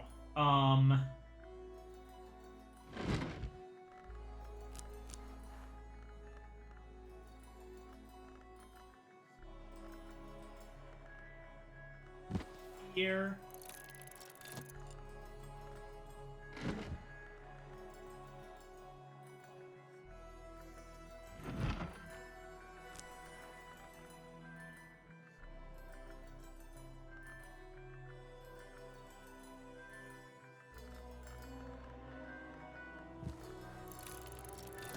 damage him.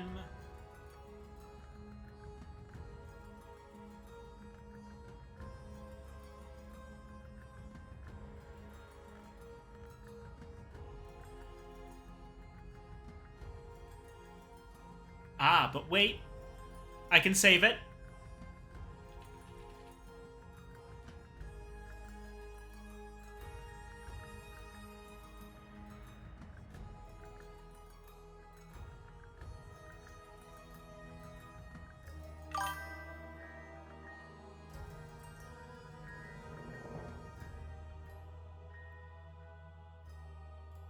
First history is the 13th century. It might not be the oldest. Hmm.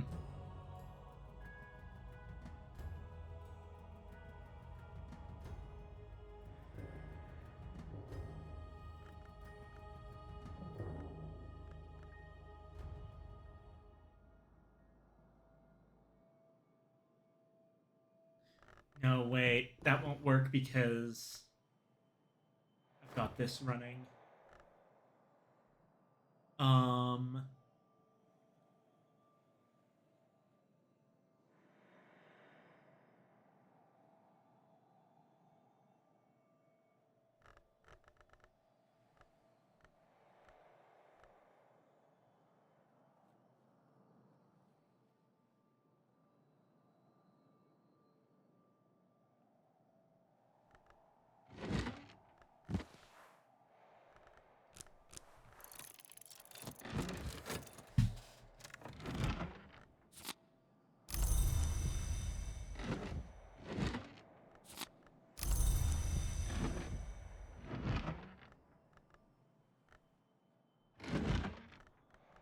Oh, I only lost about a quarter of a second.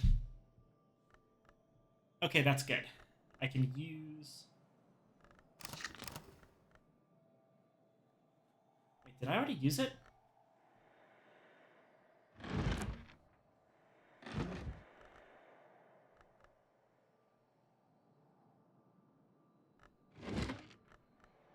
There we go.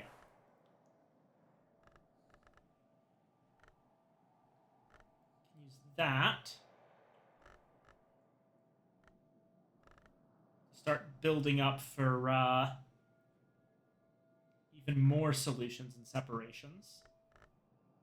By grabbing Gospel of Zacchaeus.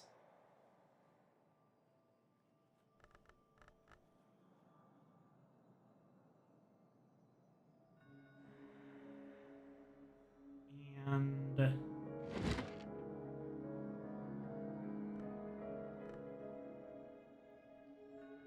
what else has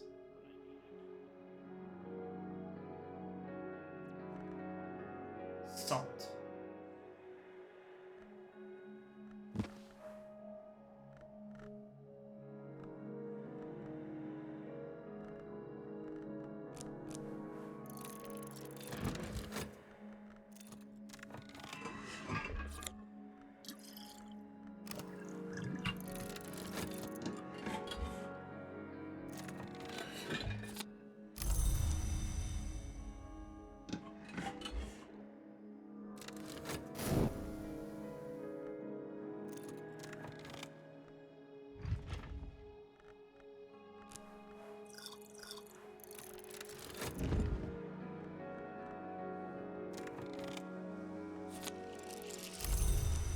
Boss.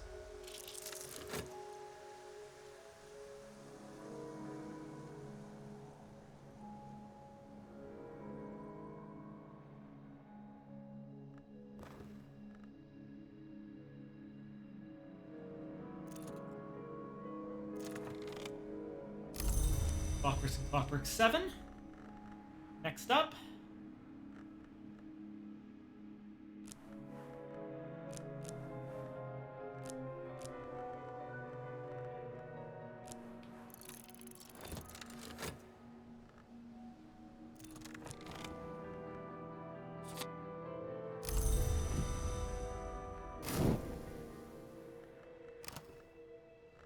Okay. Skeptodon Fang. Okay. It is rare for the Lionsmith to make Scaptodons now, but they are difficult to kill and they live a very long time. Spread sand.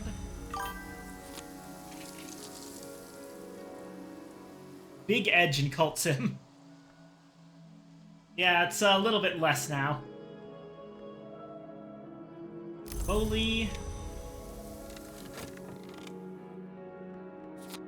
Moly. Agave. Agave. Oh boy, this is gonna get complicated. Pyrosaur calcinus. And more of it. Mist-kissed water.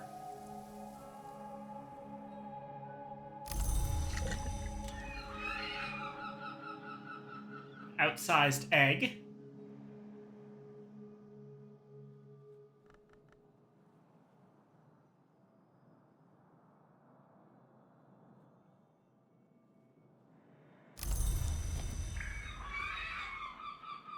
And a salt sign. Boring.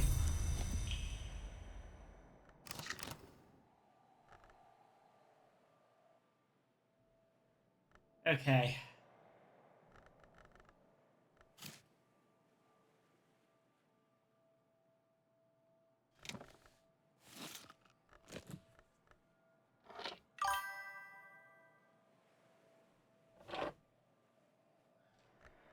Toss penny in Sea's Edge. Oh?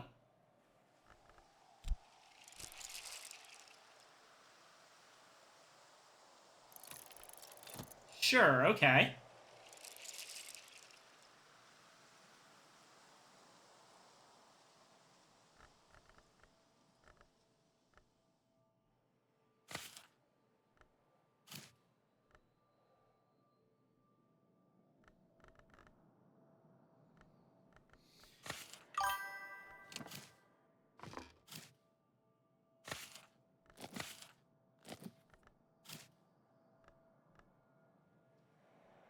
For luck, okay. Sure.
Oh, fuck. Free desk. Shit.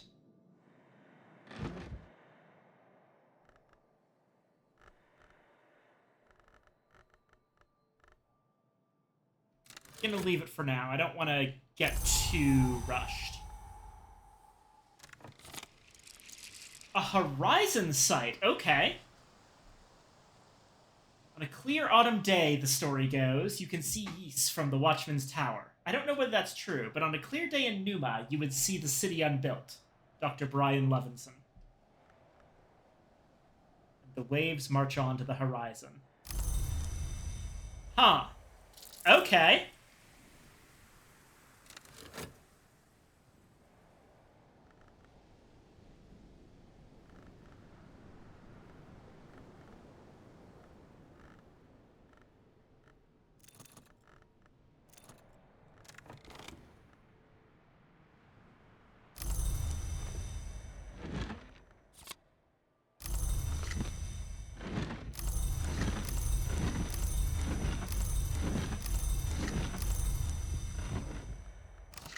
Alrighty.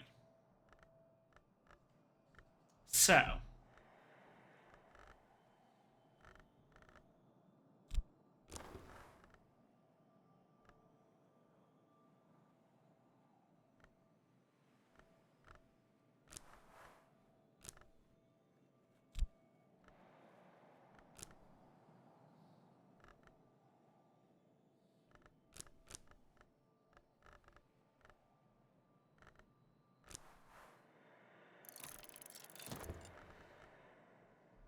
Use that one.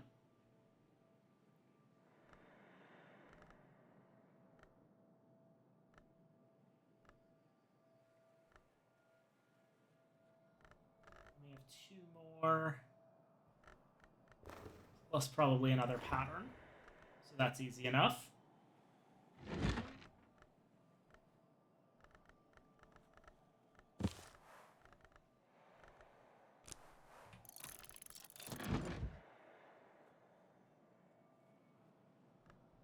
Now.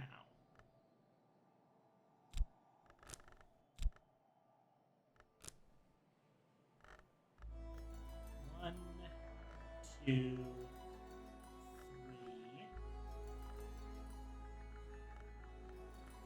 4, 5. Missing 1 for pendants and precursors.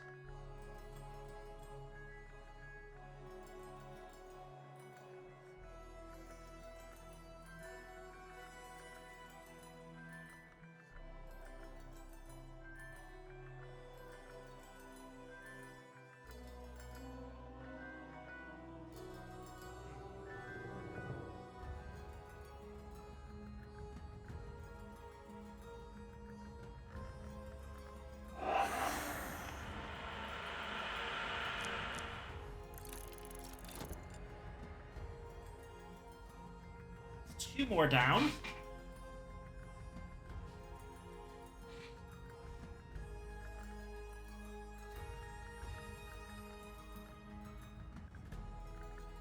Other two we can probably just very quickly dump into small things. Like finally raising these guys up beyond shit-ass nothing levels. Potentially. It's unfortunate the Horizon Sight's gonna go away. I don't really have a clear use for it.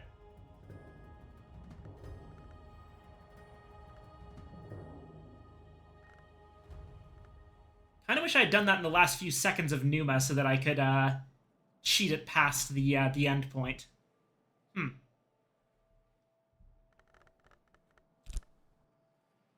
Then again, I could use it for Vac. I think I'll use it for Vac.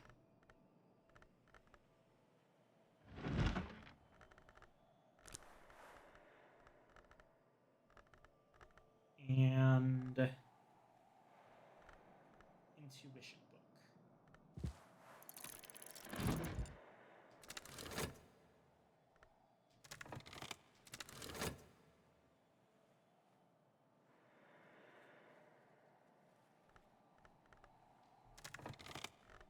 case, if I've got that one, then the last one can be basically whatever I want. Could I get another Lockworks and Clockworks? Would that be possible? Probably. I can get at least 2 of the 7 I need from the Maladied ones. I need to save that Shapt. But on the other hand, there's a Shapt that is coming up. So I'll use this Shapt for that, and then grab the upcoming Shapt. So other than that one Shapt, and oh god. What can I do for Vac? Oh fuck, I need that Shapt for Vac as well.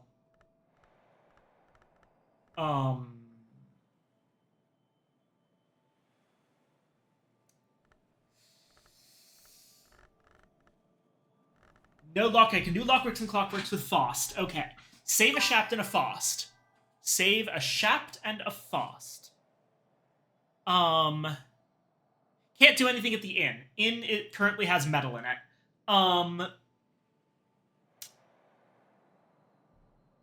Save a Shapt and a Faust. And then I'll have 1, 2, 3, 4, 5, 6 to work with. This is doable. This is easily doable.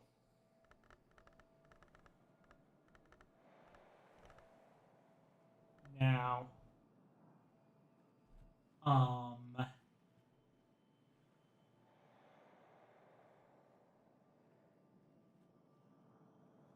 how to go about actually doing it. We're currently getting a pattern from Just Verse, so we'll need to get that again afterwards. Similar situation with Stolen Secret. I can, however, get that started now. So we'll start the Gospel of Zacchaeus once again.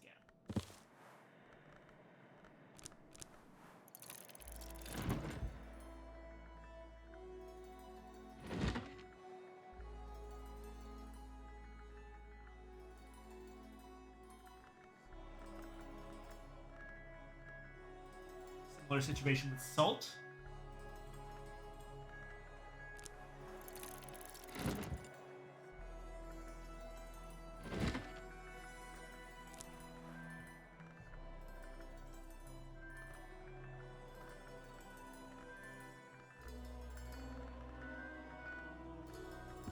Cheerful Kitty.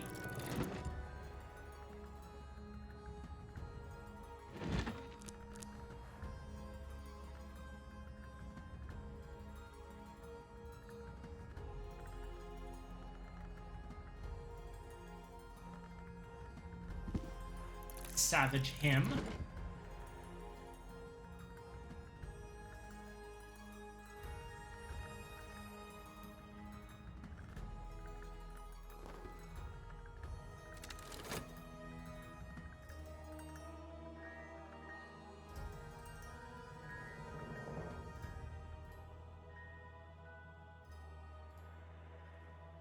Oh wait, shit. May have screwed this up. Oh god. The Savage Him just screwed everything up. I'm going to need to be more careful. Okay.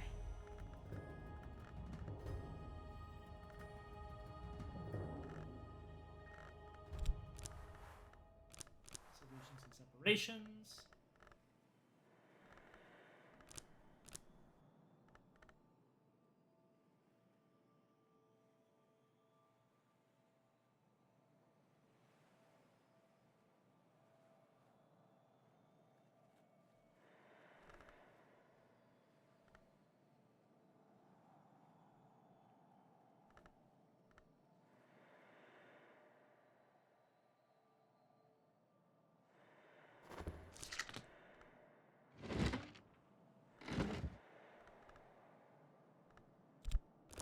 We might be able to clutch it.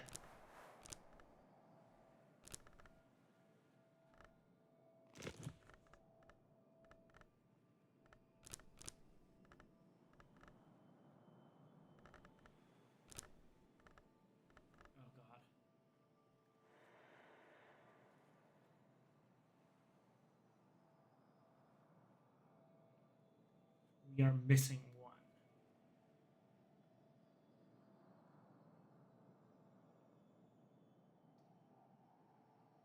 You know what? Fuck it. Fuck it. Fuck it. Fuck it. We're just gonna do this. It's inefficient, but at this point, I don't care. No, no, no, no, no, no, no, no, no. Oh, god damn it! Ah! I forgot about this. I needed to save that core. Okay, okay, okay, okay.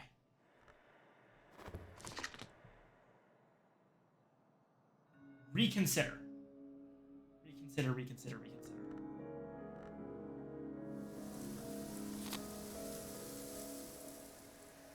Iglophodus.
That's what it was. I was getting the old moment via a different route.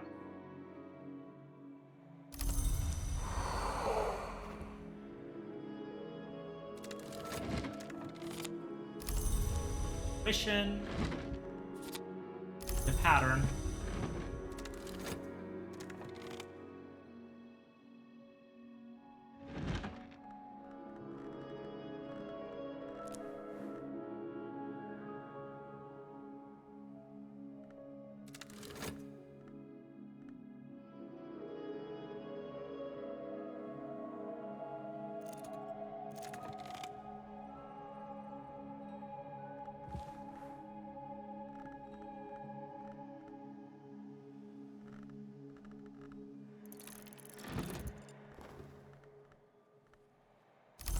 Back.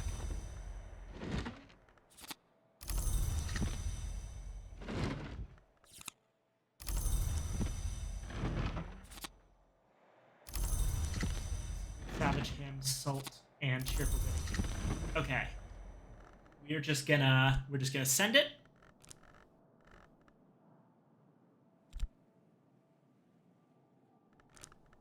Actually, we're gonna start by doing it the other way around.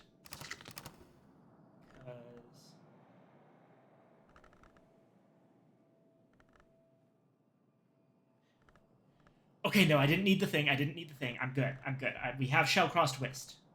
We just need to make sure we have access to that. Solutions and separations. It's gonna be Stolen Secret Pattern Salt.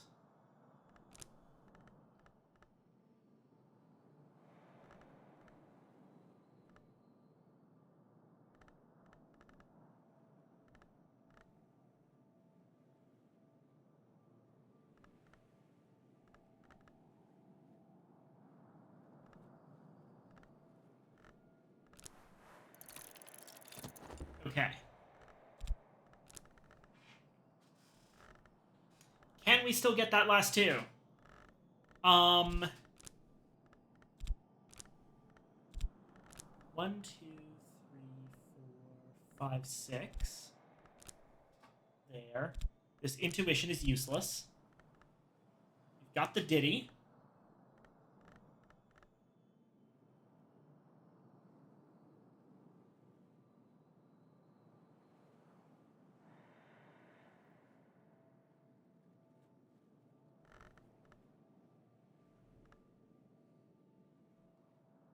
A new pattern. That's already being worked on, so that's 2 things out of 7.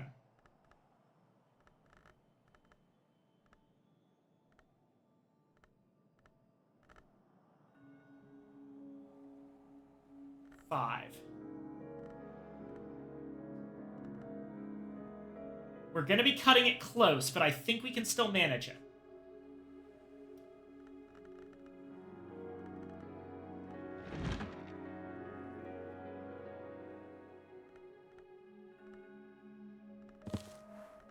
Let's just cheerful ditty again.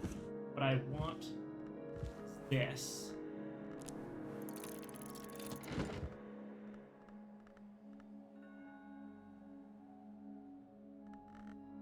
Storm also has Sky, so...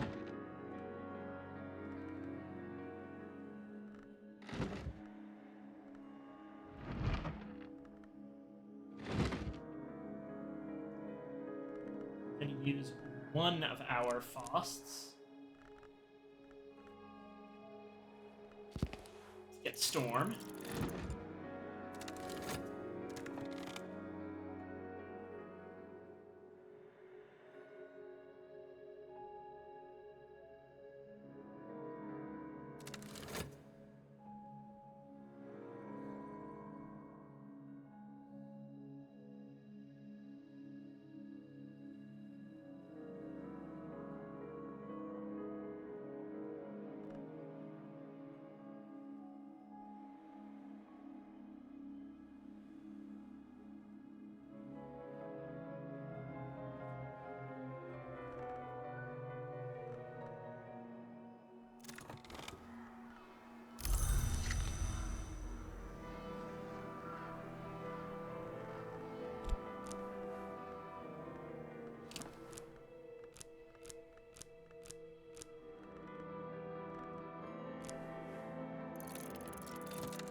Alright. We are officially out of Elements of the Soul.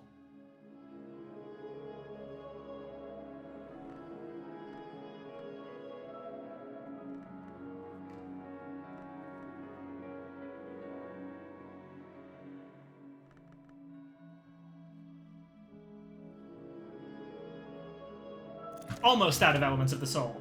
We have 1 core. We don't have time to make another, so let's make this one count. This one's gonna get... It's me, I'm out of soul elements.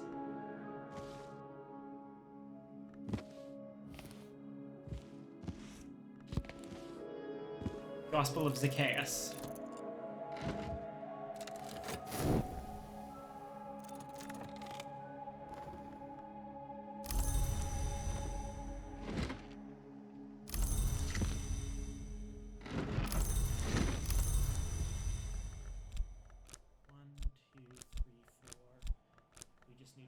Three more.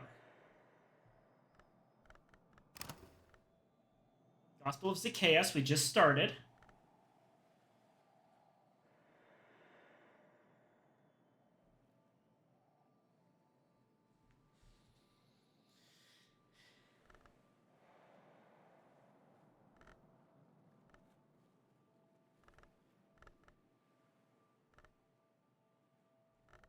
And we have 2 things to work with. Good. Good. Salt is one of them.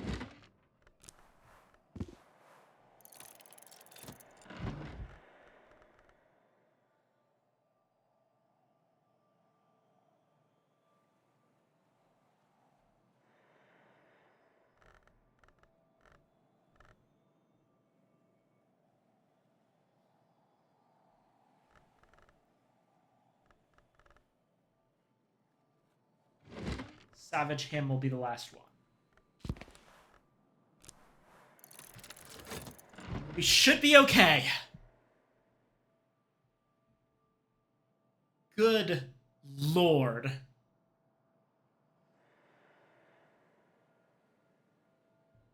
Ah.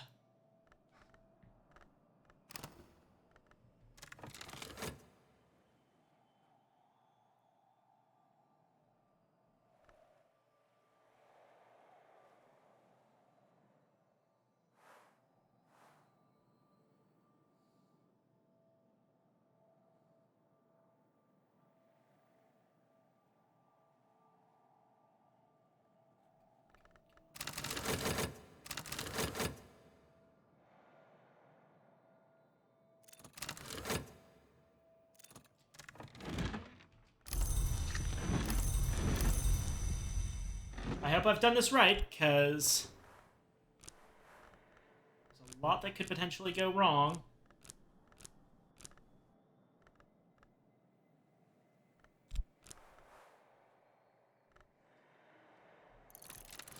Lockworks and Clockworks 8. We actually managed to do it.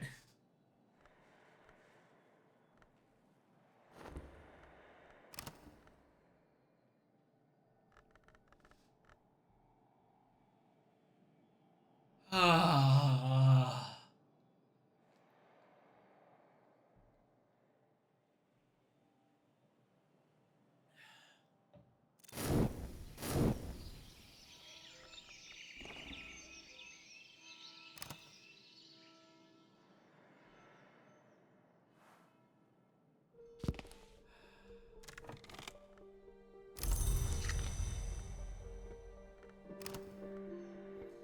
Well, we managed to get through Numa and actually not only get back to where we were,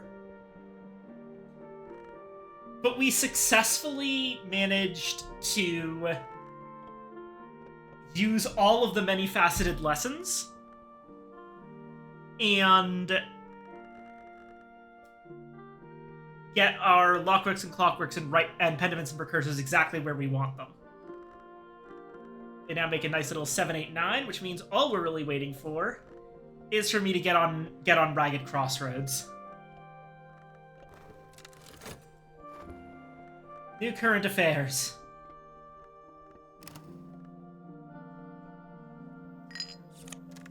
Hey, and we got a Silver Spintria. Nice.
Whew.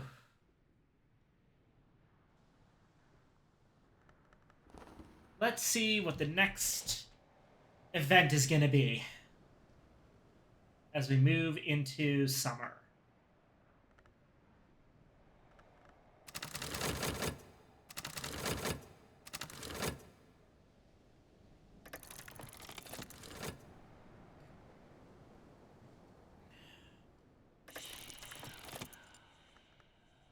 Ah, the particular mystique.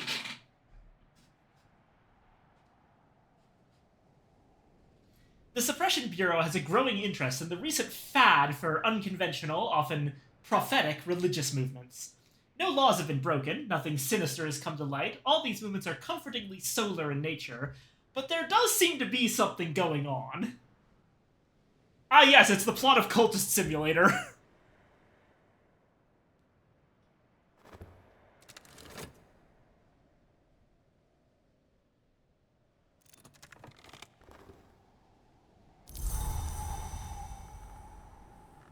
Alright, Yep.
I'm just checking something.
Okay.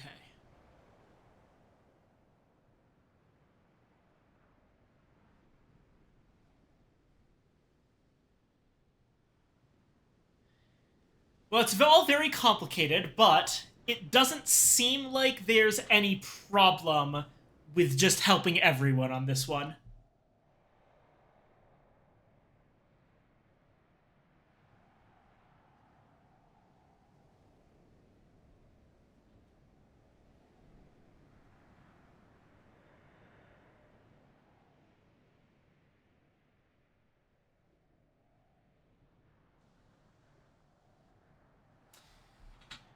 On the other hand, I've forgotten from last time what my exact plans were for the Lighthouse Institute. I'm pretty sure I had a plan. Okay, and we know that Morgan is going to be Secretary Persistent. Strathcoin's our treasurer. Right, I had wanted Thackeray for Secretary Salvant.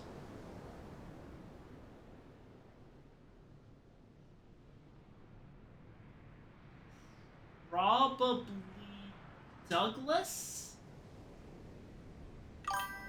for Secretary Vigilant. I don't know about Secretary Vigilant just yet. Hi, Shadow.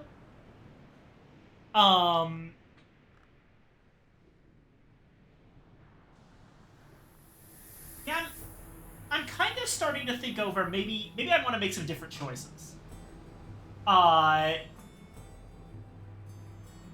Because it is very difficult to choose between Dr. Peel and Yvette for Enigmatic. I like both of them quite a lot. And I'm sure that,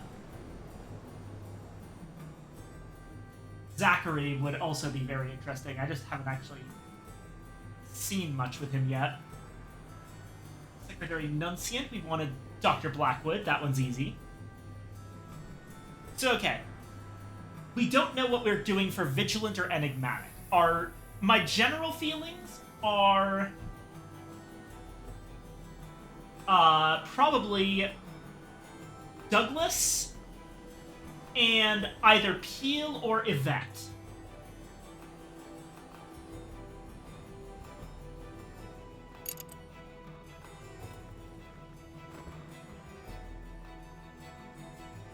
So for particular mystique...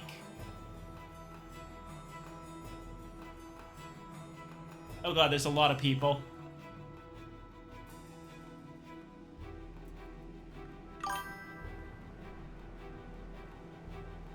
How goes the time in Brand Pro? We just got off of Numa, where I stressed myself out yet again, like I always do in Numa. Even funnier because I knew this one was coming because I called it. But... oh dear. Okay.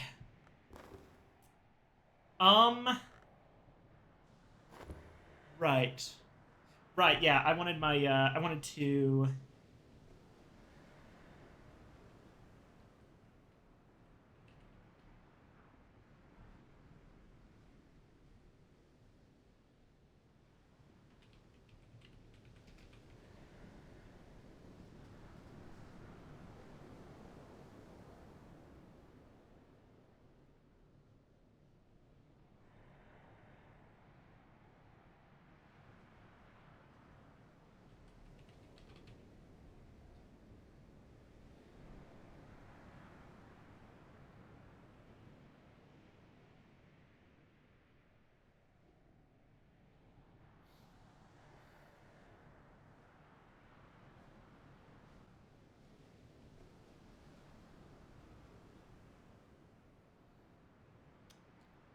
So we definitely, looking at it, if we want to do this in terms of Douglas,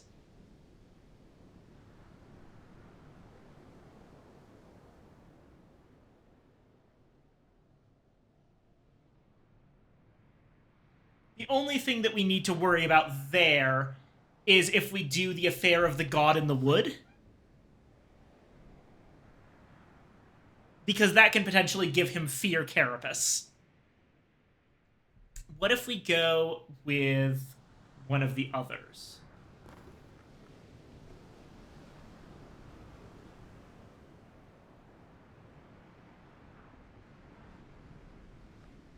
Not worth worrying about. Hold on.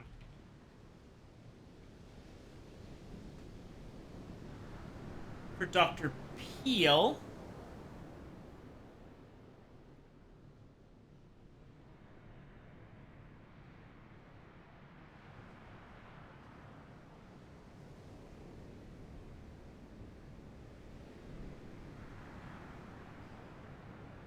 Peel could be brought around to the Carapace agenda through the affair of the Dappled Rose. There's no way to get him against anything that we're trying to do. So Peel's easy. What about Yvette?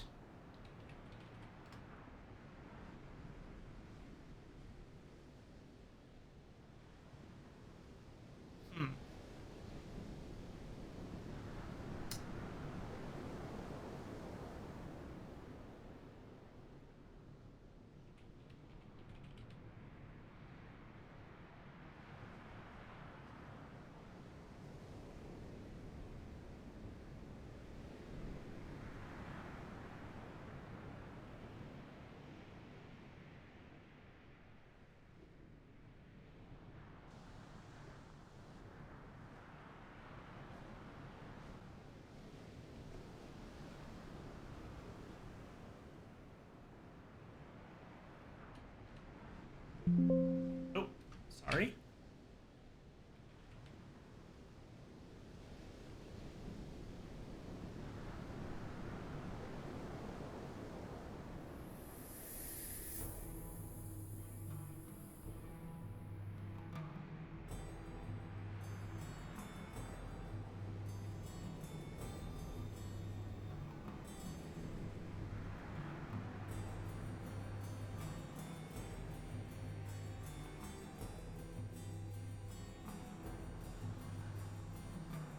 Wait, hold on. That might not be... Hold on, this might not be a bug. I'm looking into something.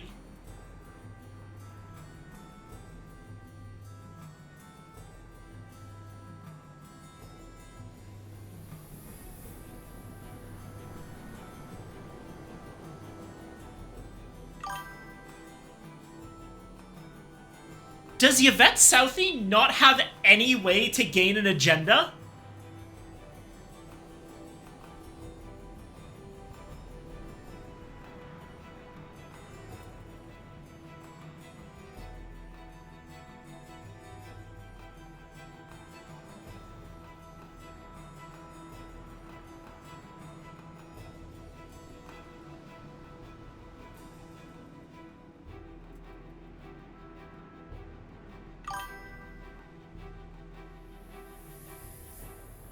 She might be. I'm checking into this, and oh, this is interesting. Apparently, she just does not ever have an agenda. I thought that the fact that she wasn't that nothing that could give her an agenda was listed on her page was like the wiki not having it, but maybe it just doesn't exist. Yeah, like, literally every incident she can visit for.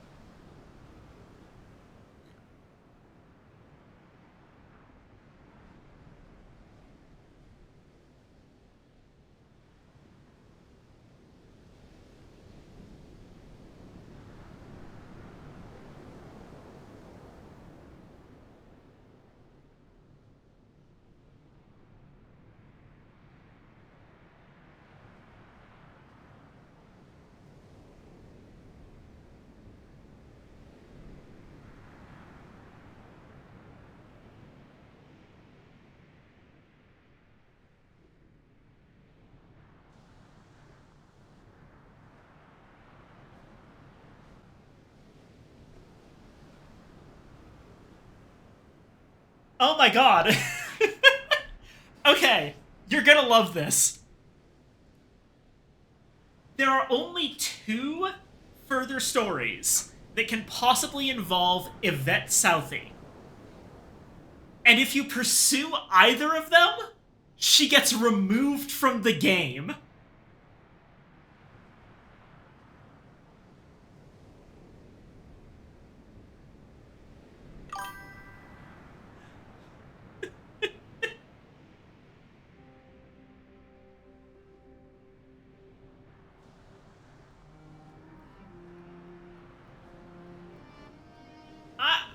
I'm just gonna not deal with that, and I'm gonna go with Dr. Peel, I think.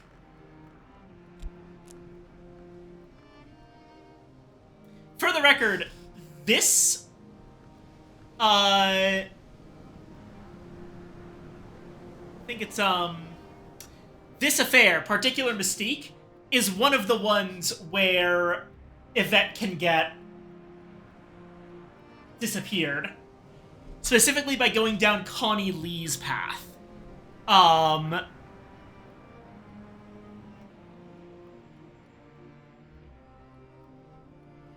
Specifically, let's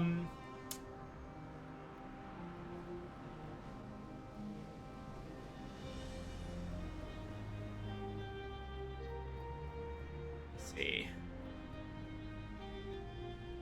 Yeah, either way, what ends up happening is that, Yvette gets taken by Black Ellie to Ys. And Ellie ends up, becoming a candidate for the Lighthouse Institute.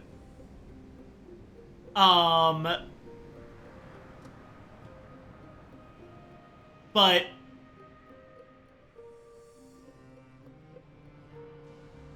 on the other hand,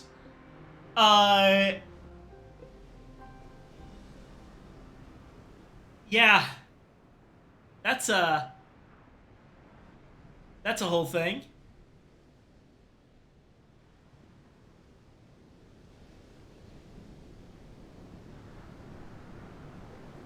No, wait, okay. There is one way. There is one way for Yvette in this very thing to have a thing happen. Uh, it's if you proceed to the Connie Lee's path is on the other one, the Affair of the Rising Wile. Apparently, this one is like Yvette's only major thing, and either you send her to Ys and she gets replaced by Black Ellie, or the one way that you can give her inspired also gives her fear Ys, and it's by letting her know more information about Ellie through either a Journey to the Grove or the Secret Colors, which apparently, either way, makes her just barely suspicious enough to not want to deal with it and to be afraid of Ys. Yeah, so that's a whole thing. Yvette can either go to Ys or become completely opposed to Ys.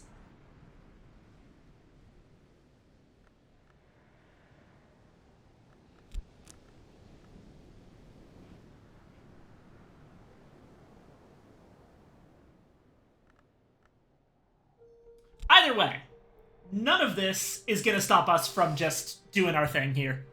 So, Affair of Particular Mystique. Obviously, Strathcoin's already here. So, the other people who can be called in for this are Dr. Blackwood, Yvette,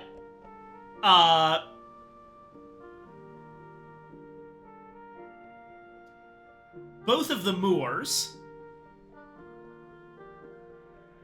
Zachary and Corso.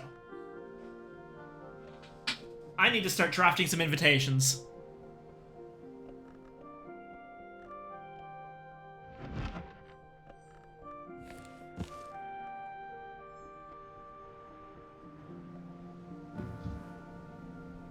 Okay.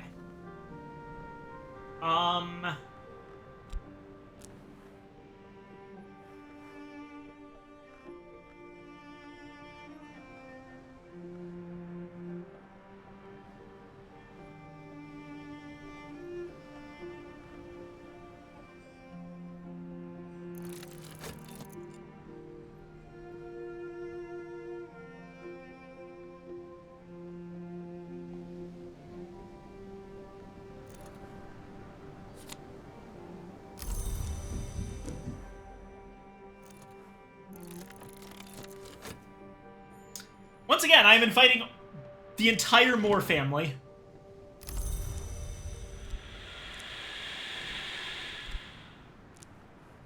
Perhaps you know something of the Obliviates, librarian, an order of Long who have forsworn traffic with the Hours. The Obliviates long ago retreated to Port Noon across the Western Sea. But I hear some of these new cults swearing an ivory oath, very like the ivory chain of the Obliviates. I'd like to look into other similarities. Illumination, Mantis references, solar doctrines. Okay.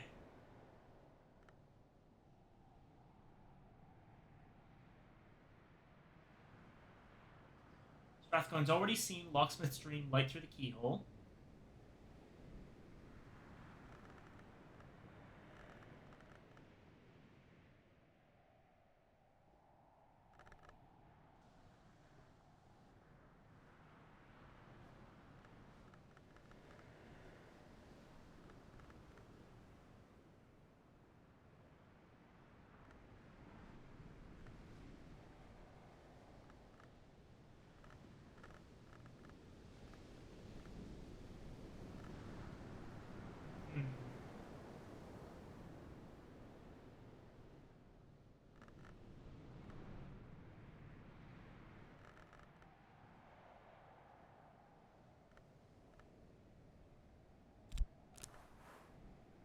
Wait, that worked.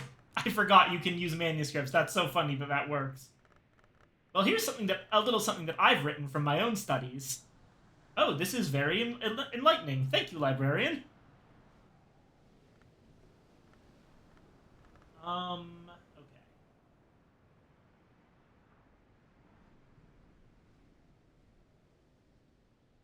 Bancroft Diaries. Perfect.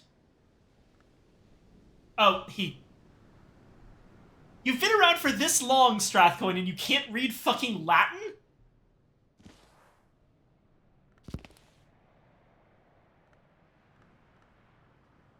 Never mind, I guess. What can you read? You can read Ramsund? And that's it.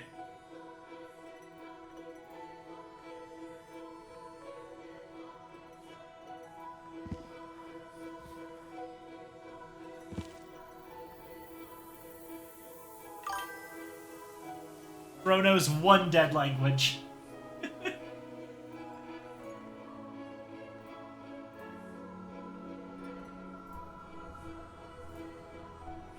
Fine.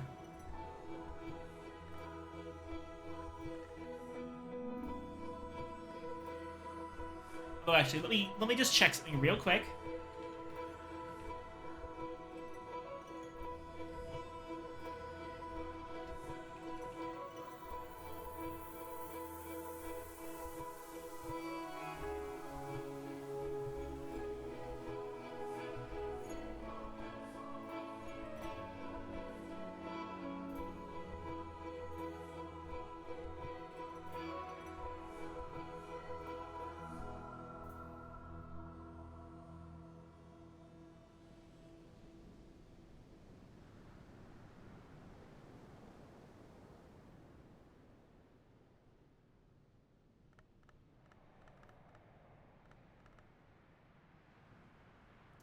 Nope, yeah. There's no other books we can give him. Well, have Locksmith's Dream in Cursus. I can't believe this is a coincidence. The Obliviots are back in the world, and the Obliviots never come back to the world. Something is afoot in Port Noon. I probably could, but I won't bother. 6 is fine.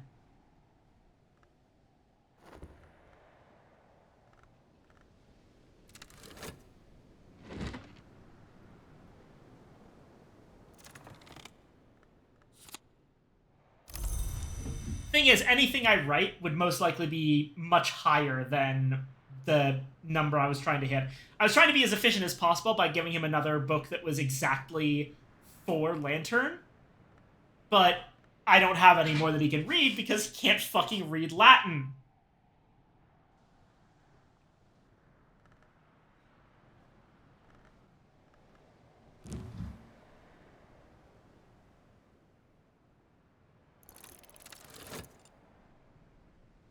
Right, there's Arthur.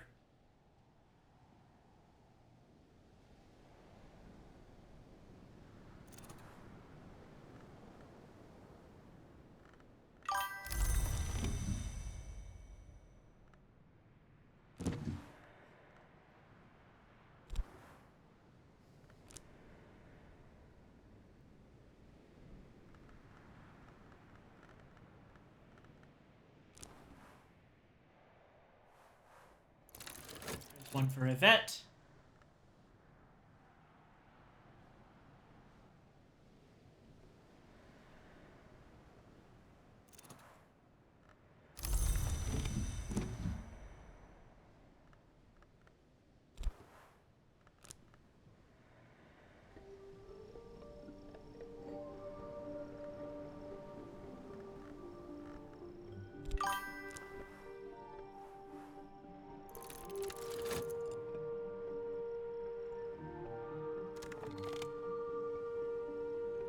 Shadow, you're gonna head out? Alright, have a good night, Shadow.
There we go.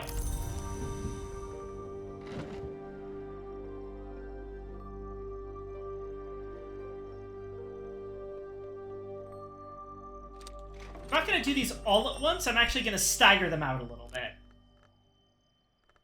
Let's start with Serena.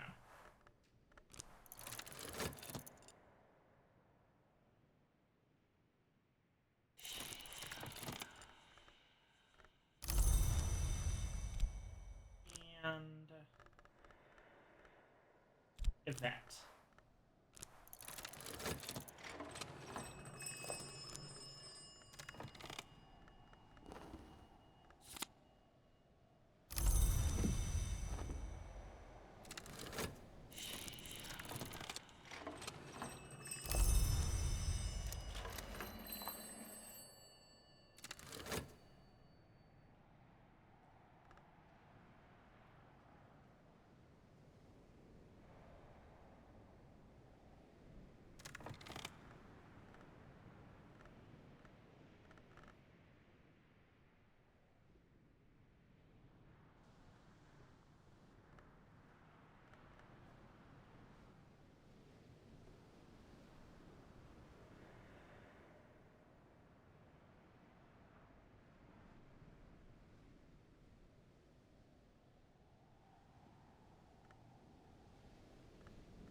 I'm also going to go ahead and read The World Despoiled.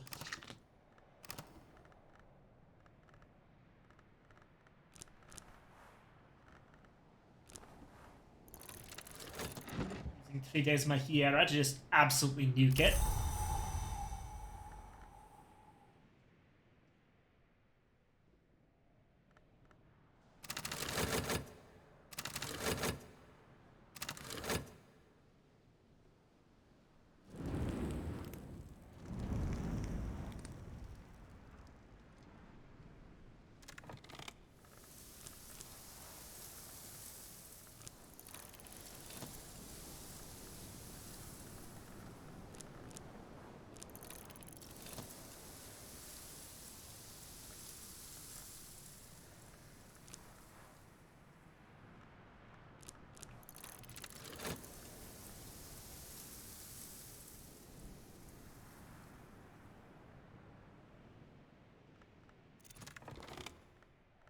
Blackwood, welcome. So glad you got my invitation. We have matters to discuss. I've been asked to look into these solar movements. I don't imagine there's anything to it, but it would do to be sure.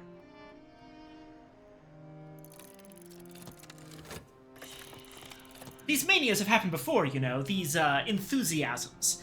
In the War of the Roads, the Worm Wars, the Intercalate, I wonder how many features they share with the cults of other times.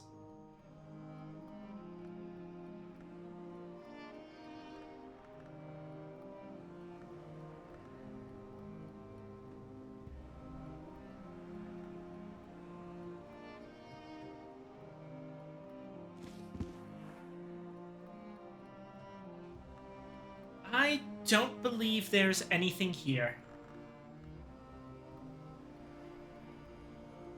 When times grow strange, people turn to religion.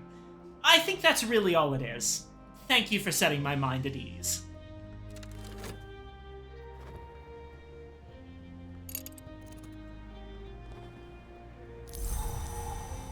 There's Dr. Southey.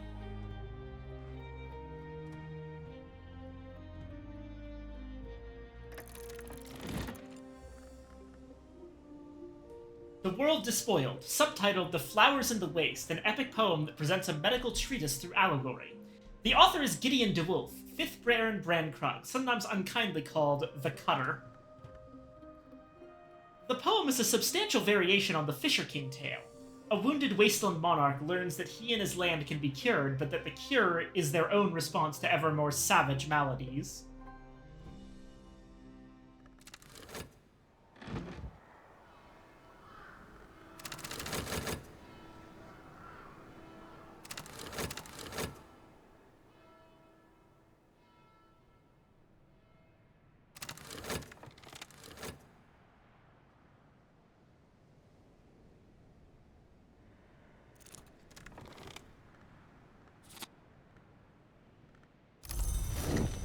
There we go. Now, we'll begin talking with Yvette. Hello there. Got a moment? Funniest thing, I keep getting speaking invitations from this odd little outfit. Church of the Ivory Dawn. And, well, you'll laugh, librarian. So, I'm gonna make a decision here. In this timeline, I am not going to allow Yvette to be taken behind the wave to Ys. I'm gonna wait to do that until I'm in some kind of a setup where I actually want to ally with Ys. It's the only way she's safe. I don't know if that's true. I'm gonna be real. I don't know if that's true. Because consider how many of her family have died by drowning.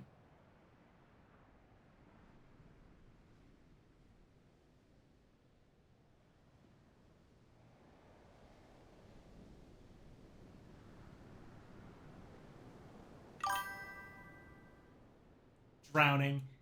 Are you implying that there's... that Ava just, like, went off and lived in Ys instead?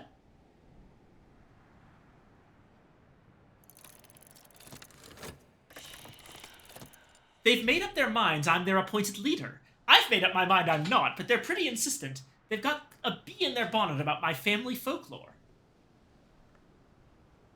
Okay, let's see.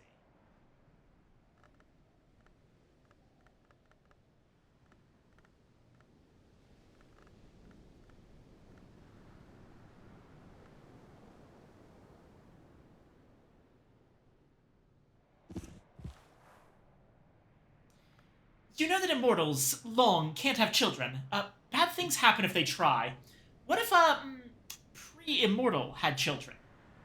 Would there be anything special about those? Ivory Dawn likes to think so. I like to think not. And if I say anything more than that, I'll start to feel like a fool. Thanks, librarian. Okay, maybe you're onto something. Maybe Ava genuinely is a long. And Yvette Southey, or possibly Abra Southey. It's probably more accurate to say Abra Southey, is technically a long child, which shouldn't exist. That's interesting.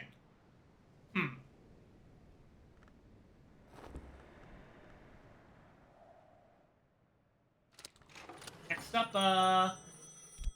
let's go with Zachary.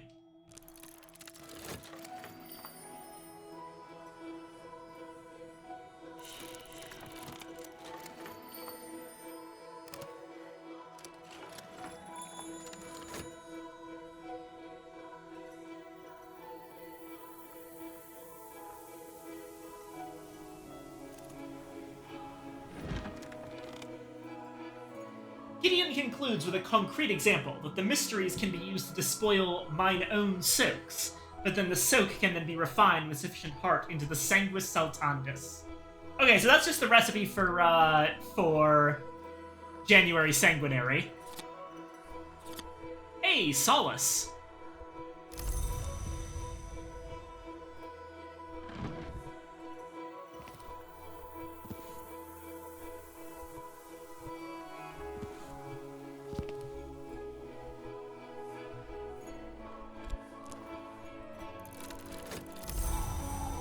There's a new skill, Magaphine Mysteries.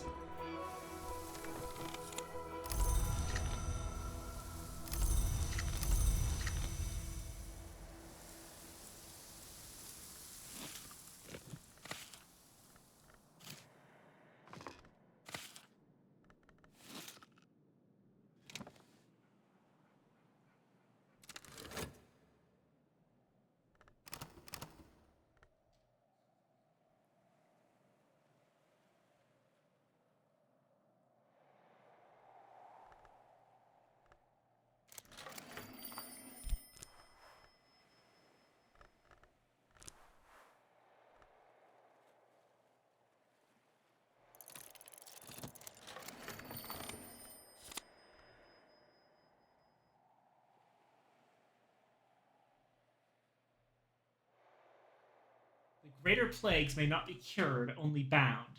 The very greatest of all may only be entreated, and it is death to do so improperly. That reminds me, I should probably start working on other types of maladies, because I've probably got what I need for them at this point.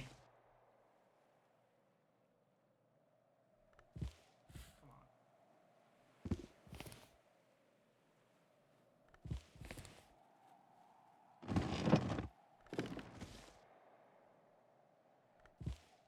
on. Okay, I guess these are over here now. I would hate to see the spaghetti code behind shelves in this game. It always seems like there's some problem with them.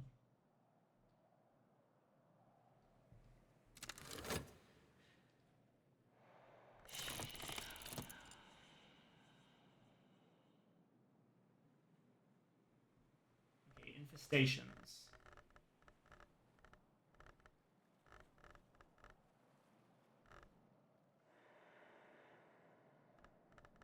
Bloodlines is infestations with moth.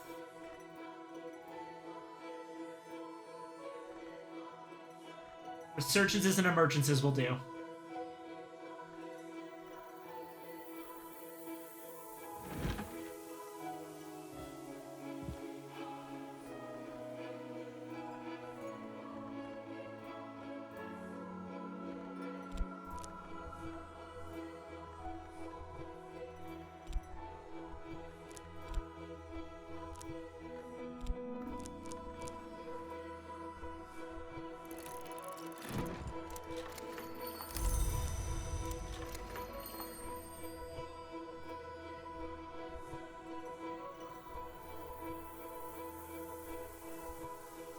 That's bloodlines taken care of, so we can get rid of this quarantine zone and actually use it on something.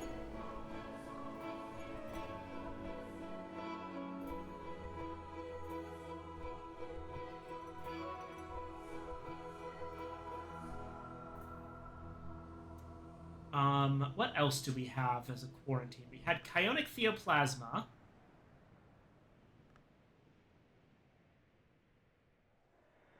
Ah, we've got witchworms over here.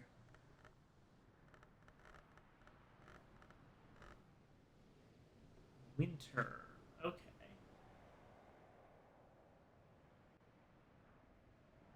Infestation's winter is a little bit tricky. Looks like there's not one skill that actually does that.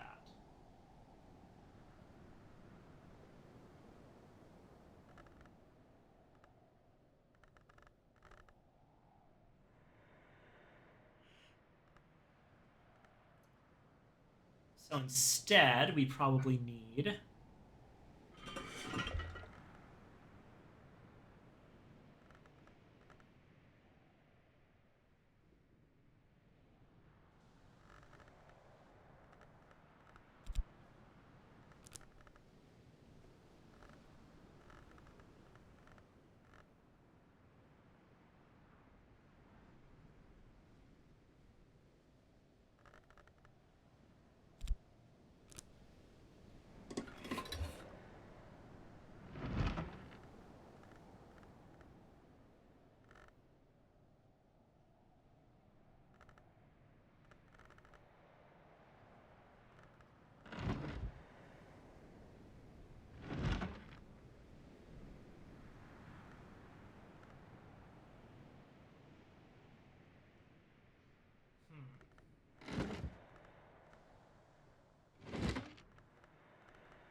Stone stories with, like, probably a pretty good winter memory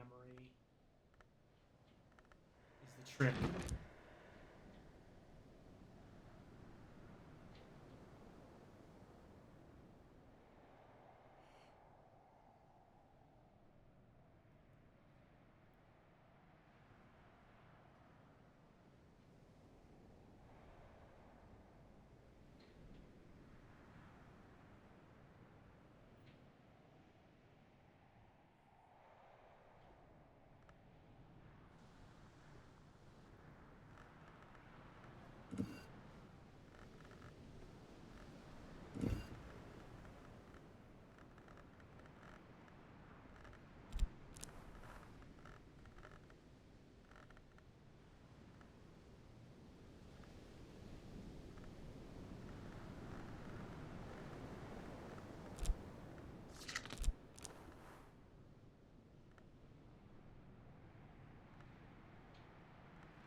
Okay, got it.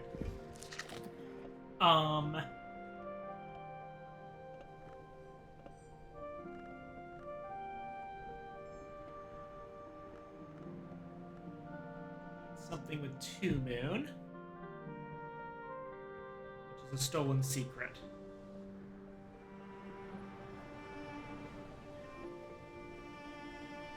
There it is.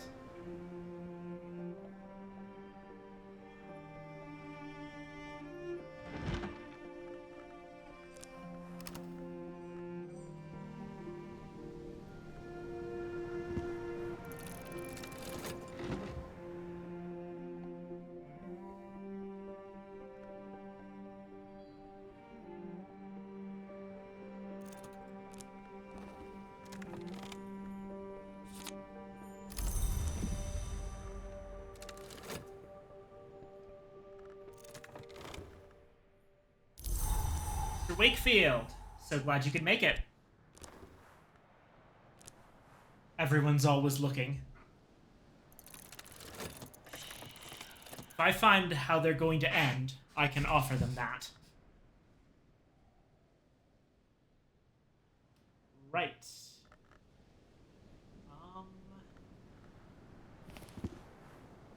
This is how it's going to be. How some of it has to be. Particular mystique.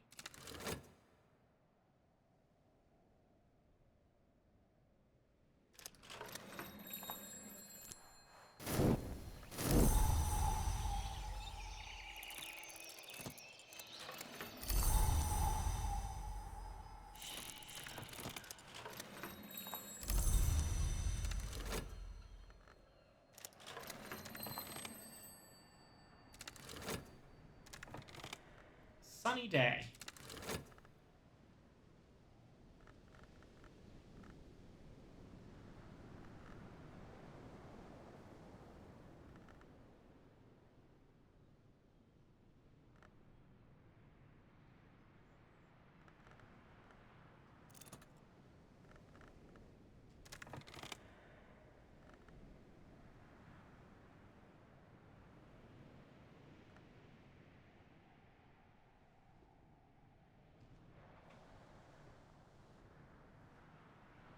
Oh, right. We still have to open up one of the boxes today. Attaché case, a treasure stored by a diplomat folklorist.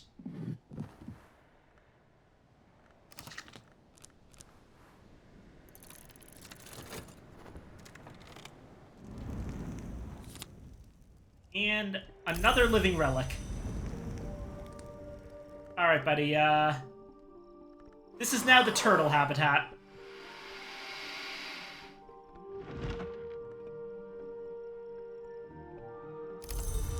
No more bloodlines.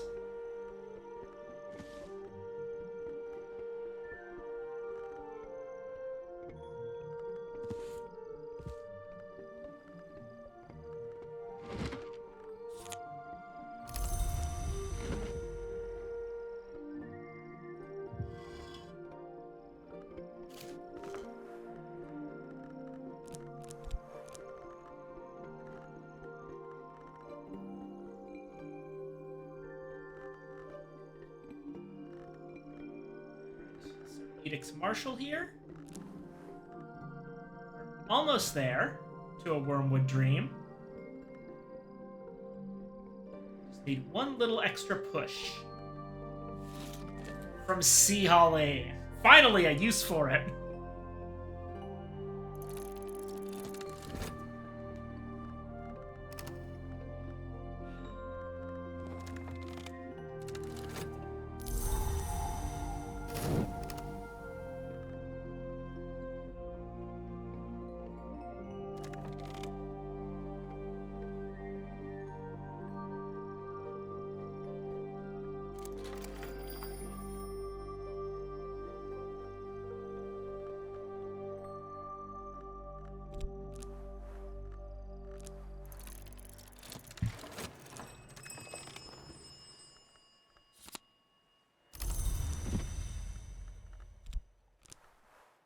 Detective Moore.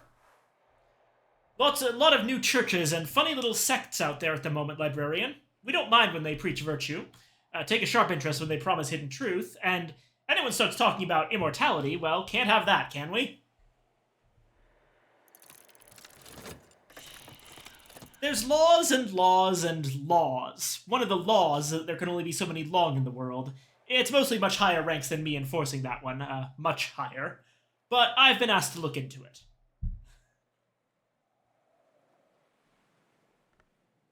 Oh dear. I don't suppose you speak Latin? No. No, you don't. I've already shown you this one. Yeah, it's all looking a bit longer. More long means more oniric hazard, more devouring spirits running around, and sooner or later, more crime of the sky. I don't know if you know what that is. I wish I didn't. God, I love Douglas so much.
Oh shit, Forbidden Epic.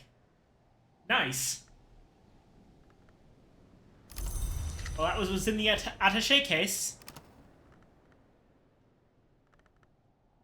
The attention of the hours is drawn to the bloodiest wars. Afterwards, the histories are braided like hair.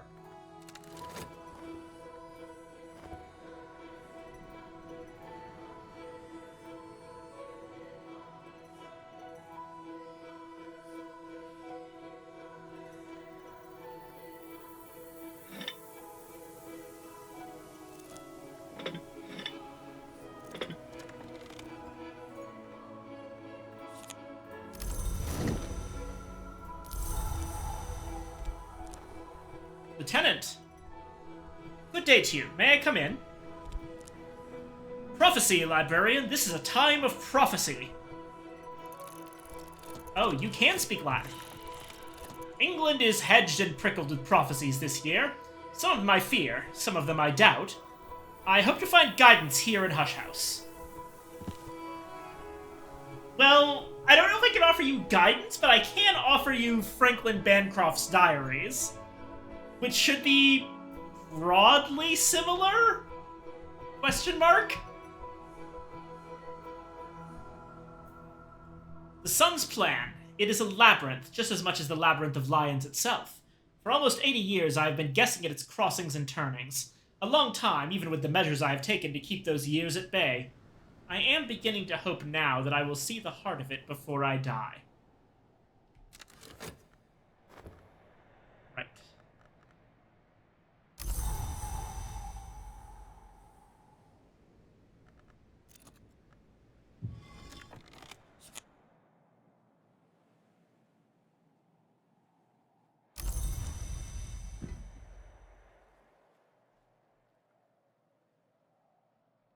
We're going to be using this Wormwood Dream for something honestly kind of anticlimactic. Going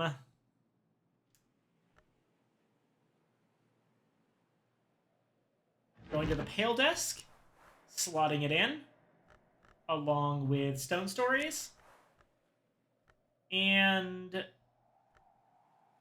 grabbing the Silver Book.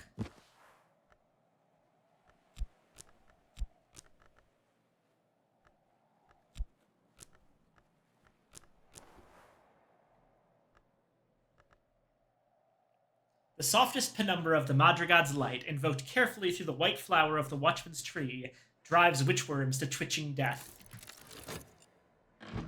There we go. That's witchworm contamination dealt with.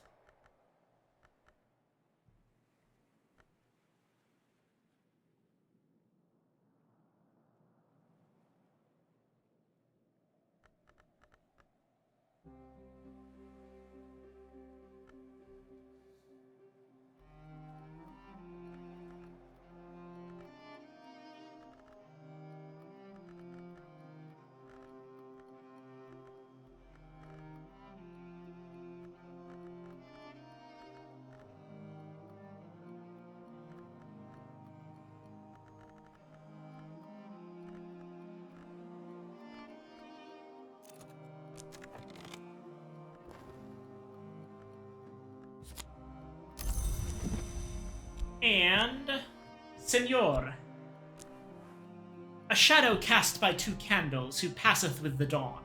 You know that one, librarian, from an unauthorized version of the Celian prayer. Very unauthorized. A lot of dawn iconography around these new cults. Some of them have a little pash for figures like Sunset Celia, who you might know as, theologically interesting. Oh, trust me, senor. I am very well acquainted with Sunset Celia.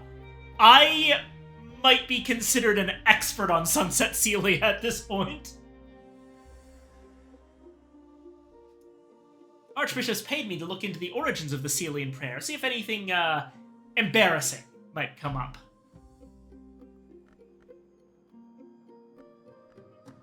You do not speak Latin. You only speak Greek.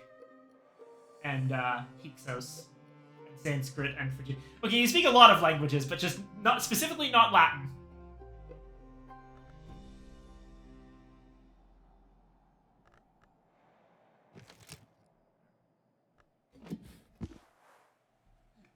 Found something, librarian. You heard of the Chandler? Might be an hour, might be a myth, not recognized by the church either way. I'd never made the connection with Sunset Celia. I wonder if the Archbishop will pay me to explain it to him. Or if he'll pay me not to. Oh my god! So now Sunset Celia is connected to the fucking Chandler as well! How does that even... What? How does that fit in at all to what we figured out? I don't know.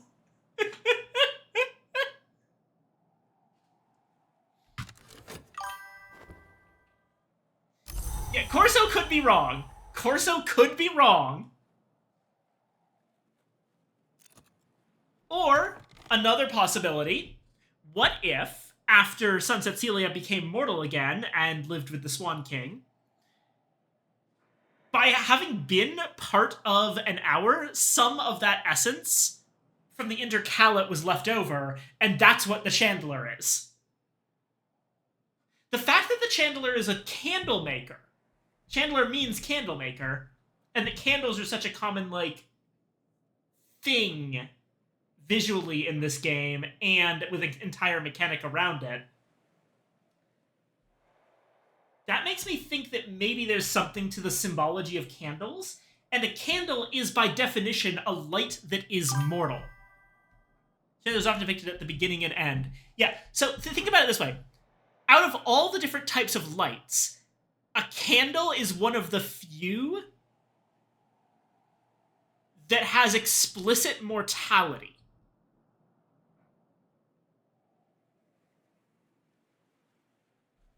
I've got it! I figured it out! I fucking figured it out! Okay, so, do you remember... Oh, God, what was it? It was,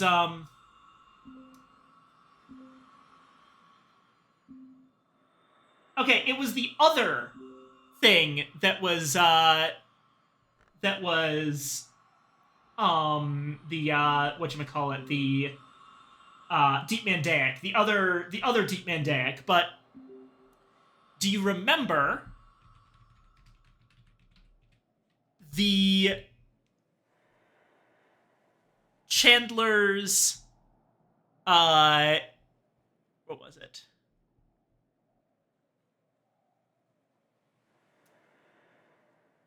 The Chandler's Tale. I'll read it again. There is a story known to candlemakers of a guild master who made a wager with the master of the Potter's Guild. The Potter's oldest cup, she said, was older far than the Chandler's oldest candle. However often one drinks from a cup, it can always be refilled.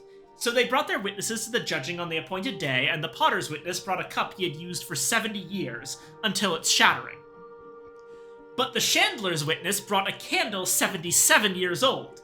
Every month, the Chandler had bought the old stumps, returned their matter to the vat, and used them in his wares, so that each newest candle was also the oldest. If history teaches us, there's always a way. That's the trick. The entire idea here, what's happened to Sunset Celia over time, is that... So Sunset Celia was the bit of the glory that went down to become mortal and be with the Swan King. That's the great counterfeit, we know that part. But what happened after that? What happened to all of that stuff that used to be the Sun and Splendor when Sunset Celia died? Dimmed and hooded candle. Yeah. I think what happened is that this story basically tells us what happened. It's the Chandler's Tale in that it's a tale told by candlemakers, but it's also quite literally the Chandler's Tale. Sunset Celia kept getting reborn, in a way. Kept getting, like, recycled into herself again. With each form kinda resetting the same person. It wasn't true immortality anymore, it was more like just a bit of power going between different individuals, and eventually that power has managed to reassert itself. That power that used to be the Sun and Splendor, and it's come back as the Chandler. That's what's going on here.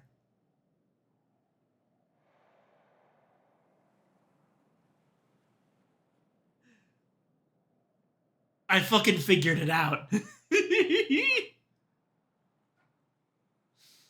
What do y'all think?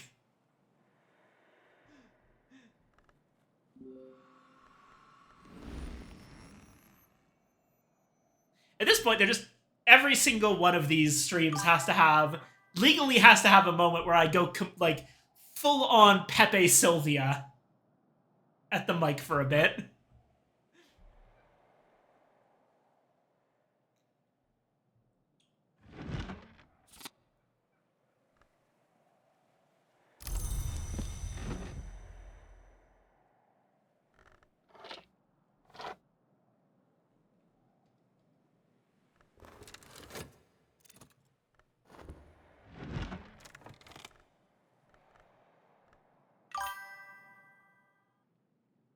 Look, the game is built for a good Pepe Sylviaing.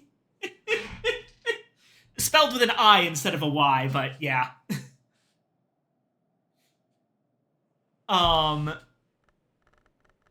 Unhatched hymns. Hymns attributed to St. Lucia the Eyeless, patron of glassworkers, and name of the hour called Meniscate. The hymns venerate every sanctioned hour, celebrating them as the sun undivided, but also suggesting that each hour may become the next. Madrigal to Watchman, Watchman to Wolf, and so on.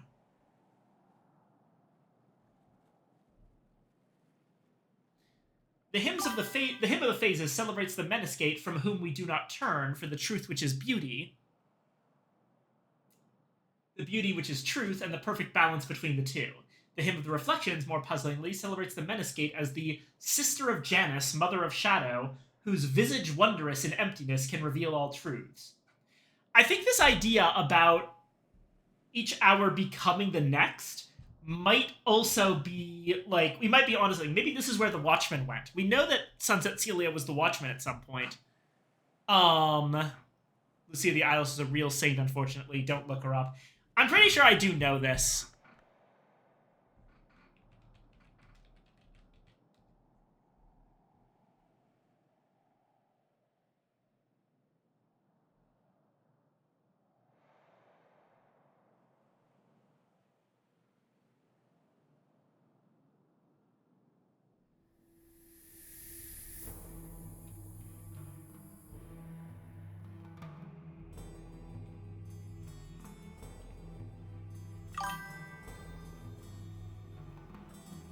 Yep.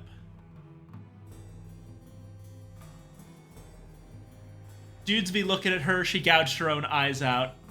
I mean, okay, there's a couple of versions, right? That's one of them.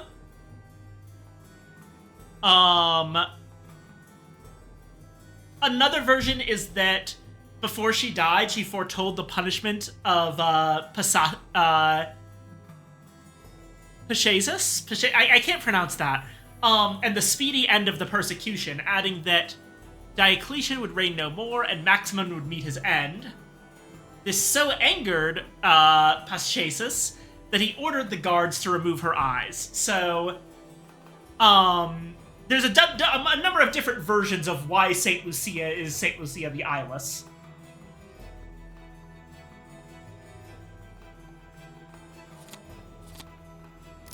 Oh, Savage Hymn.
Devil May Cry 5.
Driving and listening. I wonder if they had to put in specific effort to not have acronyms with double meanings like BDSM. I think there are probably a couple. Like this one, actually there's two ETs, which is the name of a Steven Spielberg movie. This one, KON, is my good friend GM ConCon. EOL is end of life, which is a term used in, I believe, hardware development. Or no, software? I think it might be software. It's a tech thing for basically when software is being deprecated.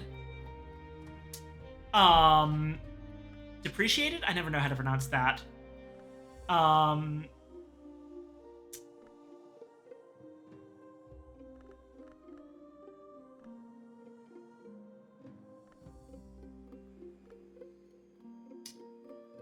But yeah.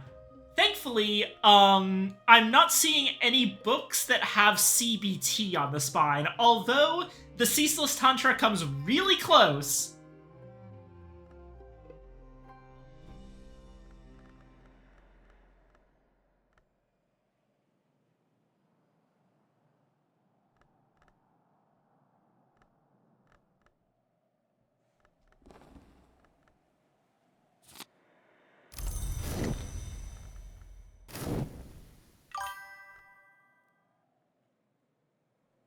Deprecated in tech, at least the latter way you said it is for value of assets, which is said differently. Gotcha. Okay, so it's so both of them are correct. That's what's been confusing me. I've heard deprecated and depreciated, and I always thought they were the same thing. Okay, so value of assets get depreciated, whereas software becomes deprecated. Got it. And yeah, sure, cognitive behavioral therapy. Also, hello, Blazing.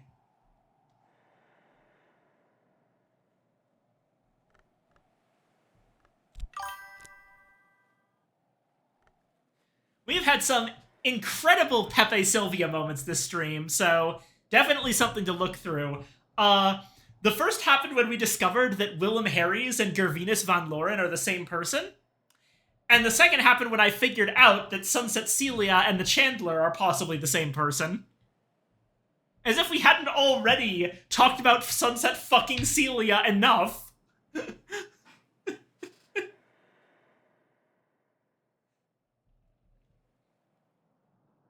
Also, we discovered that the thing in here, in the oubliette, was almost certainly a name of the Chandler, which is fucked up.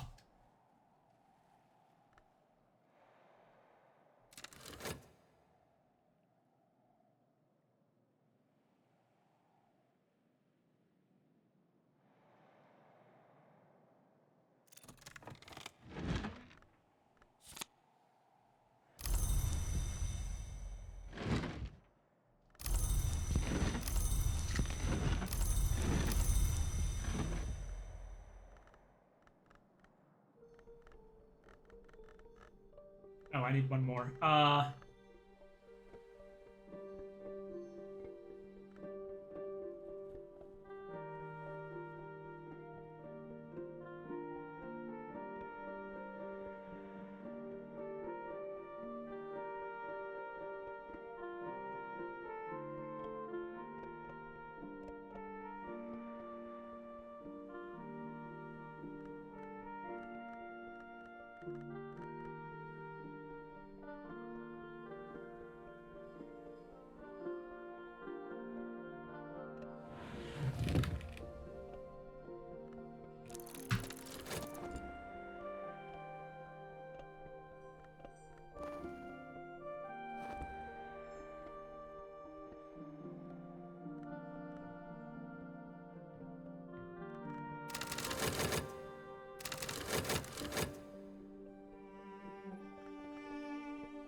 We also had a very exciting Numa, and went through the entirety of the affair of the particular Mystique in approximately a couple of days. We did it all in one season.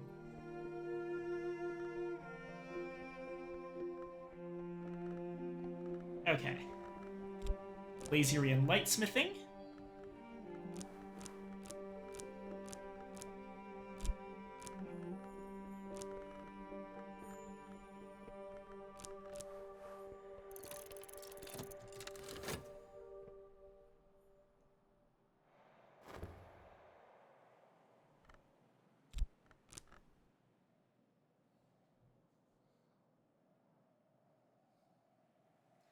That said, I am sorry to say, if you've just shown up, Blazing, that I'm probably going to be ending things off soon.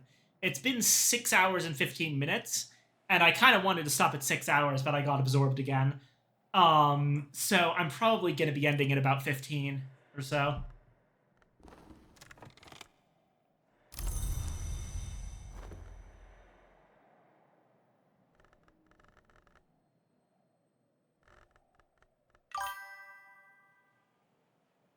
I was just vibing while having you in the background. Okay, good, good. I hope I'm glad I'm not disappointing too terribly much. And good to hear.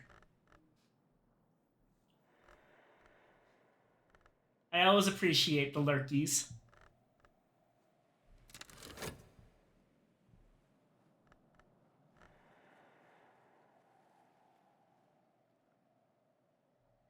Honestly, do I have anyone left to meet? I'm pretty sure I've met everyone at this point.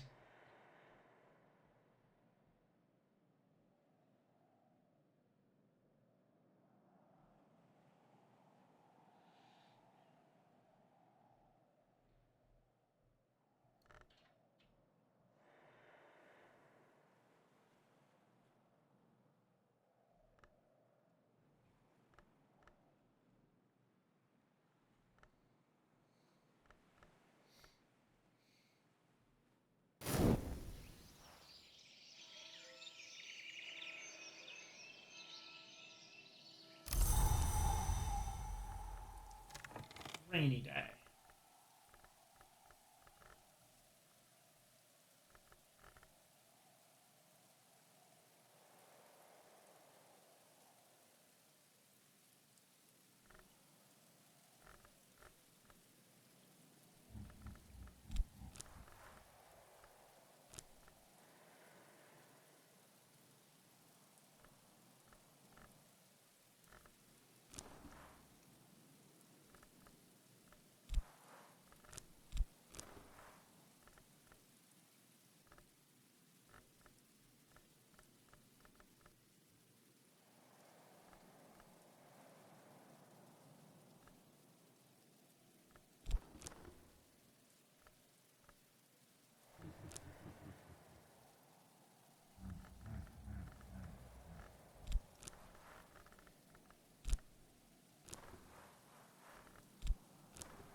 Nope. What's the book today? The Raptures of Forculus. Ah, the first volume of the hypothetical theological debates in the Socratic mode. I believe we have the second volume somewhere.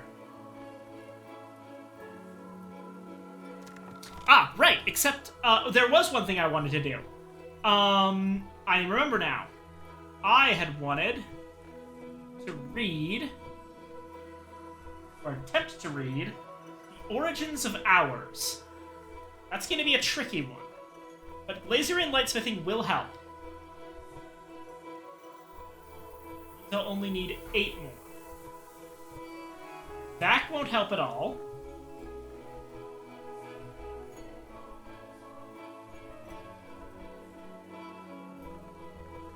So I probably need to start things off.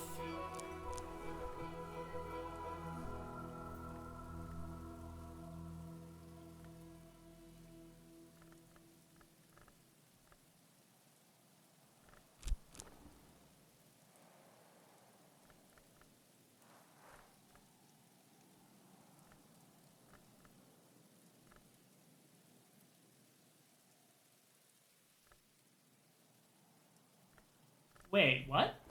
Okay, hold on.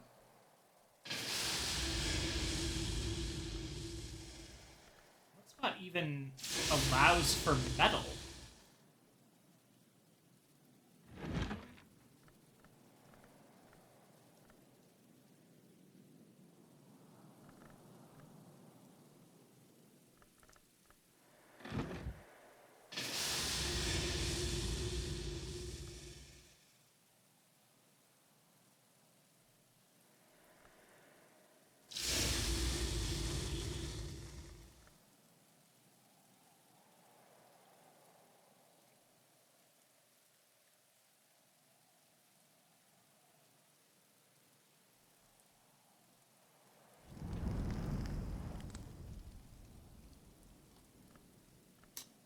Um...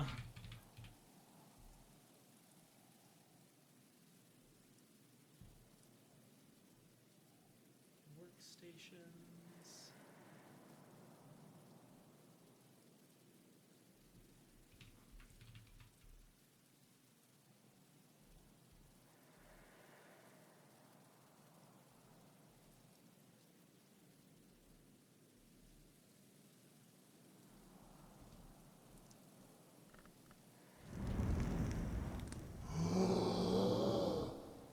Well, Oubliette containment takes metal, but does that help?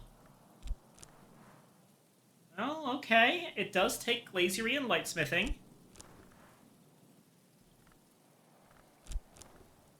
I'm incredibly curious now.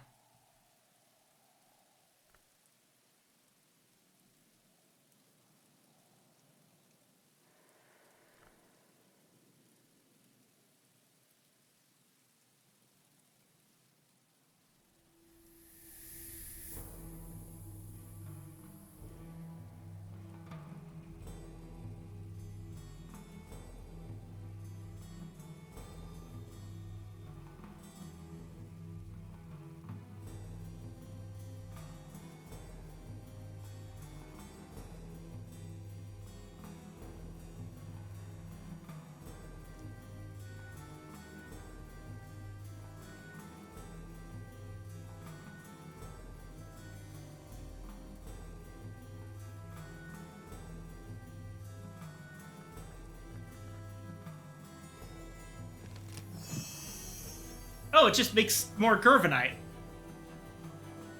That's a bit anticlimactic.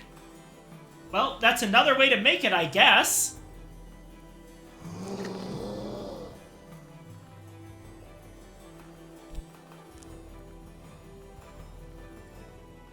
Okay.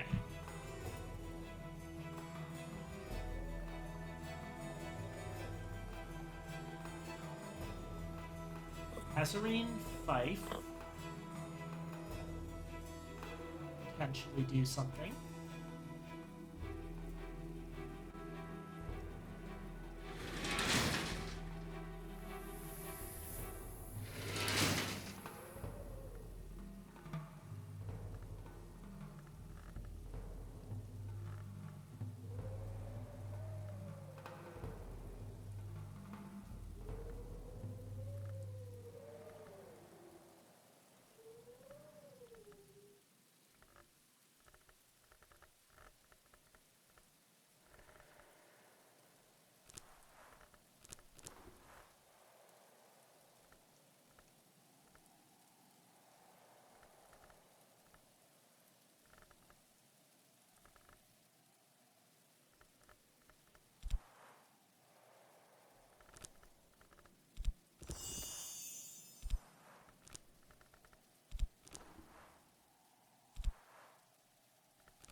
That's just more... That's another way to make...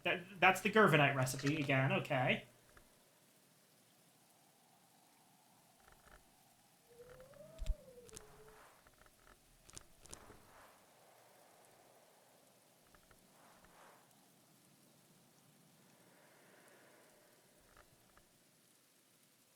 What in the hell did I use to make that Didymos?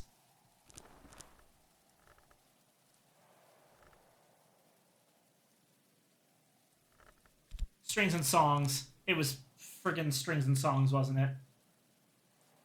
Or not Didymos, Wind and Waiting.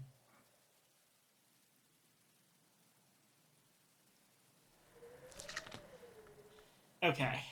I take Strings and Songs.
Okay.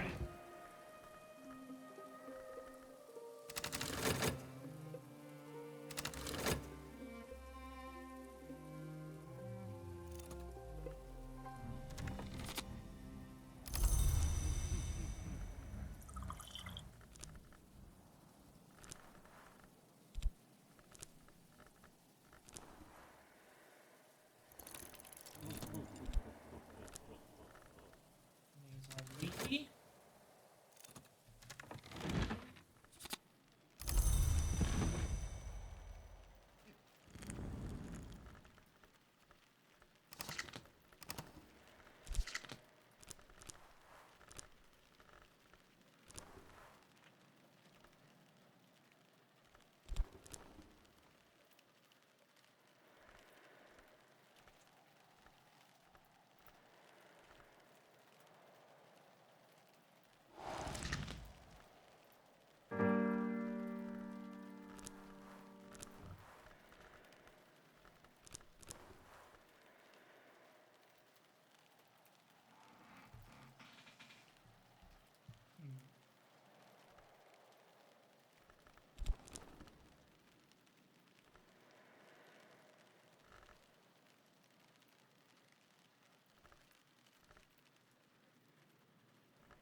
We can ascend in harmony.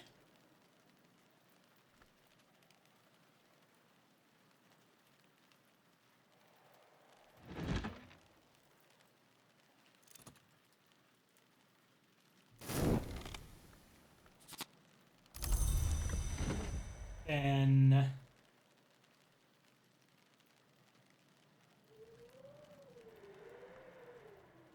go right back in. Lethy. Ascendant Harmony plus Nazarene Fife plus Strings and Songs plus Faust. We are missing 1 point.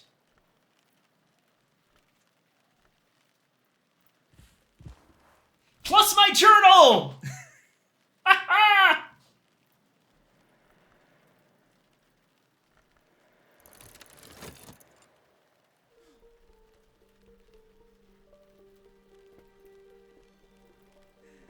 Plus my journal has a wind in waiting. Ah. Oh, that feels good.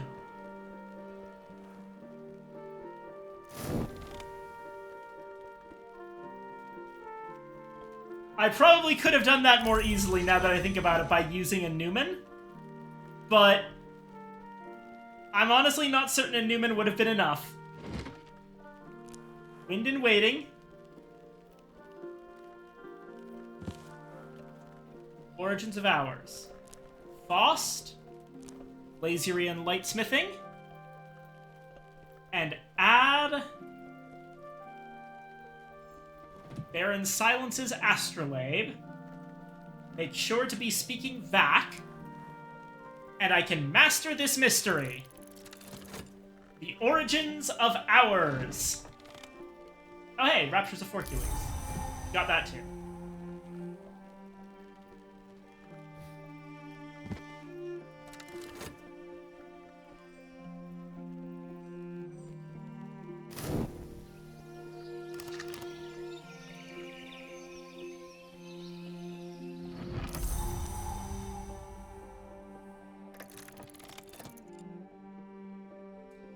Soam's writings veer from poetry to confession. He identifies from flesh those who were mortal, from blood those who arose from sacrifice, from light entry from the glory, and from stone those who arose before his knowledge.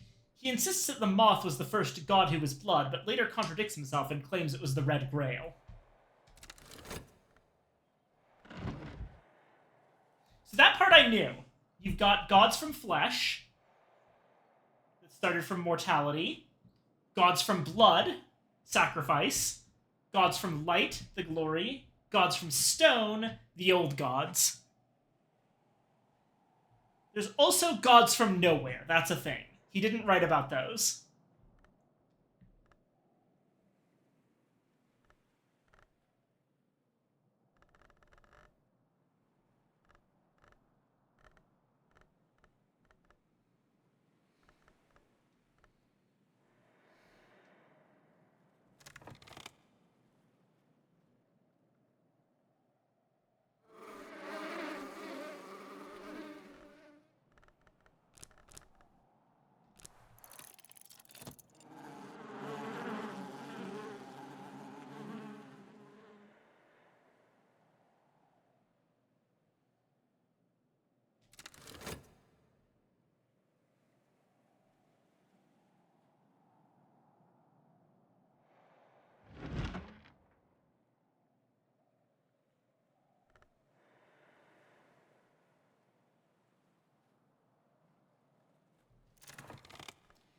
The Mansus was different before the first god came from light, but never doubted existed, even then.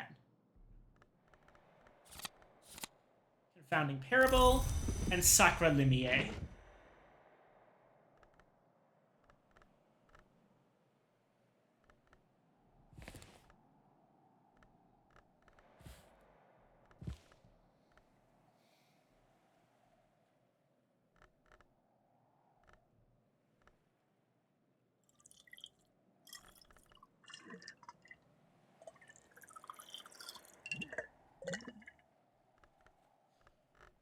That is 3 Sacra Limier lessons. Holy shit.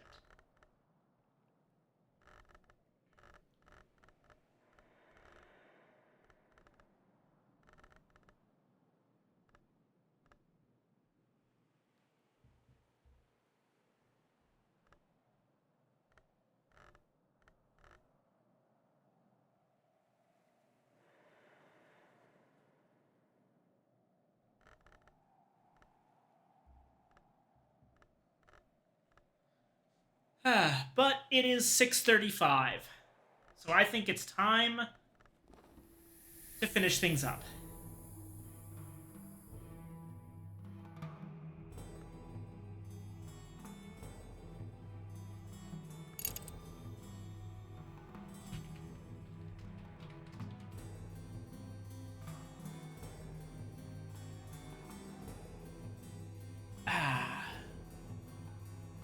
Oh, it looks like my good friend ConCon, who I referenced earlier, is streaming Warframe.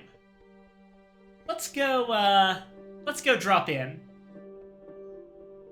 Oh, but I'm torn, because Copper Dinosaur is streaming Sunless Skies.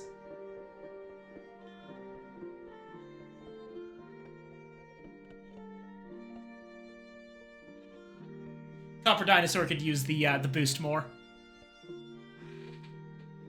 All right.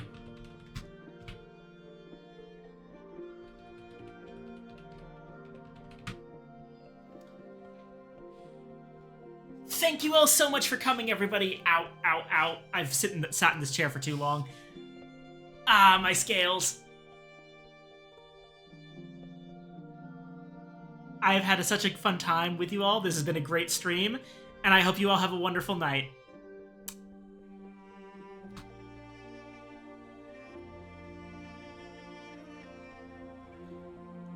Let's go over and surprise Copper Dinosaur. I will see you all there. You all have a fantastic evening. And raid.